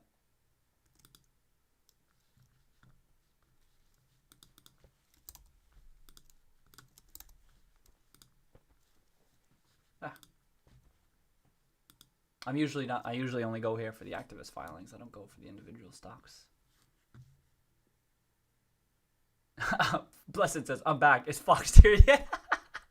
Blessed just checking back in just to see if Fox's message. So Eduardo says, I just love the shorts adding up. This is going to be bloody. So that's why this price action is interesting, because it goes up. And then some people seem to be getting the wrong story, and then they add to their position on the short. That still doesn't mean any short squeeze is going to happen, but it makes it more interesting. Like, it almost would have been more painless ain't the right word, but if it just goes, I don't know what I'm talking about there. Oh, Philly Steaks, Jagged Edge with a party at. Oh my God. Yo, where the party at was sick. Hey, where the party at? The party's where we're at, where we at. Oh my God, that's throwback. Jagged Edge was popular. Where I come from. That's sick. They had a couple of Jagged Edge. Wow, Philly Steaks. There ain't gonna be no one else on here, I think, that knows Jagged Edge. J.E. y'all. They had a number of Where the Party At's my favorite one, but they had a number of they had like 5 hits. There was a song that just came on the radio. Was it the radio? And we Shazammed it. And my wife was like, hey, I kind of like that song. I'm like, yo, that's Jagged Edge. Hit. I hadn't even heard that Jagged Edge song, but I was crazy because I mean, you don't hear much from them anymore.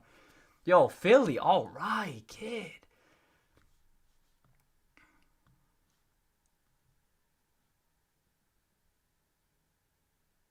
I'm playing that right now. Flashbacks. Yo, I'm listening to that tonight, Philly. I'm listening to that tonight. Alex heading off. Try and catch some more before our sleep begins and whatnot. Oh, geez, Alex, have a nice night. Cheers, mate. Glad you're able to join the stream tonight.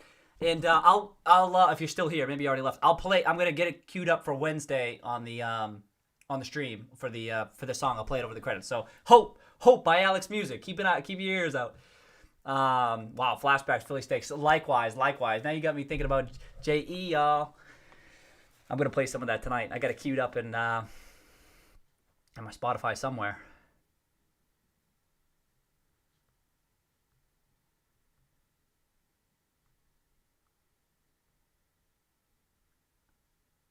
Blessed. How many shorts do you think are just revenge trading because they got ripped out? Not enough money for that, Blessed. I suspect the people who are shorting maybe... no, that's it. I mean, it's probably a firm. So I was gonna say they may not be the type that trades in the games just because there's so much money involved. I don't know. Oh, Steve Stunk. Is it getting hot in here? Yo, Steve, maybe there's a photo we can do for if it's getting hot in here for the shorts. You know what I mean? If it's getting hot in here, I uploaded to Twitter one a couple weeks ago with the The heat is, I mean, the heat is on from Beverly Hills. That's an old school one that maybe many folks don't. But I like the getting hot in here. I'm going to take a note of that, Steve Dom. It's getting hot in here. I am taking.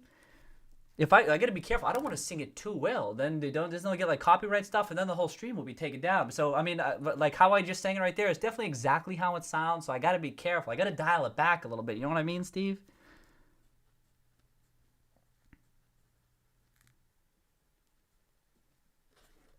Or hot in, what is it? Hot in her, right? I think he spelled it Herre, if I remember correctly. He's like, hot in her, and they spelled it differently. They talk differently in St. Louis.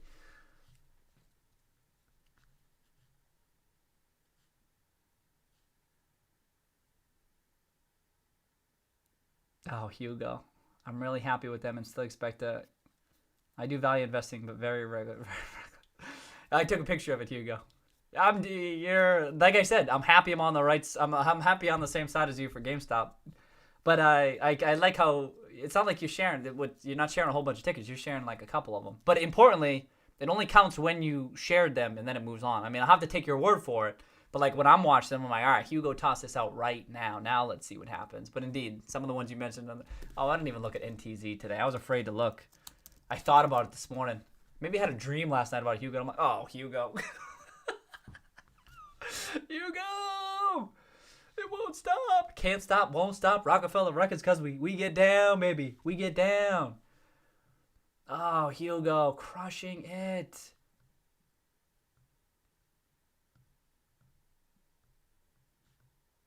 What did you say? Calculate, check the percent return from months ago for those stocks. I'm really happy with them. Good for you, Hugo. I know. See, this is where it gets tough because I'll do, the old Buffett will say no to stuff, right? And like even right now, I'm kind of strapped for time right now, and if it's not my style or something, I might not dig in deeper. And then, but that's the thing. I say I'm trying to expand my universe, so I'm like listening, and I'm reading the chat on some of these things. But you're saying okay.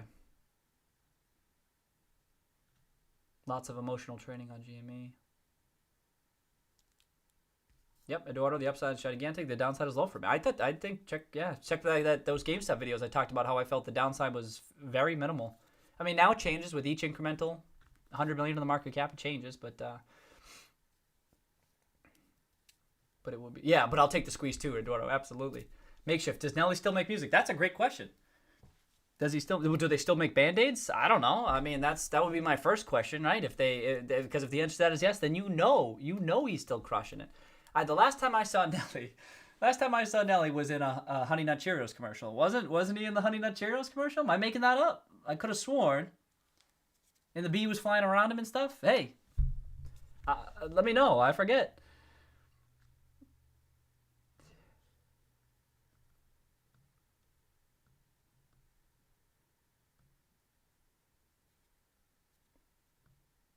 $70 share lending. Oh, PSA out of share lending programs, and be sure to locate your shares in cash accounts to prevent your shares from feeding the shorts.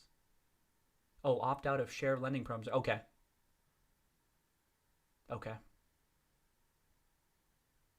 Uber's just saying, hey, if you need to opt out of these lending things, or they're able to lend out your shares, so you need to opt out and say, hey, don't loan my shares out.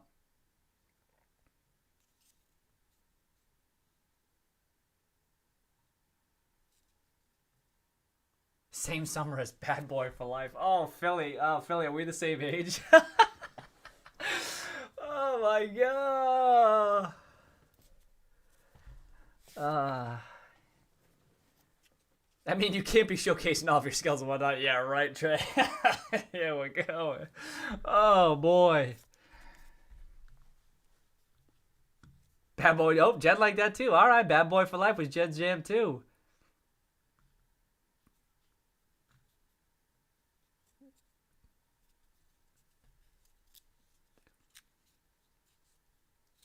We can't be stopped now at GME Bolt. Yeah, I think I can work with some of these. Cause it's GME for life. We ain't.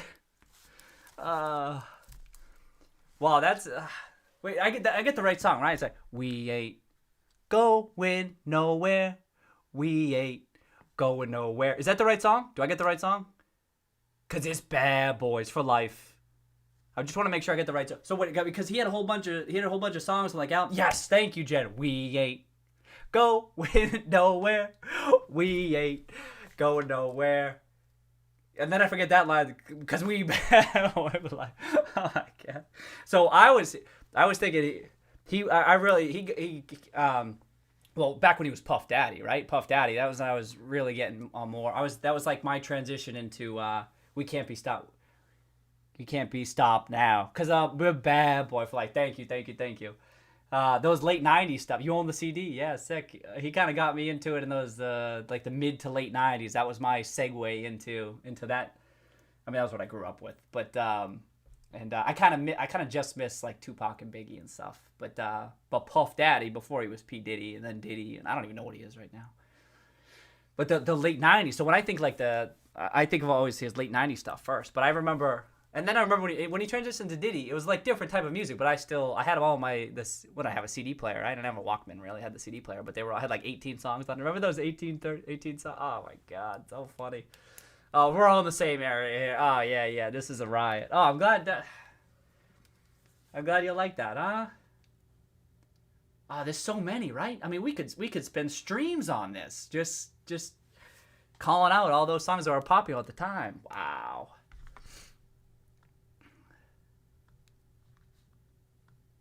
Did I miss? Oh, did I miss? Oh, you guys talking Tesla?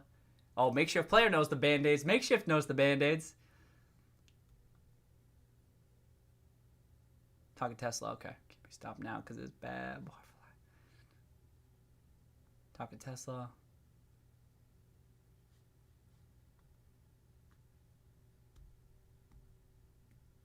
Talking Tesla. Okay.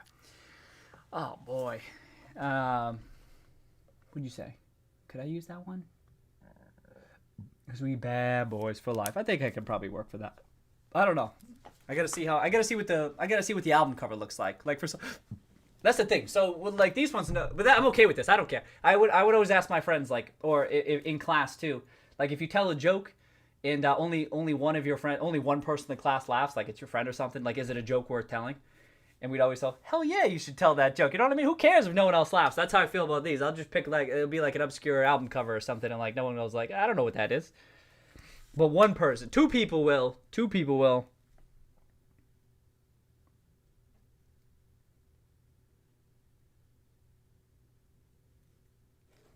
you say?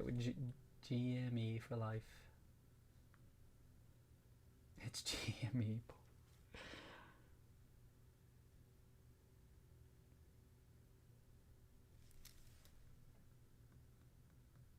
Oh, shit, everyone's here in the ages. Oh, this is sick. All right.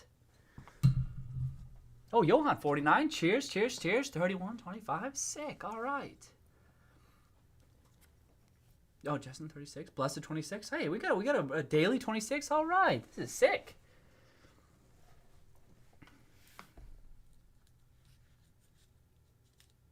Oh, we got a wide range there.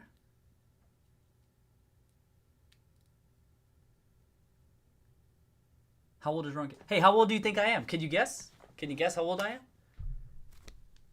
Or is it a secret? I don't think that part needs to be. I think that part's okay, right?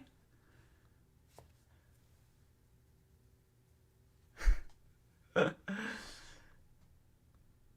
have 7 lives. Yeah, I started with 9, but I've definitely lost 2 over the past. 12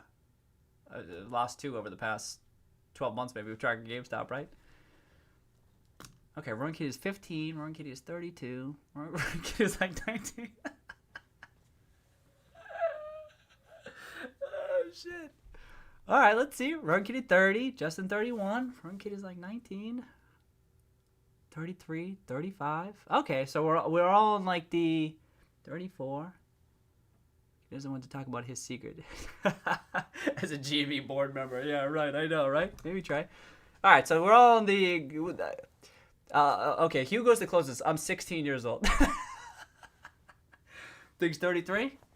Oh, when GME hits your age, we're in Kitty 30. We're like analysts now. We're like analysts now.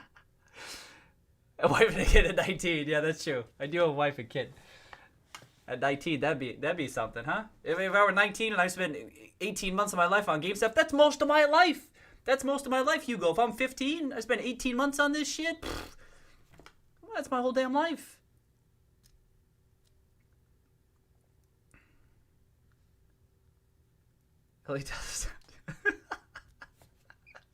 Yeah, after the squeeze. Maybe after the squeeze. Well, yeah, I share more after the squeeze, you know?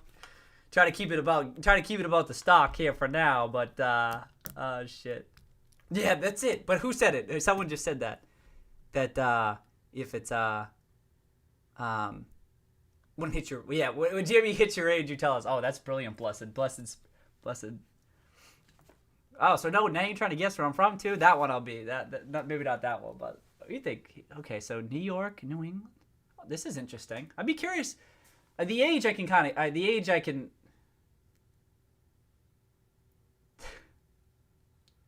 Oh shit! Did I say some stuff?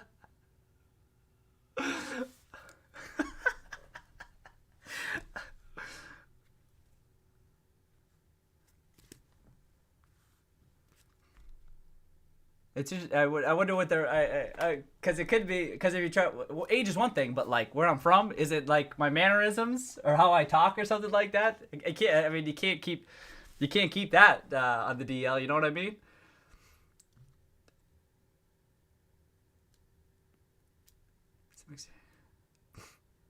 I was talking about a security analyst. I talk about security analysis. Security analysis.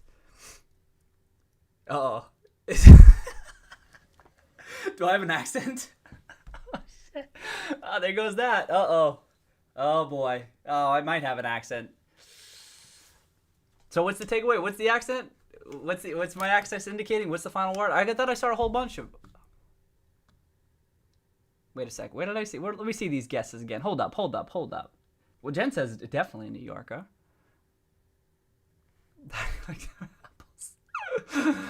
New Jersey. All right, so definitely, it seems like most folks are in the northeast.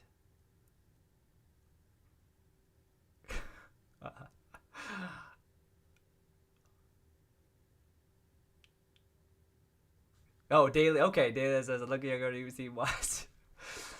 Daily, I'm faking it. I'm faking it, daily. I'm faking it.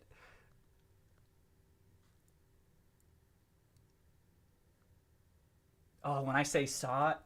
Oh no. Well, what did Steve say? I don't remember. Oh, do I have an accent? Was that when I say my accent? Oh, so I'm from Alabama. See, this is interesting because how often do you have in communication with people who aren't around you who like pick up on stuff like that? You know what I mean? Like never. You never are. So here's some folks. Y'all like. I think this is fascinating to me. Hold on. Okay. Now I was trying to go back up. Now the. Okay. So one of your videos, security analysis, analyst. No, I was probably talking. I doubt I was talking about it. Oh, you talk about Damodaran? The evaluate. Maybe you talking about Damodaran. Has to be from Boston. Okay. Okay. Say seems mid 40s from Blessed. Run Kitty. The accent comes out. Run Kitty isn't one of us. I'm a vampire, but he drains the life of cats. Oh, by from Texas? All right, Texas one. Trey would reckon. Yeah, Trey, where are you from? Aren't you, Trey? You from the South? That's why it'd be funny. I know. Can you imagine the contrarian? It's all a long game. I'm putting on a non-Texan accent, fooling you.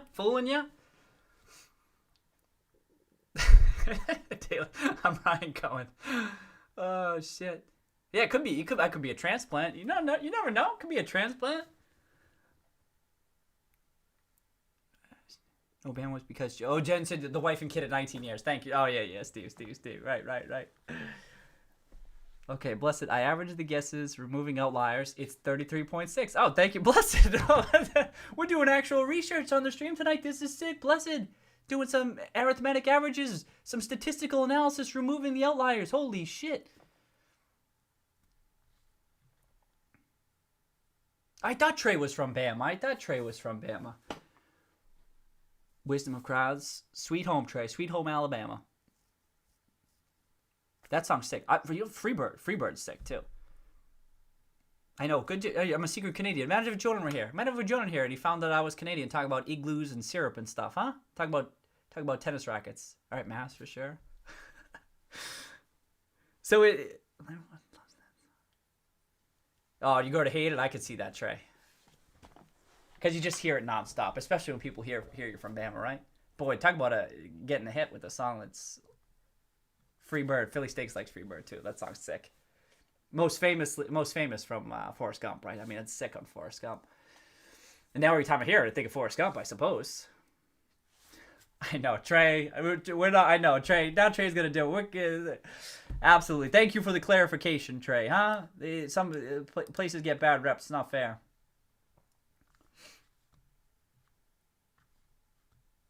Only some of us, Trey. Trey burying the joke. Oh shit. That's a troll answer. Okay, 35. All right. Okay, interesting.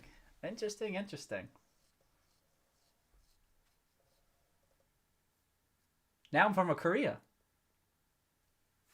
And I could, as someone said, it could keep your secret. Maybe I should keep it for now. As I think about it. Not forever though. It's not my intention. You don't think? This is a riot. Oh, this shit's a riot. Okay, I'll keep it for now. I'll keep it for now. But it's not my intention to forever or anything like that. Just for now. Let's see this through. You know what I mean? Renegade. You know? I do like the plan of, hey, if GameStop if it hits my age, then we start divulging. You know? Piece it all together. Do you know what I mean?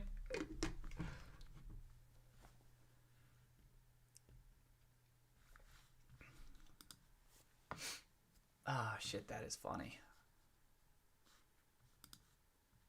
But now I'll be curious though. When I do though, I'll be curious. Well, I'm happy the people who are sharing like how they were. You know how we talk about sharing. I talk about our investment thesis. I'm like, well, how did you arrive at that answer? How did you arrive at that thesis? So that's what I'm like. How were they thinking through this? What pieces of information were they piecing together? It's probably stuff I didn't even think about.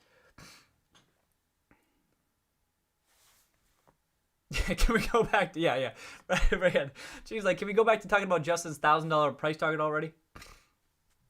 Just put in a big GME stock. Daydream GME flies 30% one day. Yeah, I know. Yeah, put it in the GME stock daydream title. GME flies 30% in one day. Como buys 4 daily.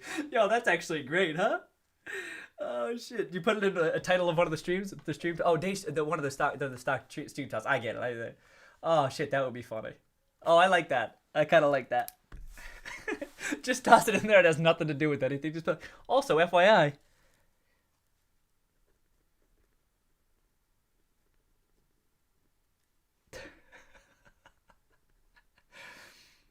Yeah, we'll get back to that $1,000 price target. Hey, well, first of all, $1,000 price target, right? Oh, that's a big company. All right.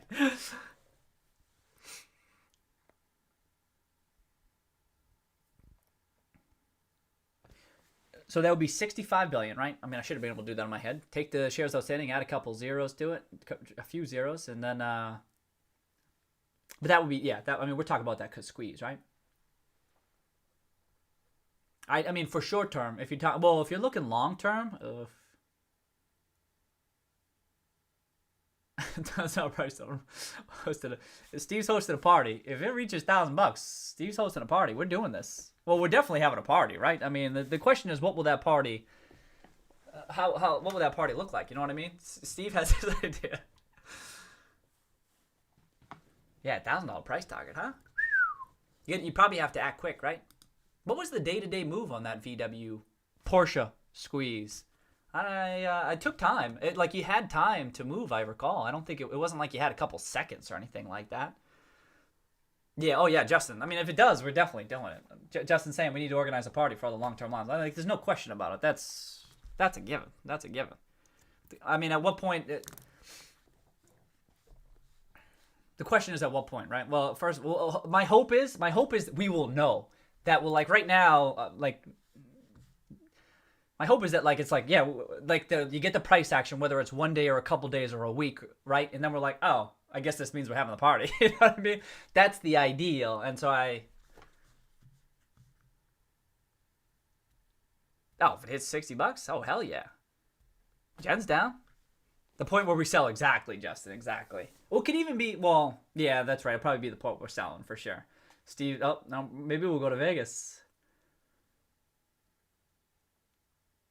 Oh, so Blessed saying I was long Tesla at 170. Never imagined it would hit 2,500. Yeah, that's true. A little bit of a different stock, right? Because of the growth potential, but who knows? I mean, that could take time, but like Tesla's future is all, who knows what it is? Like there's so much blue skies ahead, you know what I mean? Where with GameStop, it's like that's why that growth opportunity could be sexy from people's perspective, and then who knows where it could trade at? You know, it'd be crazy. But that would be sick. Maybe Vegas. Well, is Vegas open? Vegas is open, right? We'd have to get our own island. Yeah, no, I agree with you, Trey. Trey's like, yo, the straw that breaks the camel's back. All of a sudden, after a great earnings beat, then it goes parabolic, and we all probably is. That's what I'm saying. Like, it could happen where now I'll be thinking about this, right? Yeah, so Makeshift thinks GME is more capped than Tesla. I agree. Sometimes not having a vague upward thing can be beneficial because everyone's like, I don't know what to value this. Just keep bidding it up. But Bahamas, I'll be thinking like, all right, now it's obvious that now something's gonna happen. I think.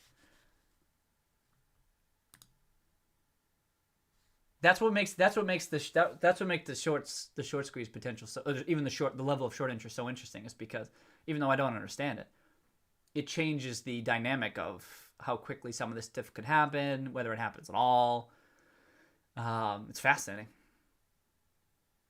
I mean, GameStop up 44% of the day. You know what I mean? Like we're on this chat talking Wednesday, right? We're just, Uber sharing some shit there, and we're just talking about it, and like one day later it's up 44%. Like that's crazy. Why couldn't it go up another 44% in one day? And then you're at 18. What if it goes up 50%? Stocks go up 50% all the time. And you might, excuse me, jeez. You might think, oh, that's not that common, but like it's the short interest that I think I have no idea. 44% is absurd. And yes, it's given back some of the gains, but even still. It went from low 9s to high 14s and went up 50%. But you need some gang, but to what Trey was just saying. Just imagine straw breaks it, all of a sudden a great earnings beat, and then it goes parabolic. Could happen.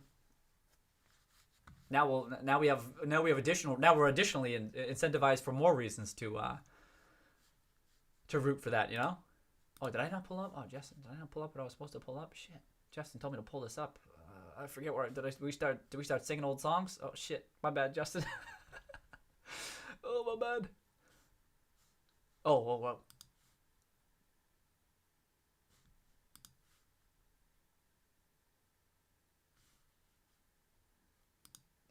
I don't know. You go down the wrong. Maybe it becomes a PC building center, digital gaming platform, and buys an esports team. Oh yeah, all different levers. You know, Blessed, all those different levers. 2-minute nights at the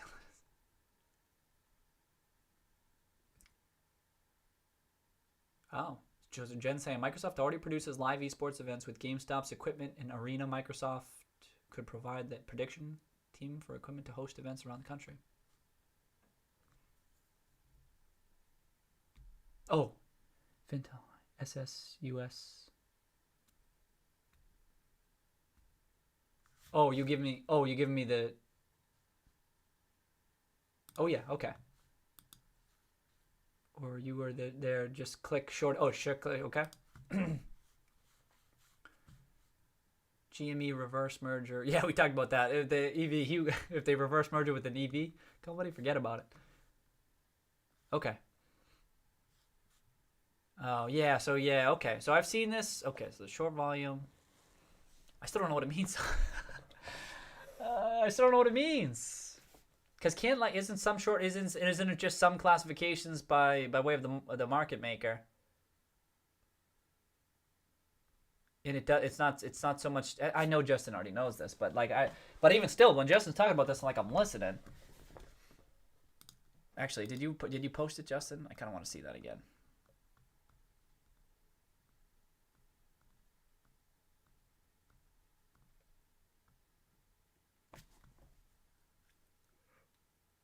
Okay. Okay. I know. I just don't know what to make of it, Justin. I've looked at this stuff. I've looked at stuff in the past, and then I did research to try to look into, hey, how legitimate is this? And I just concluded that it wasn't. Oh, that's what you were saying. Yes. Oh. It is the highest ratio. Oh, combined with the Merrill report. You're right. You're right. Sorry, Justin. We got a long stream today. I guess I'm forgetting some of the stuff, huh? Yeah, so 33%. Right, that's the type of thing that's worth. All right, let me see this daily. It was still a shit ton of volume today, huh, Justin? On nothing. This is the most. So interesting, Justin, to run with this. This is the most volume we've had where the stock did nothing. I think 2%. What was it? 2%? That ain't shit. Tons of volume. Yeah, tons of volume. It did nothing. Interesting. So you think, okay.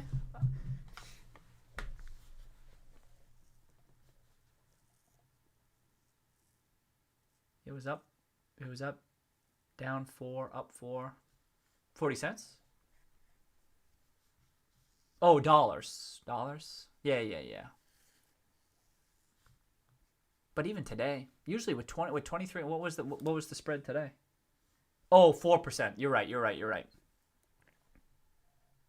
Right, I got you.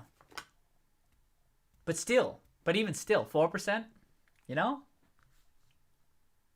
I wonder what's going on. I don't know. You know what I mean? Like, don't, and the people who are involved with this, they're like, this is nothing. But I'm like, we're like trying to piece together. Maybe this could be something. I do agree with you, Joe Dustin. I think I lean toward the shorts added.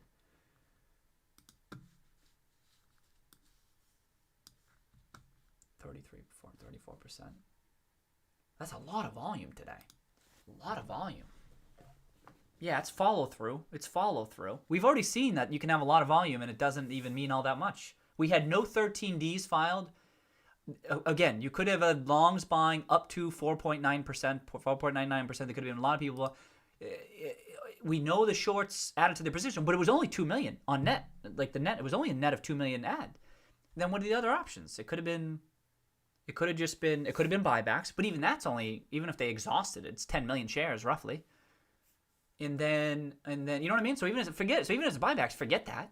And then so it's just people going back and forth. They're like, you know what I mean? It's like nothing weird. Okay, Justin thinks if we get no filing tomorrow, it means no 5% or greater sold. And I think that by itself is huge. Okay, that is true. And I wasn't thinking about that, Justin. I do agree. That's big news. They had it at 1480. Now Barry more of a trader, right? That would have been more of a tell on the trading aspect type of things. Barry's the type who I can see like trading in, trading out on. But indeed, the big holders not even trimming 1% of their position on a very smart run up to 1480. Interesting.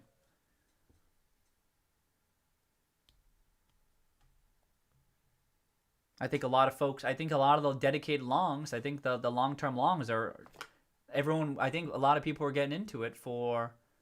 I mean, that's the thing. I don't know shit about FOSS or Must. I don't know shit. So I mean, I'm talking out of my ass there. I have no idea, but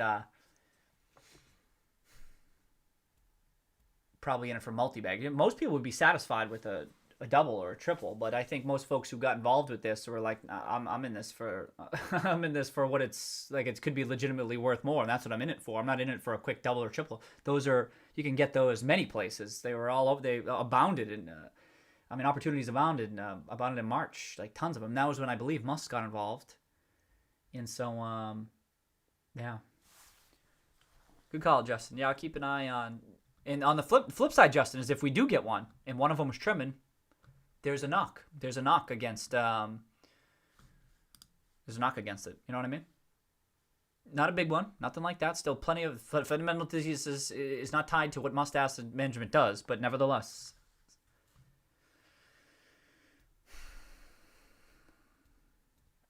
Okay. Oh yeah. Have I ever had another equity occupy this much of your mind space? No. Good question, Blessed. The answer is no. I've said this on a few streams. There tends to be one or two stocks that really gets my attention for a while.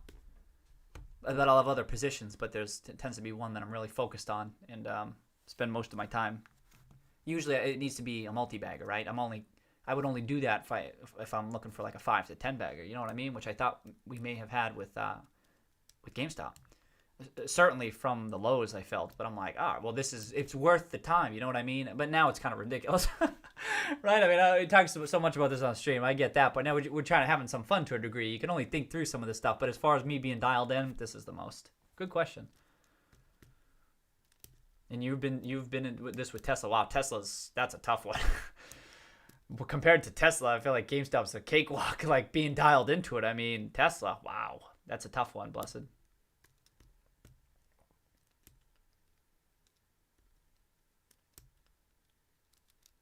There were 21 block sales in 1430s, about 700K shares. So the question is, who was selling there? Interesting.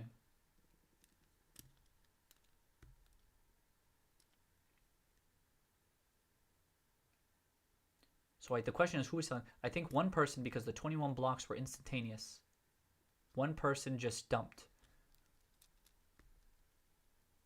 Wow. So like as I know Justin knows this, but it could have been someone who's not 5%. You know what I mean? Someone who just wrote it up. Someone with a lot of money who just rides this shit up and understands shorts. Like there's tons of ways. But indeed, for the longer term thesis, what we'd be most interested in is if any of the long term folks are dealing. But I think there's folks with tons of money, Justin, just dealing in Momo shit and short squeeze type shit. Yeah, Justin.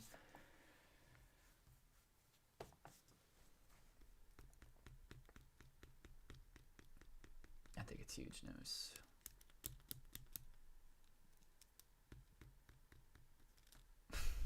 These shorts gonna keep adding. When do we get the next short interest?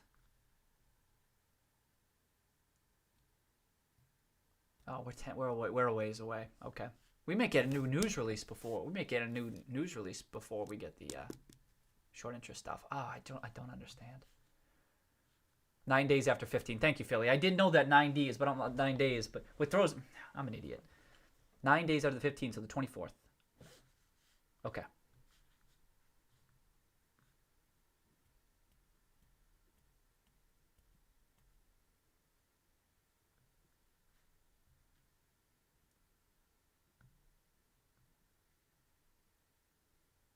I think one person because the 21. Maybe no, I didn't. I haven't sold. I haven't sold anything since the recent run up. 5 days. No, nothing. No, nothing.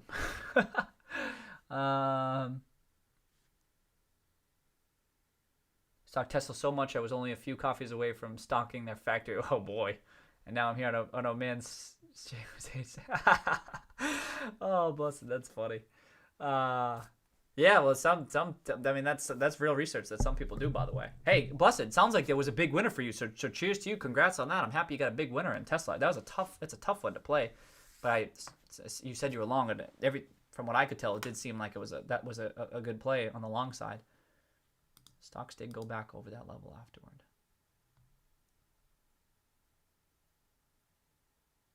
Could have just been a non-indexed fund. Right. And you talked about that in your article, Justin, right? Oh, I missed. Okay. I have to admit, I'm surprised no sales from Foster Moss. Yeah, I had. Well, I'm not so. I wouldn't say I'm surprised. I know nothing about them, Justin. Right? I don't know anything about their historical. I looked. I looked. I don't know. But indeed, you might have thought that if they got a quick. No, because they were buying in.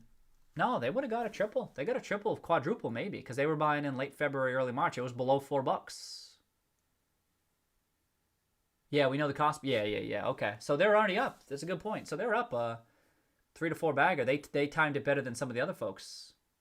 Johan, good night. We'll be wrapping up here. Oh shit, I got a wrapping up soon. You have a nice night, Johan. That's true. Very high conviction and significant upside, right? You know what I mean? Like you could have very high conviction, get a 4 bagger, be like, boom, done. But all right, I'm on board with this. All right, Justin, I'm on board with this because I didn't have any real opinion on them. But if they hold through 1480, to kissing 1480, and Musk is just above it too.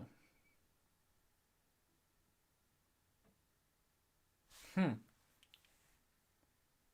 seems that the Chinese session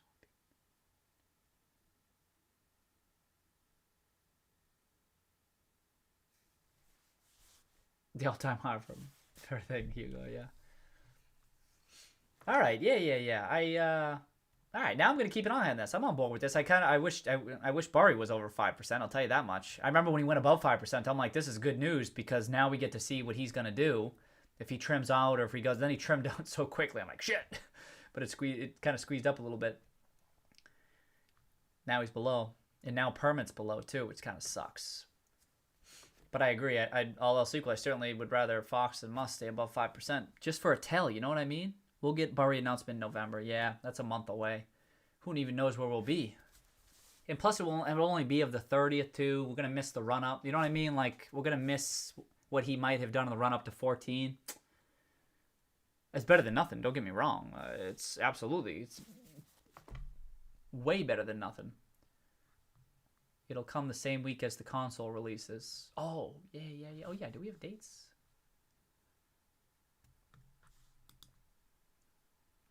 We can be pretty sure he didn't add. If anything, I mean, if he was holding, that would be kind of bullish. November 14th. If he was holding, but if anything, he probably just trimmed. What if he sold out, Justin? You know, what if he? I highly doubt it. Talk about tells. You know what the tells here with Bari? All those letters to management. Bari's not in this shit for.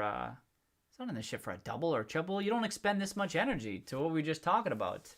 Like Justin, like we just talked about Justin spending 4 hours writing that article. Like Justin, deep value folks, right? I mean, he's classified. It literally says that, Justin's thing. Doesn't it? Deep value. I mean, we're not getting out of bed for a double, you know what I mean? And same for Bari and sending all those letters and stuff. I mean, maybe you want to protect, but a deep value focus, usually you're going for quite a bit more. So it's certainly possible. That's the thing. We just missed the run up to 14. I would have liked to see what Bari was going to do following that. That's why that below 5% sucks for someone like me, because I use that as tells, like trying to gain some insights and stuff, as a lot of people do. But it's fine. It's not a big deal. But all right, yeah, I'll keep an eye out for Must and Foss, because maybe they're in this for quite a bit more as well. Maybe they're just long-term investors. You know what I mean? Not everyone's just going for a quick double or triple, but if they see that long-term potential. And they now will have had an opportunity to sell out on a triple or a quadruple in 6 months, and they chose not to. I agree, Justin. Good call.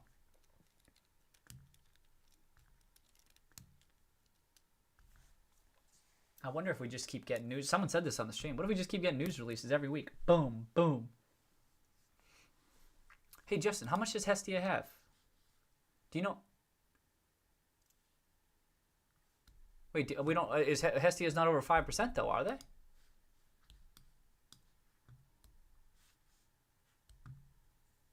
If you know, Joe.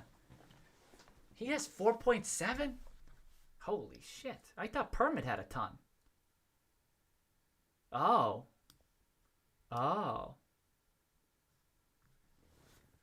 He's traded a ton? Oh, yeah, no, I'm not so sure, because I thought Permit was the bigger one. Oh, I got to look into this. I'm not sure off the top of my head, Justin. I was going to ask you. I got to look into this. Damn. It's in their latest 13D. Which would have been, I don't think it was going to be in, yeah, he's traded a lot. He showed one of them back in the day. All right, here we go. Is this all of them? No, this is just Permit, I think. Shit.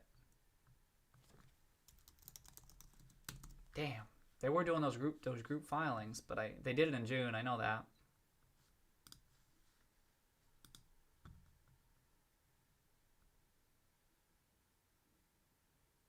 Yeah, so Broderick's 4.7, but that was the lion's share. So Hestia is definitely below 5%. Because combined, they had 7.2, right, Justin? I think they had 7.2.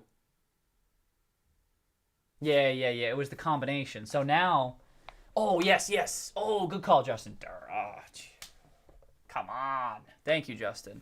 Wow. Come on. It's hour 5, Justin, right? We know. Hour 5. So we would have gotten the 4 and 4. But that's the thing, Justin. Then he couldn't, since he got he hasn't been trading since, right? He hasn't been trading since June, because he would have had to file some shit. But good point nevertheless, right? Hestia, he didn't sell. So there you go. Okay. Okay. Hestia, Foss, must. And then who knows with Fidelity, right? Sherman either. All right. Sherman's got, he does have a ton. He's got a ton relative to the other folks. I always like to see much more. Jordan's been harping on that during the chat too, saying he wished management owns more. But even 2, he's got 2 out of 60. It was like 2 over 2, 2.5 or something out of 65. It's not nothing. Can you imagine if he sold? Longs would be pissed. I think the Longs would be pissed if he ever did that. So, anyway. And then Ryan Cohen. Ryan Cohen's not going to sell. I don't think. So yeah, Fidelity's a big one. And we know, as Justin's talked about in some of his stuff, there's some activist funds in here. A good chunk of it is activist. And they may be holding, also probably lending, but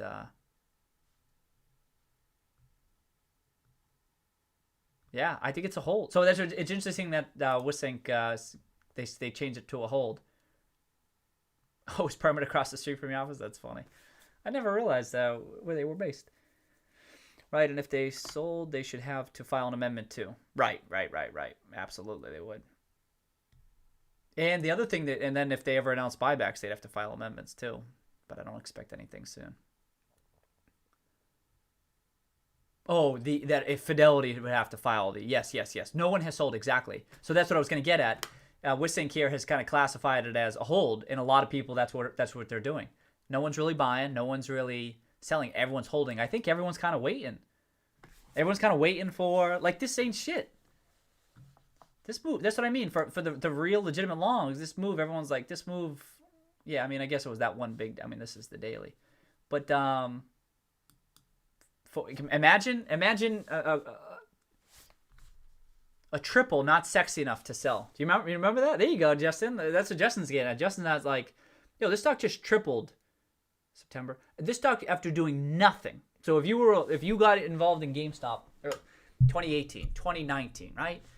And then the stock does nothing. It just keeps going down. It does nothing. It's just laying there bobbing around. And then finally, and then you just got through like the pandemic here. Their doors were closed. It's doing nothing for a year. And then finally, you're able to escape this horrible position after a very smart run-up from 4 to 12 plus. 3-bagger. In 3 months. Less than that. 2 months. You're able to escape, maybe not unscathed. Maybe for some folks, unscathed. You're able to get out. And then you don't. Bullish. That's what Justin's getting at. Bullish. You know what I mean? Well, we'll see. We'll still see if people... Wonder what their price target is. Quadrupled at 1480. So, oh, sure, yeah. I mean, and whatever their price target was. I was thinking if their price target, if people were in like the 4s and 5s and stuff. But indeed, 4, 8, 12. Quadruple. If triple isn't sexy, neither is a quad. Well, that's a good point, Steve. Steve's like, well, if they got a triple, who gives a shit about a 4-bagger? Who cares? Interesting. All right. The hold angle. The hold is bullish. I see. Yeah, okay. You have a touch options. Oh, yeah. Blessed, I do. So, I said this before. I have positions outside of the Roaring Kitty portfolio, but the Roaring Kitty portfolio is just stocks. But if you check out the other videos on my channel, I talk about my investment style, especially like there's 2 investment style videos, but in the first one I talk about how I deal in options. So you can check out that one, and then and the other one's more buy criteria. But if you're curious, you can check out that stuff there.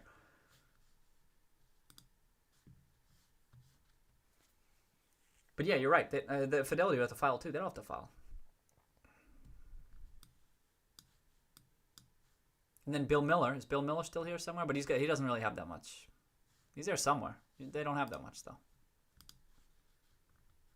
I read a piece by them one time on GameStop, so it always surprised me how little they owned. Is he still here?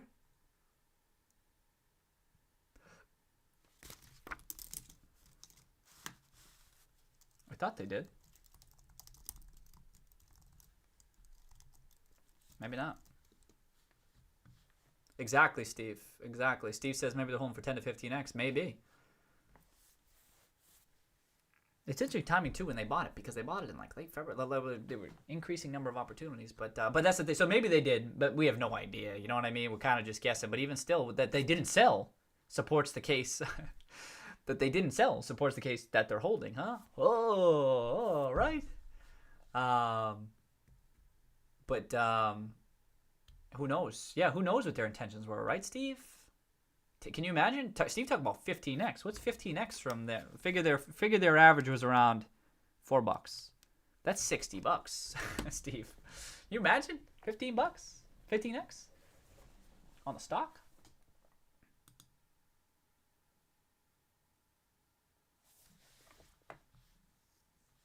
Yeah. Oh, State's been Sherman. That's right. So we'll get this. We'll get the new update across the board for not just for all of them. It's still 940 less than Justin's. Oh shit. Well, yeah, Justin. I know. Just talk about the squeeze, but it's still potential for this unusual setup. My priors have been way too confirmed tonight. Cheers to that. Blessed. Ain't that the truth? Every damn stream, huh? Anyone have some good bearish arguments for me to eat? Yeah, seriously. Good luck. We've been looking for them. No, yeah, I know. It's not Justin's price target, right? I like $1,000. Yeah, Steve, yeah, no, Steve knows too. It's a nice round number for just saying, whatever. What if $100? I think he said both. I like $100, $1,000. I like both those. Something blockbuster. Oh, really cogent argument, Polygon, right? Beep boop, yeah. Beep boop boop boop. You ever see those like automated headlines where they come up with headlines and stuff, and like an algorithm comes up with headlines based on what people read or click or whatever it is. But that's like what if a robot had to come up with with their short thesis, beep boop boop boop, something blockbuster, boop boop boop. You know what I mean? Shit, that's funny. All right. Whew. All right, we got a long one for a Monday. We did good tonight, huh? This was sick. We did legit research tonight, huh? We had some great. Hey, cheers to Justin hopping on the stream too after crushing it. Stock does blank on coronavirus fears all of March and April. This is an interesting comment. Oh, what is? Oh, you got. Oh, I thought you with the beep boop short. I thought Polygon was like beep boop short, and Justin was like, "This is an interesting comment." I'm like, what?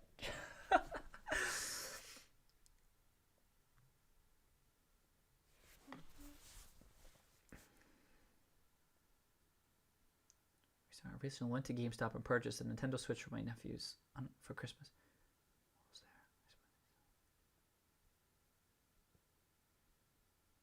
So I asked if she could call me as a courtesy.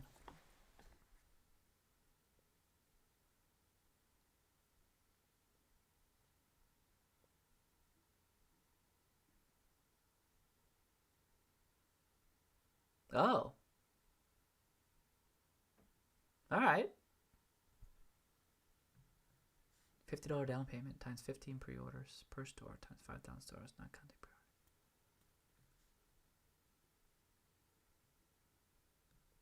Wouldn't do.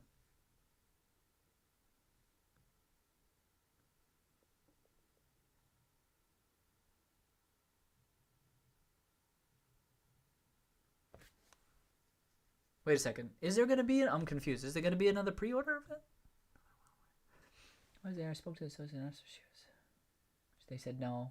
But is GameStop doing her a solid? Is that what's happening? It's like the 10th person to do that, which is going above. Oh, okay. Oh, going above and beyond the customer service area. And definitely. Oh, I see. I misunderstood. I thought they did it. I thought they called her. I'm like, whoa. They don't. If there's gonna be another, she's saying if there's gonna be another, if there is gonna be another pre-order, will you call me and give me a heads up? And they were the GameStop folks said, yeah, we'll give you a call. And I guess 10 people had done that, and GameStop was like, yeah, we'll look out for you. Yeah, the GameStop folks, they're I mean, as many of us have talked about, they can be really helpful. They're knowledgeable on this shit too, and but even they can have tremendous customer service type too. I think a lot of them too have close relationships with a lot of the customers. That's what I've been picking up, and I think that makes for a good environment between I mean, employee and customer, when you can have a good relationship. I don't know how many of them or anything like that. I don't have any figures, but you can kind of see that. You like to see that. But I mean, I've read other things too, complaints and stuff. It's not like everything's hunky dory. I'm not saying that, but even still, like that GameStop subreddit always stood out to me. I'm like, wow, these people, like a lot of them, they're really passionate about their jobs and their and what they do and everything like that, and they were experts on stuff. I'm like, I just didn't see that. I never see that with any of the companies I deal in. I'm like, oh, this. I view it as a huge positive. Not to say everything's like I said, hunky dory or anything like that, but they seem passionate about their job, and I thought that was really cool. I thought that was great. And they're going to be really helpful if this new console refresh. You know what I mean? Having people, and like GameStop always trumpets that in their things, as they should. And what do they say? They say it somewhere else. I put it in the video because I'm like, yeah, you should. They got the largest distributed sales force, but they're also expert gamers and associates and stuff like that. I just thought it was. I thought, yeah, and they're dedicated to this, whereas other brick and mortar retailers, they kind of spread across multiple areas of electronics or whatever it may be, and but especially with GameStop, like with Ryan Cohen's always talking about Chewy and people being, like I imagine many people who might work at Chewy might be really passionate about pets, right? And just like their customers are. That's what you have here with GameStop, where it's like the employees are passionate about gaming, maybe not every aspect of their job or anything like that. I mean, that's going to happen sometimes, but they're passionate about gaming, importantly, and that's sick. Because the customers come in, they're often passionate about gaming. Not all the customers, right? Sometimes parents shopping for kids or whatever. But that can result, if done right, in a really terrific environment for everyone. And there's just not many retailers where you can say that. So that always stood out to me as unusual for a retailer.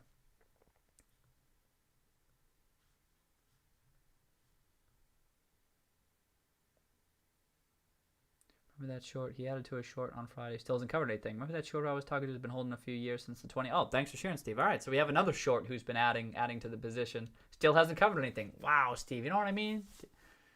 Why? How do you not?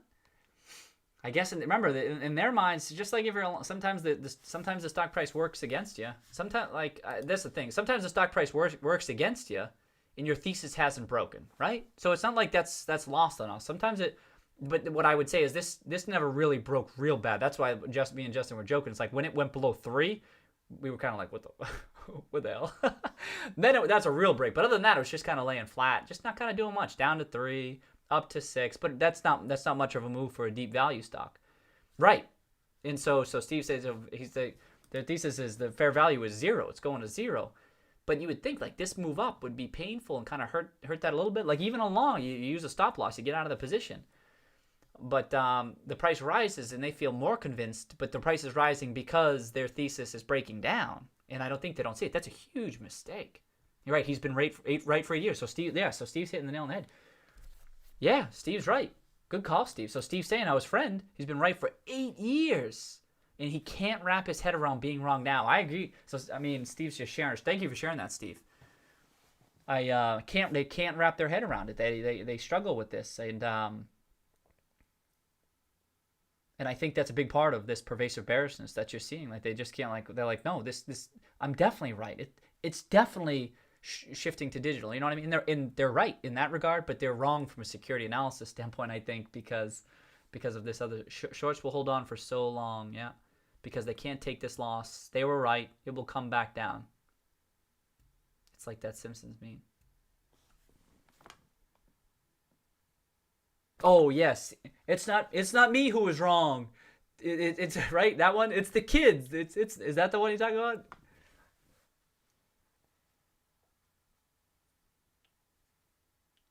Wait, no. Oh, that is it. Okay. There's another one. Yes. Okay. Oh, that's a good one. Steve.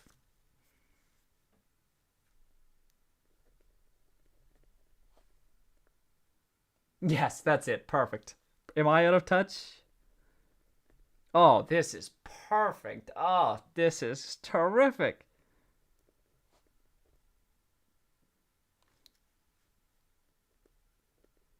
Oh, that is great. If you think of other ones like this, you gotta let me know. Ah, shit. There's another one too, where, but it doesn't pertain here. What? What the? I'm not gonna go down that.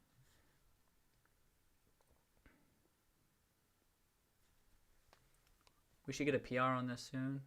Is my short position wrong? No, it's the market that's wrong. Steve, that's it. Steve. I took a note, but I think it might just be easier for me to just take a picture. Oh, this is too perfect. I definitely have to do this one.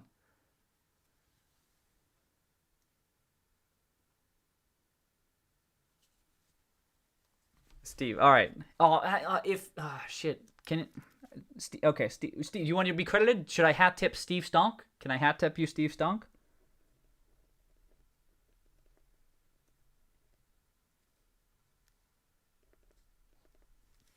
I got some other ones, folks, too. I should have been writing down who was sending me each one. Oh, I know the boiler. I do remember Boiler Pits was Trey. Oh, I should have hat tipped Steve Mazzini. For a second, Roy, it looked like he had a tattoo on his bicep of the gym. Can you imagine? Oh, if it works on Justin, if this stock price goes to 100, I mean, GME tattoos? Oh, shit. Oh, my God. I mean, 100? Maybe 1,000? Oh, jeez, that's funny. Oh, you could do GameStop tattoos where it's like, you see Watchmen from HBO this year? No, well, I mean, it's not just, I mean, it's Watchmen generally. Dr. Manhattan. You could do the GameStop symbol right there. You could do the GameStop symbol right there. Oh, that could work. That could work. All right, there we go. If GameStop goes to 1,000, we're all getting the Dr. Manhattan. We're getting the Dr. Manhattan GameStop tattoo right there. Also, I think I can run with that one too.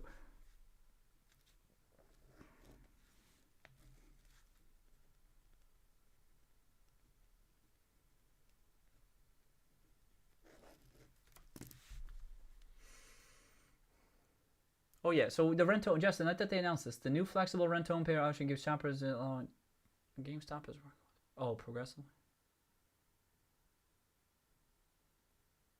I thought they announced this. They already announced this, Justin. What's new? The rent-to-own has to be coming out within 30 days. They didn't?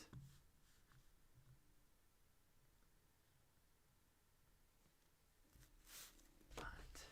Okay. Oh. Because they said it was coming soon. You're saying they're actually... Oh, you're just going to make an announcement that it's here? They're going to make an announcement that it's here? Like more details and stuff? Yeah, okay. I think that's what you're saying. Okay. Yeah, okay. Because I have it up here, don't I? No, not this one. Ah, shit. Because I really like this. I was talking about on the... Oh, shit. Where is it? This one. No, that's not it. Oh, it's not there. I gotta go to business? How is it? Newsroom? Look, it didn't even make the investor relations side of things, but I really like this press release. Yeah. Which was a good press release, Justin. I really like this. Okay, so you're going to announce that it's here. Yeah, that'll be an announcement. Yeah. Okay. Give shoppers access to thousands of gaming. Soon customers will be able to... Yeah, so they'll announce that. But it'll probably be like the announcement today, you think? Where they... it was like the one-up sales thing. But people will probably be talking about it, right? People will be talking about it. The channel will get going. The new flexible rent-to-own option gives... I forgot. I missed this, Jeff. I forgot it was coming soon. Anything else coming soon?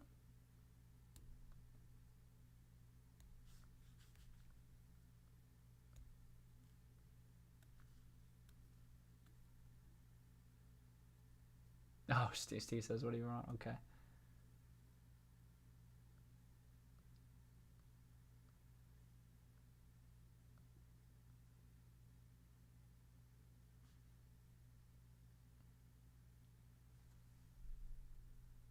Coming out.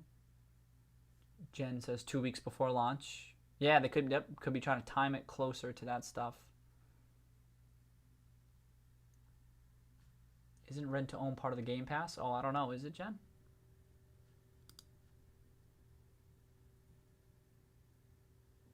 Maybe a day or two before the consoles drop. Probably more. Yeah, probably more time. But there could be other announcements too. Partnerships and all that stuff. Maybe they have a whole bunch. I've already been pretty impressed with their announcements so far. You know what I mean? They did the earnings release.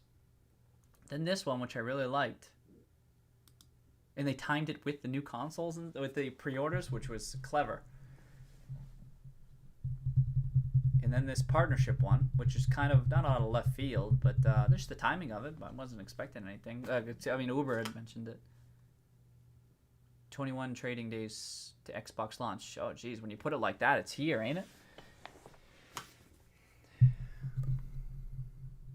All right. Yeah, I don't know if that. I mean, it's if they pair. I'd like it if they pair it with something like a partnership or something. You know what I mean? But many ways they could run with this. Buy now, pay later.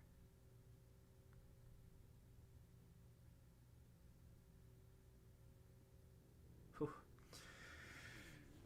All right. I think I got to bounce. I'm actually. I need to catch up on my sleep. Hey, Justin, do you catch up on your sleep this weekend? Because I didn't. Also, I think my daughter might be. She seemed to be. She's having trouble. She hasn't been napping as much, and I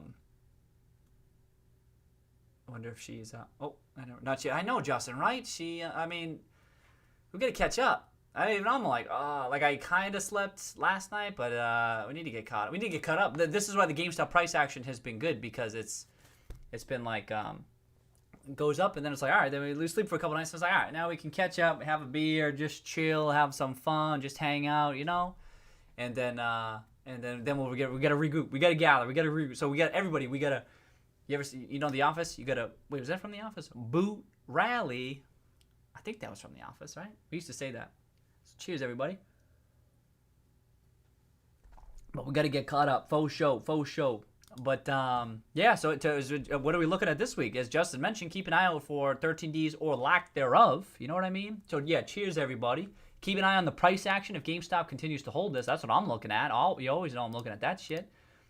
And then these additional press releases. Sony, Nintendo, advertising press releases, the rent-to-own type stuff. Who even knows? But as Justin just pointed out, we're only 21 trading days to the Xbox launch. We're only a month away. I got to include that in one of the thumbnails or header or something like that for sure. And then we'll take it from there. But I don't know if anything else this week. What's the date? October 12th? No, I think that's it. So cheers, everybody. Y'all have who's still here? Makeshift? Gonna buy any? Oh yeah. Well, no. For the Roaring Kitty portfolio, I think I just keep it to stocks. But I got positions outside of the Roaring Kitty portfolio. Cheers, Justin. Cheers, Makeshift. Blessed. Cheers. And then Eduardo. Cheers. You still get some folks here, huh? This is sick. Cheers, everybody. On a Monday night too. And I told my wife, I'm like, we might have a long stream tonight because there's just a lot to talk about. There's a lot of stuff going on, and we take some stock market videos here too. All right, sick. Jen was here. Now I'm scrolling up, just seeing. Cool. All right. Well, everyone have a nice Monday night. Catch up on your sleep as best you can. Catch you on Wednesday, and that's it. Oh, let me get this queued up. It's over here. Insurance detectives, peace out. All right, peace out, everybody. Have a nice night.